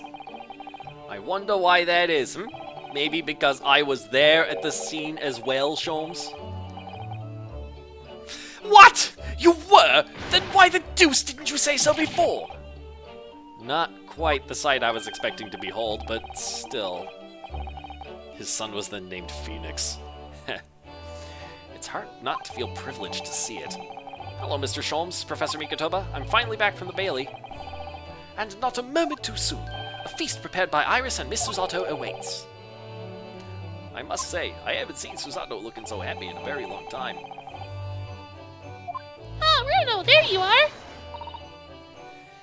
Dinner is on the table, everyone. Please do come and take a seat. Time to fill me boots. Time to fill me boots. Probably said it more like that, yeah. Goodness, is that really true, Gina? Yep, I'm losing me Compass Club and going back to what I know best. It's a diver's life for me.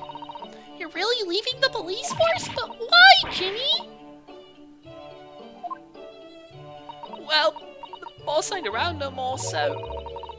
Oh, And anyway, no matter how hard I try, that Reaper ain't never gonna accept a diver turned dick, is he?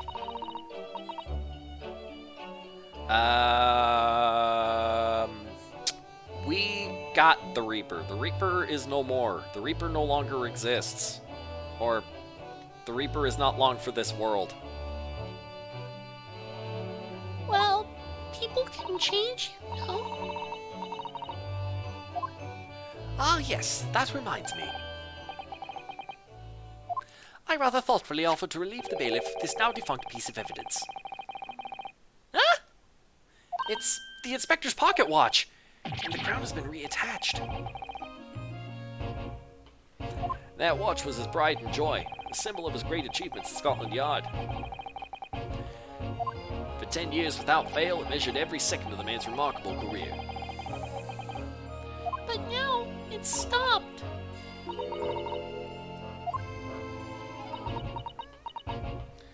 Someone needs to keep the memory of Inspector Gregson's career alive by taking on the great responsibility of winding that watch every single day again. Yes, someone with an equally fierce detective spirit.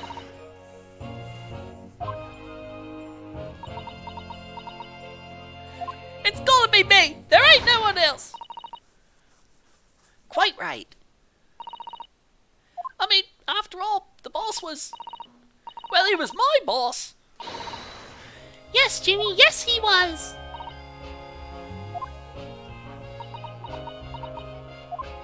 Oh yeah, and I made you a promise and all, didn't I, Iris?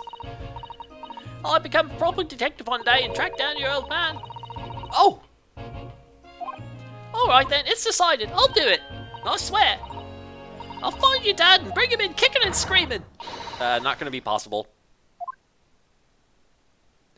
I'm not entirely sure that would be appropriate. Yes, I think, Gina, it might be best to, well...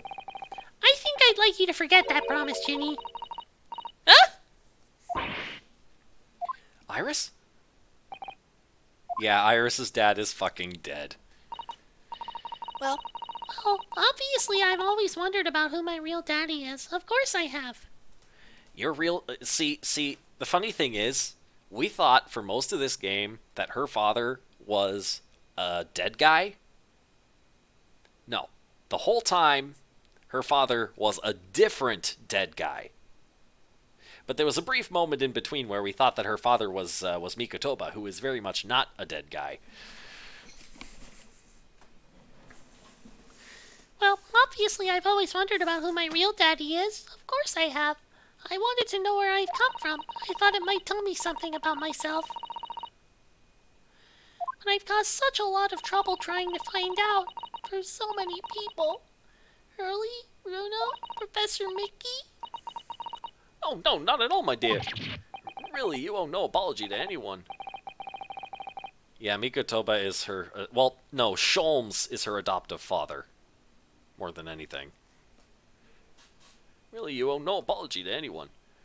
Well, anyway, I've decided to give up on it because I finally realized my daddy is the greatest in the world. I don't think it matters what his name is or where he's from. Don't you agree, Hurley? I wonder if she'll ever know. With every word, Iris. Thank you, Hurley. Thank you, Daddy.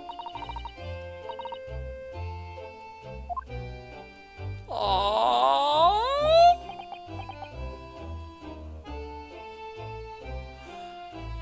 It's too late at night for me to be crying. Well, I'm actually not. I'm actually not welling up at this. I think the well is already run dry from the course of the past bit of this case. I'm sorry. What? I think Mikotoba. Yes, Sholmes. I think that I ought to express my gratitude to you. Oh? For 6 years, you and I solved many a mystery together, and during that time I remember countless expressions of gratitude for our good services. But a moment ago, I heard the most pleasing expression of gratitude of them all. And I should never have experienced it, were it not for you. You old softy, Sholmes. But I must confess, it's a weight off my mind to hear you say it. Well then, I think this calls for a lengthy violin recital, wouldn't you say? Oh, well, the food would go cold. That's the only problem. Maybe next week, Hurley? Are you sure a week is long enough, Iris?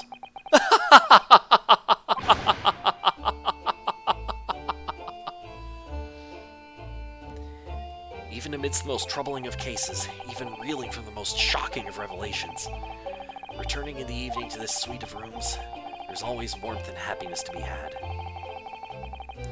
The home of the world's greatest detective, and my home too, with my greatest family. Get off the stage! My home too, with my greatest family.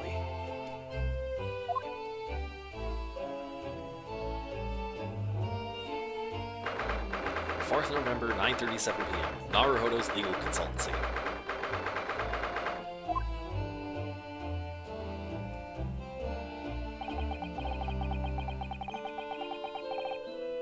This attic room has been my home and office for almost a year now. I've certainly had some unforgettable experiences whilst I've lived here. But I think now the time has come. Time to bid this place farewell. Naruhodo. Oh, Professor! Are you alone? I didn't hear any sound from Susato's room. Yes, Susato-san went out after dinner. She took a carriage. Something about an important matter she needed to take care of. Ah, I see. I wanted to thank you for what you did earlier. Oh? With Iris, I mean. When the subject of her father came up. Lord Clint Van Zeeks. I made up my mind many years ago never to tell her who her real father was. It's what was agreed with Genshin, after all. Lord Clint Van Zeeks' final wishes before he died, you mean? Yes, I've had to take some rather drastic steps at times to protect that secret, you know. Calling Susato back to Japan 6 months ago, for example. That's why? When I read Soseki-san's report about his final days in London, my heart nearly stopped. He'd stumbled across the crux of that terrible case, the dog's collar.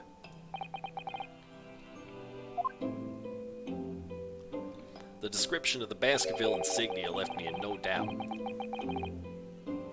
Baskerville. If you'd decided to investigate that insignia, sooner or later you'd have made the connection to the Van Zeeks. And to make matters worse, Susato knew of the unpublished story as well. The story that Iris had written based on my notes from the time. Ah yes, the Hound of the Baskervilles. Exactly. So that's what it was. It was a work of fiction, but based on the grim reality of a huge beast of a dog being used as a murder weapon. A dog with the Baskerville family emblem around its neck. Armed with those two clues, I feared you and Susato might arrive at the truth.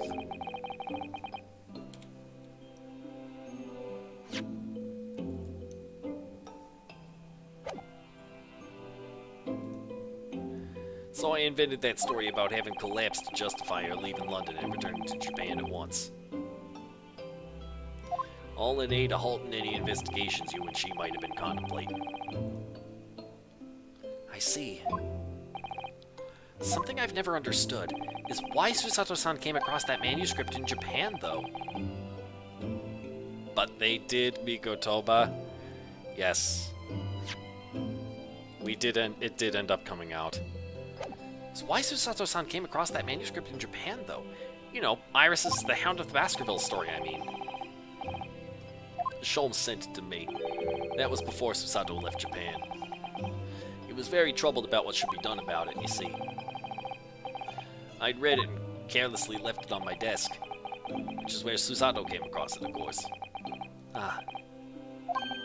It was the only case Sholmes and I ever pursued that I didn't record in meticulous detail. I was stunned when I discovered the young Iris had pieced together so much of it from my paltry notes. Sholmes and I discussed the matter and decided that we couldn't allow the story's publication. At that point, I returned the manuscript by post to Sholmes for safekeeping. So you did all that to stop Iris from finding out the truth about her father? That's right, because Sholmes had told me how astute she'd become. However, having witnessed events in court today, I must say my opinion is somewhat shifted. Oh? I think at some point in the future, the time will come for Iris to know the truth. And when it does, well, I believe it'll be for the best. There it is. I think so too.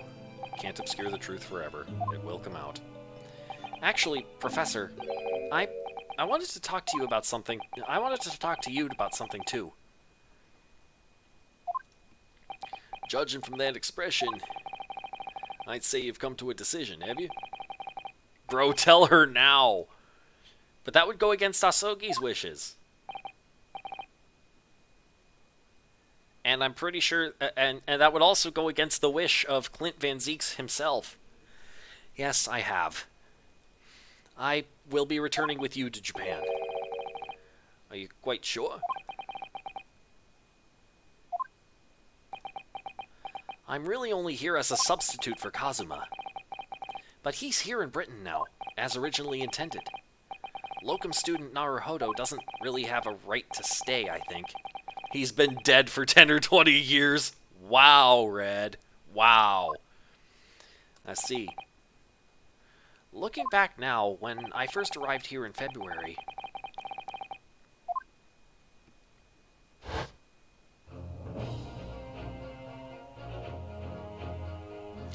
my becoming a lawyer just seemed to be the way things turned out. With Kazuma, Susato-san, and Mr. Sholmes all gently pushing me in that direction.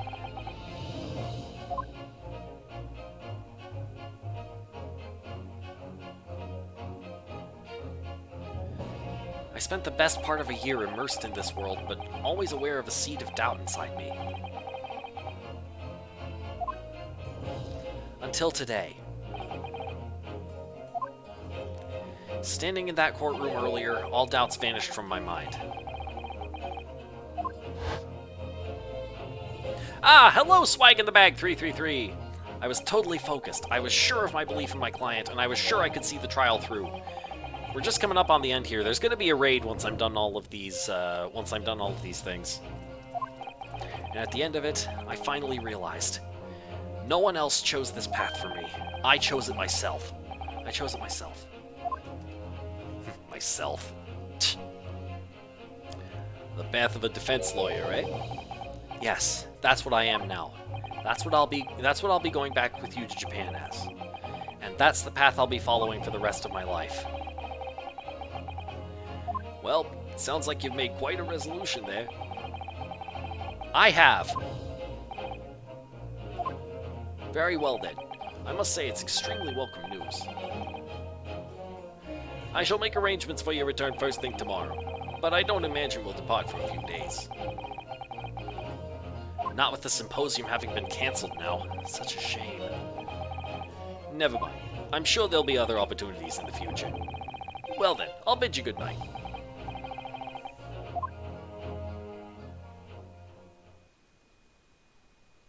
mystery, yes. Susato-san, we're coming up at... This is actually, yeah, this is the... Yep. Fitting, I suppose, that I would be going through these cases and stuff. Susato-san. I just wanted to let you know I'm back.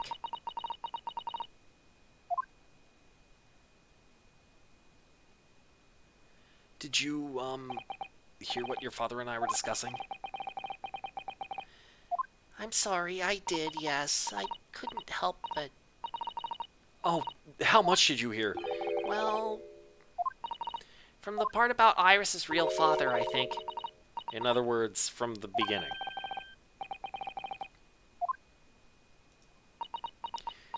Don't forget, by the way, if you have Amazon Prime, you can subscribe to me using your Amazon Prime and not pay a cent to support me.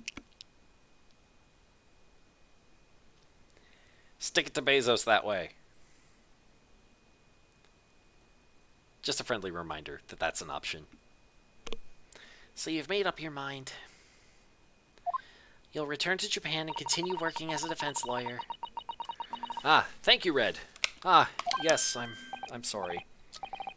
I really should have consulted you about it. I did want to earlier this evening, actually, but you'd already gone out. Oh no, that's quite alright. I already knew that it's what you'd decide, Naruto-san. You did?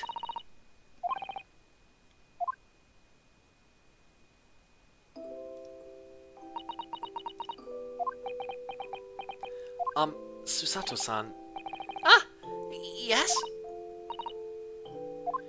I suppose this means it has to be farewell soon. I suppose. You'll be a great help to Kazuma going forward. I mean, I know he's a brilliant lawyer, but he's new to the British courtroom. He'll certainly benefit greatly having a brilliant judicial assistant at his side. Having a brilliant judicial assistant at his side. I'll do my very best. I wish I could say it, but I just can't. I can't ask her to come with me. After all, she was always supposed to be coming to Britain as Kazuma's assistant. So confused right now? About what? This is the epilogue for the final case, so... It's growing late. We should both try to get some sleep. I'm sure you must be exhausted after today. Oh, yes, you're right. Before I retire, let me just say one more time. You really were quite splendid in court today. So if you ask me, anyone who thinks of you as a substitute or a locum should be ashamed of themselves. Susato-san. Thank you. There's the smile.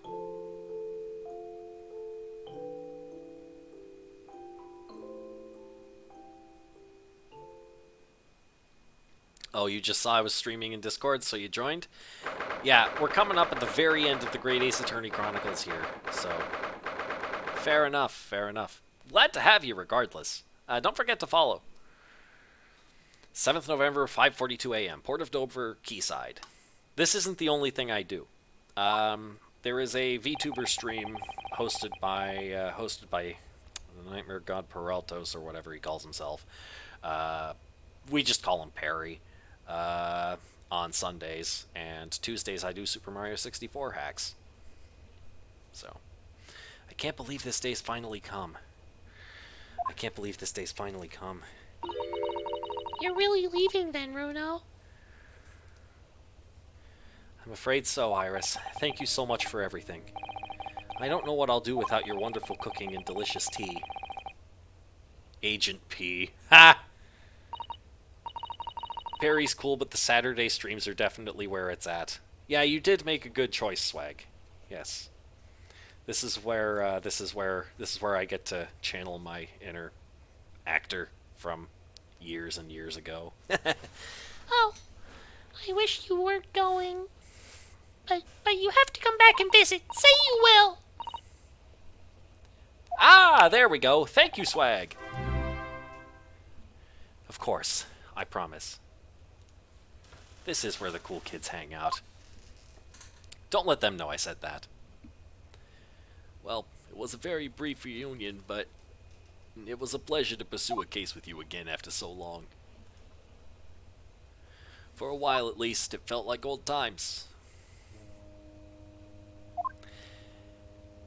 Yes, I suppose on reflection, there's something to be said for it. Having a little fun once in a while. Oh, and we also just started a community challenge. Check the point redeems. You should see it. Tomorrow we're going to be debuting a new feature for interactions with Perry, and this community challenge is for some upgrades to that system. It's 12:37 for me. It's 12:37 for me too. So, like I say, we're coming up on the very end. I wanted to see this through to the finish because I knew it was the final part of the final case. I'll just go and say goodbye to the professor as well, I think. All right, Iris, you do that.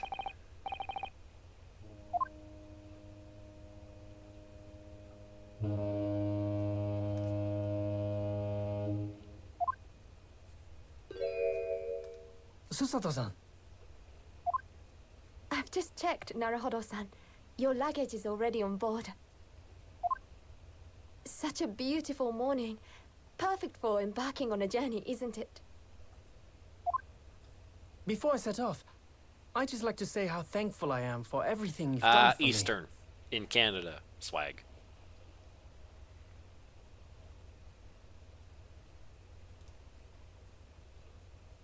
And give my warmest regards to Kazuma, please. Actually, I think you ought to give him your regards in person, don't you? Sorry? Ryunosuke. Kazuma! What are you doing here? Do you really think I'd miss my best friend's departure? Thanks. To be honest, I'd been looking forward to our wild time tearing up the streets of Her Majesty's capital, but, Well, we'll have to save that for another time. Personally, I'm looking forward to facing you in court again. Me too. But, we're both defense lawyers, so, I'm going to become a prosecutor. I'll stay in Lord Van Zeek's tutelage for the time being, but before long, I intend to be just as formidable as the Reaper himself. Oh, I see. Actually, Ryunosuke, I have a favor to ask. Name it. I'd like you to take care of this for me for a while. Say good morning. I'll pray for misfortune for you. Karuma? Why? Because I've seen it now. I've seen what's inside me. The demon that reared its ugly head that day. He doesn't want to... Yeah, oh, this. It was only for the briefest of moments. The last time I came face to Oh, face he with that genuinely inspector. wanted to kill the guy, and he's like, no, I can't be trusted with this thing. But it was unmistakable. There it is. I wanted to kill him.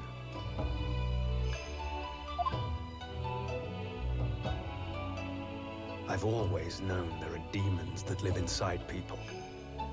And now I know there is one I in could me. make a connection to another game that I played off-stream fairly recently, but I won't, because it would be massive spoilers for that game.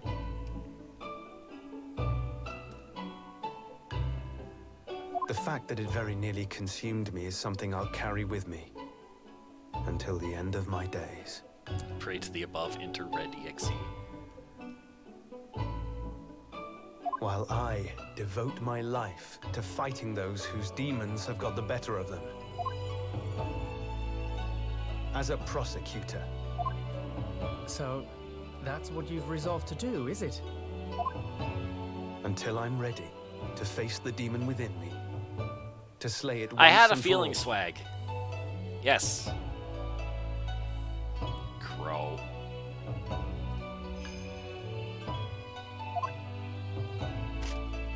I leave this in your care. If you'll take it. Of course I will. I'll keep it by my side. Always.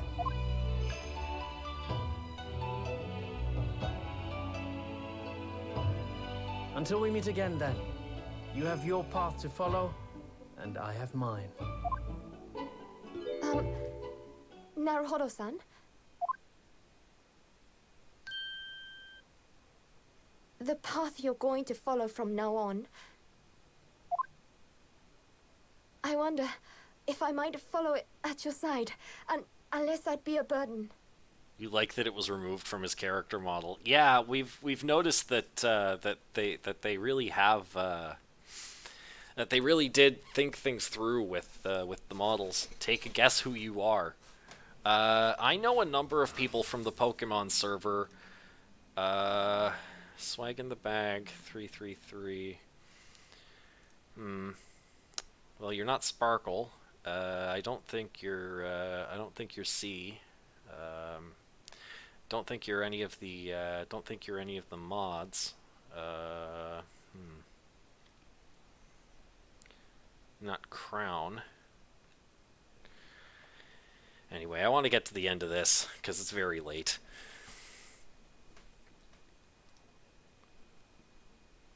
What? I mean, I would very much like you to come with me. But aren't you...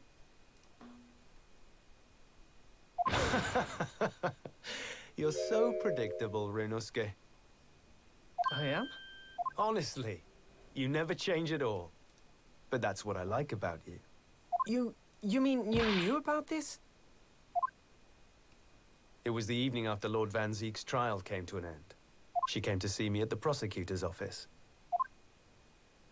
Really? Oh, when I had that conversation with Professor Mikotoba.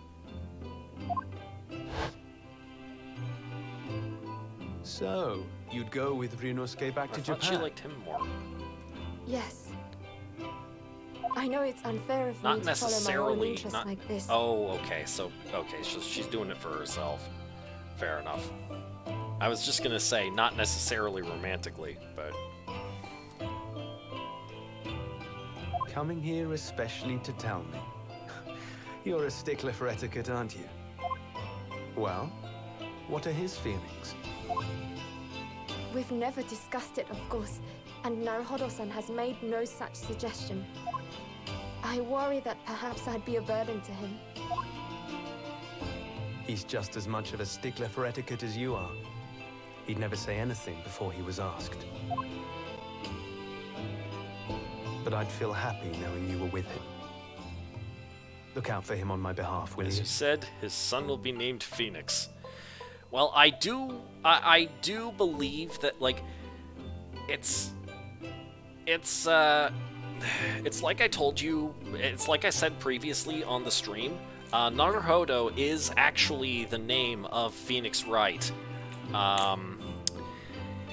in Japan, in the Japanese version. So I am pretty convinced that Ryunosuke here is an ancestor of Phoenix.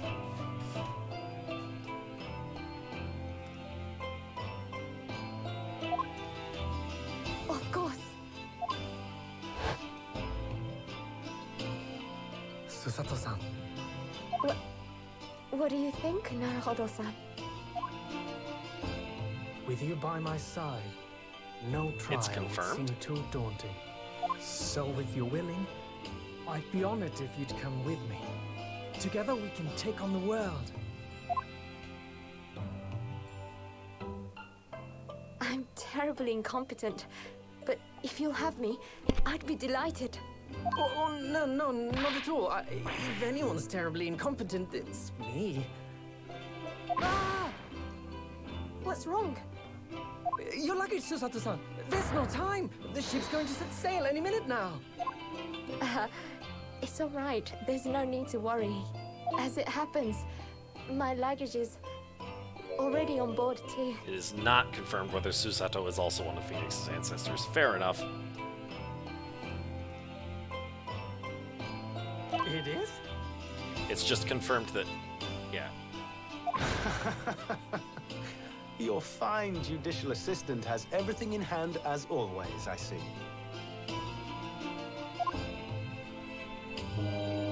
Hang on, I'm just gonna do this so that...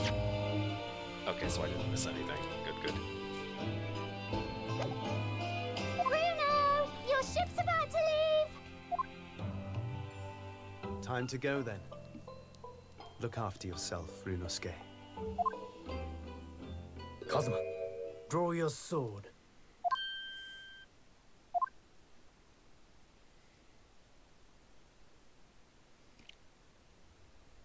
You think this is Rogueport?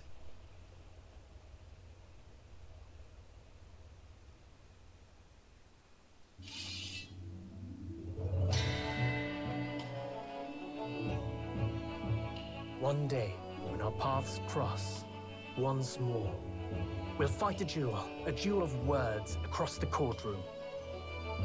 A day I eagerly await as a lawyer. I've been waiting to hear you say that, partner.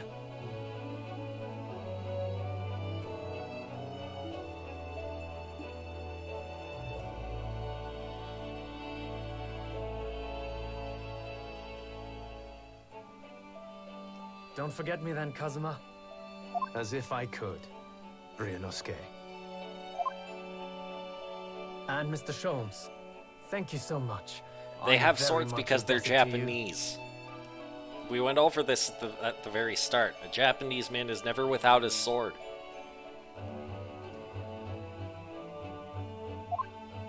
Indeed, Mr. Naruhodo. Wow, I was actually pretty close with this guy's voice. I'll never forget all you've done for me during my time in London. Quite. I should like to think you will remember your debt. You don't of know gratitude. Japan, you're French. Yeah, Red, I don't quite have that level of racism yet. No. Especially when I visit you in your country. What? The truth is, although many are ignorant of the fact, the world is far smaller than most folk realize. Well, I'd be delighted if you came to Japan one day. Oh yes! Would welcome you with open arms, Mr. Sholmes. Nihongo ga sukoshi hanasemasu. Demo Furansu... Oh, no. Furansu-jin dewa arimasen. Okay, so Kakleon is saying that he speaks a little bit of Japanese, but he's not French.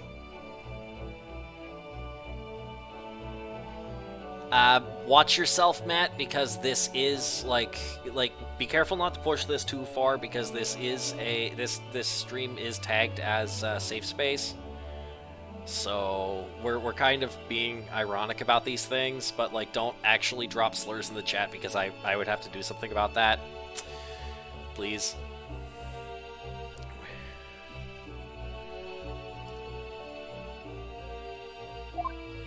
Oh, that sounds wonderful! I can't wait! In that case, let us conclude that this is to be merely a brief parting, my dear fellows. And that brings us to the end of my adventures in Great Britain.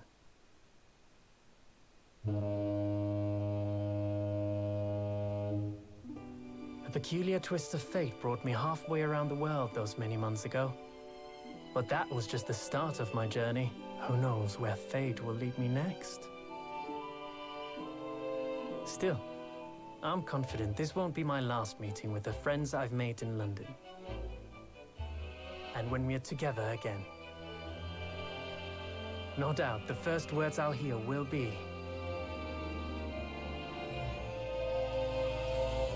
Come, the game is afoot.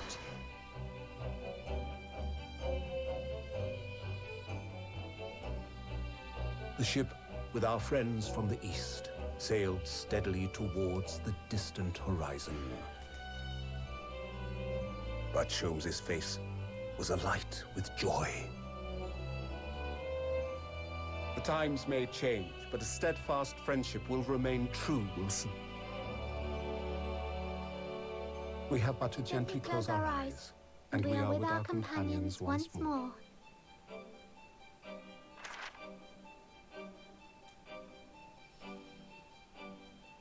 So I do just that. And when I do, I can hear his strong, familiar go. voice ring out. Yeah, it always has to end on an objection. Until we meet again, Runo. That mouse moves off his shoulder and put a rat trap down. Okay, looks like we're finally at the end here.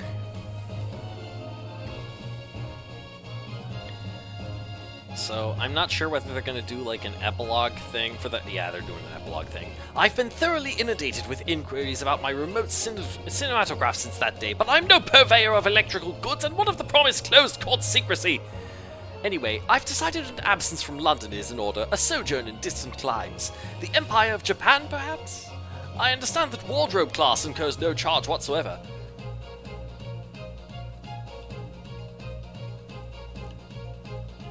I will not. I gave a little note to Hurley the other day. It just said, "Thank you for everything, Daddy," but it made Hurley cry, and I gave him some lotion I'd invented as well to dye his hair red safely. But he said that might make him cry too, so he'd rather not use it.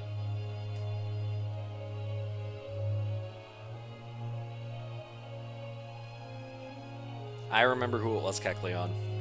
Thank you. But yes, this is just epilogue stuff now. In those days, when I was known as the Reaper, I felt your presence at my side.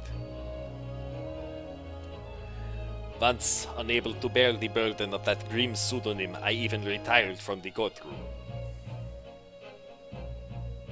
Despite everything, I still bear your prosecutor's badge with pride. But the darkness that once beset me is no more, as you too are no more. In the words of a young foreign friend of mine, I must stride forward toward a brighter future. It's certainly been a ride, Matt, and I did not forget Tuppence, Nibble. This has just been going on for a while is all. The boss left a note for me, you know, and I can read every letter now, A to Z, the whole lot. Said, it's cleared a load of stuff up. The boss was trying to protect me, see? And that's exactly what me and Chief Inspector Toby here are going to keep doing for Londoners.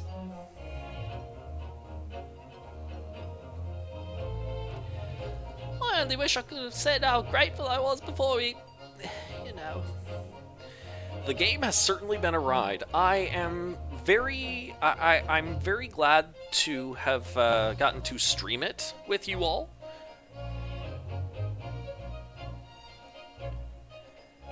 Gina, the truth is, I'm not the upstanding fella you think I am. You might be a diver at heart, but it's a good heart. You've reminded me I need to be true to myself. I've got one more job to take care of before it's ta-ta to London town for the foreseeable. And then, I gotta complete your education in the art of detection a la Gregson, as they say. Was it that ultimate worthy game, or just mid and was mid before and mid now? Honestly, I would consider this a worthwhile experience in its own right. It did deviate from the typical... Your Excellency, this man is accused of illegal entry into the office of Minister of Foreign Affairs. Objection! A bleak overstatement! Overruled! The minister has been detained in Britain anyway! Who is this caddish counsel for the defense, and women are forbidden to enter the courtroom? Oh, really? My friend Susato-san is in the British courtroom all the time and doing a wonderful job. Perhaps I should have engaged the services of a regular legal team. That kind of came out of nowhere. Sorry, I totally forgot what Ouchie's voice was. That dude is just the first lawyer, though. Yes. We're pretty sure he's a distant ancestor of Winston Payne as well. Taketsuchi Ouchi. Mama, is it true about Japanese people? Are they experts at filleting corpses? Yes, they are. Fish corpses on the whole. I'd like to hone my own filleting skills. You don't mind, do you, Mama? Yes, I do. I'm not a corpse yet, am I? No. And I'm glad.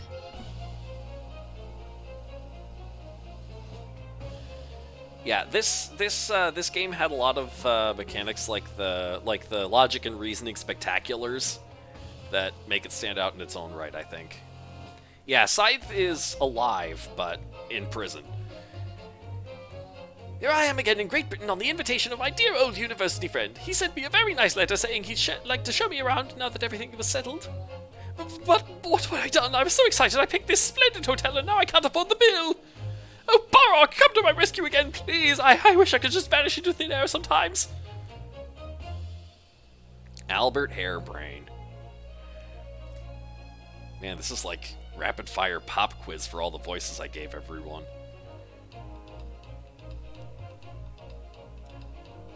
When I went to make the waxwork impression of the killer in the cemetery, I realized what had happened. But even in the witness stand of the highest court in the land, I could never speak of it. The Lord Chief Justice and I had struck a bargain, you see. For a faithful reproduction of the visage, there is nothing Vito spells would not do.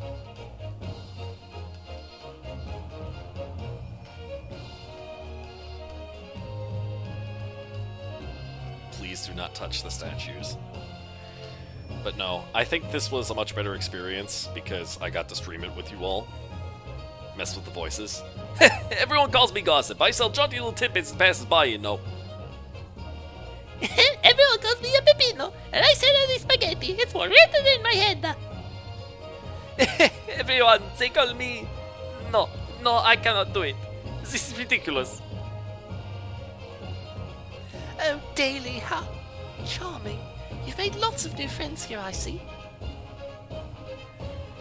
Yeah, and when we're released, we're all gonna strike it rich together.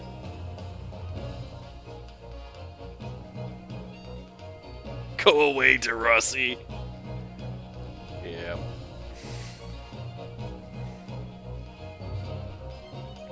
Some of us, but I'm glad you just joined on the worst points. Ah! When I was accepted on the foreign study tour, I knew exactly what path I had to take, and however it might have ended, I knew that I wanted you there to see it. If I'd ended up in the dock, there's no one I would have rather had defending me. But now, thanks to you, there's a new path I want to take. I'm sure we'll meet again in the courtroom, my friend. Until then, I leave Karuma in your care.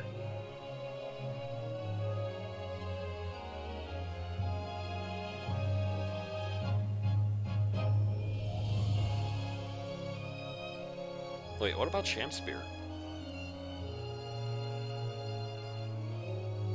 They didn't cover Shamspear. Oh well, who cares about him? I've made some tea, Naruhodo-san. It's important that you rest whilst you can. Once we arrive in Japan, you shall be busy establishing your new office. I'm so delighted to be accompanying you. After all, your talents have been recognized by a great detective. Because you really are the greatest of lawyers. A great ace attorney, some might say. There it is. He then solves like 4 murders as a defenseman.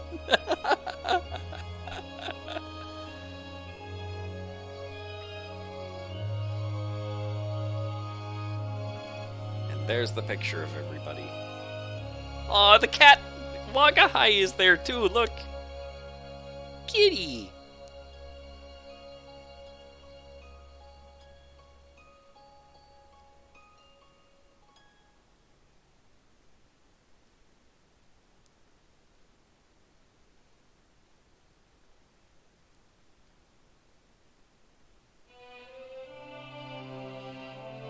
That's the title, yep.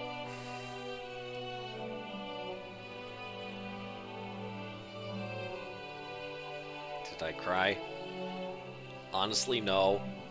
But I'm a bit of a... I'm a bit emotionally stunted like that sometimes. I feel like I probably should have cried. No, it's like I say, I'm already dry from the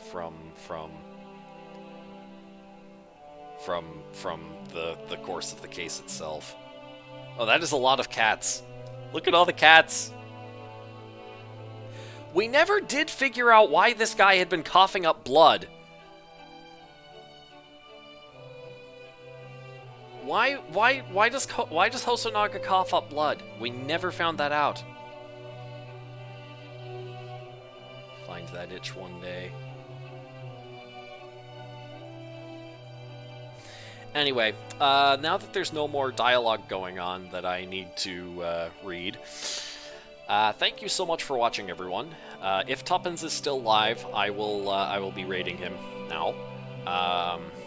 Don't forget to follow, subscribe.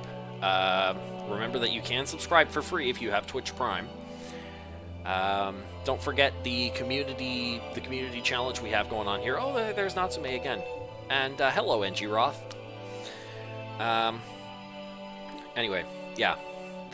Yes, smash that like button, as it were. That's what I would say if there was a like button, but instead we have a follow button, so smash that. Unless you've already followed.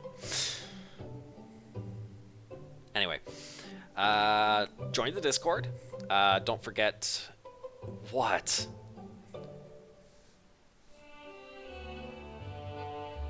Bill, you idiot. What is it now, Matt? Tell about future. Oh. What about future? The thing where I have another week to write the the Perry stream. Yes, right. Tomorrow Perry's going to be live with this new feature that has been added to the point system. And Monday, Halloween night, I will be here with some special Halloween content in Super Mario 64. Yes. So don't miss our spooky special. And I'm sure you'll very much enjoy the new feature that I've added in for Perry. I know I'm gonna enjoy it. I know I'm gonna enjoy watching it. And there's Jigoku. Yes. But also, yeah, join the Discords so that you can learn so you'll have early notice about things. Look, I stutter, okay? I stutter. And I also don't want to spoil, well, I mean, if you've been paying attention, you've probably already spoiled yourself on the surprise of what tomorrow will bring.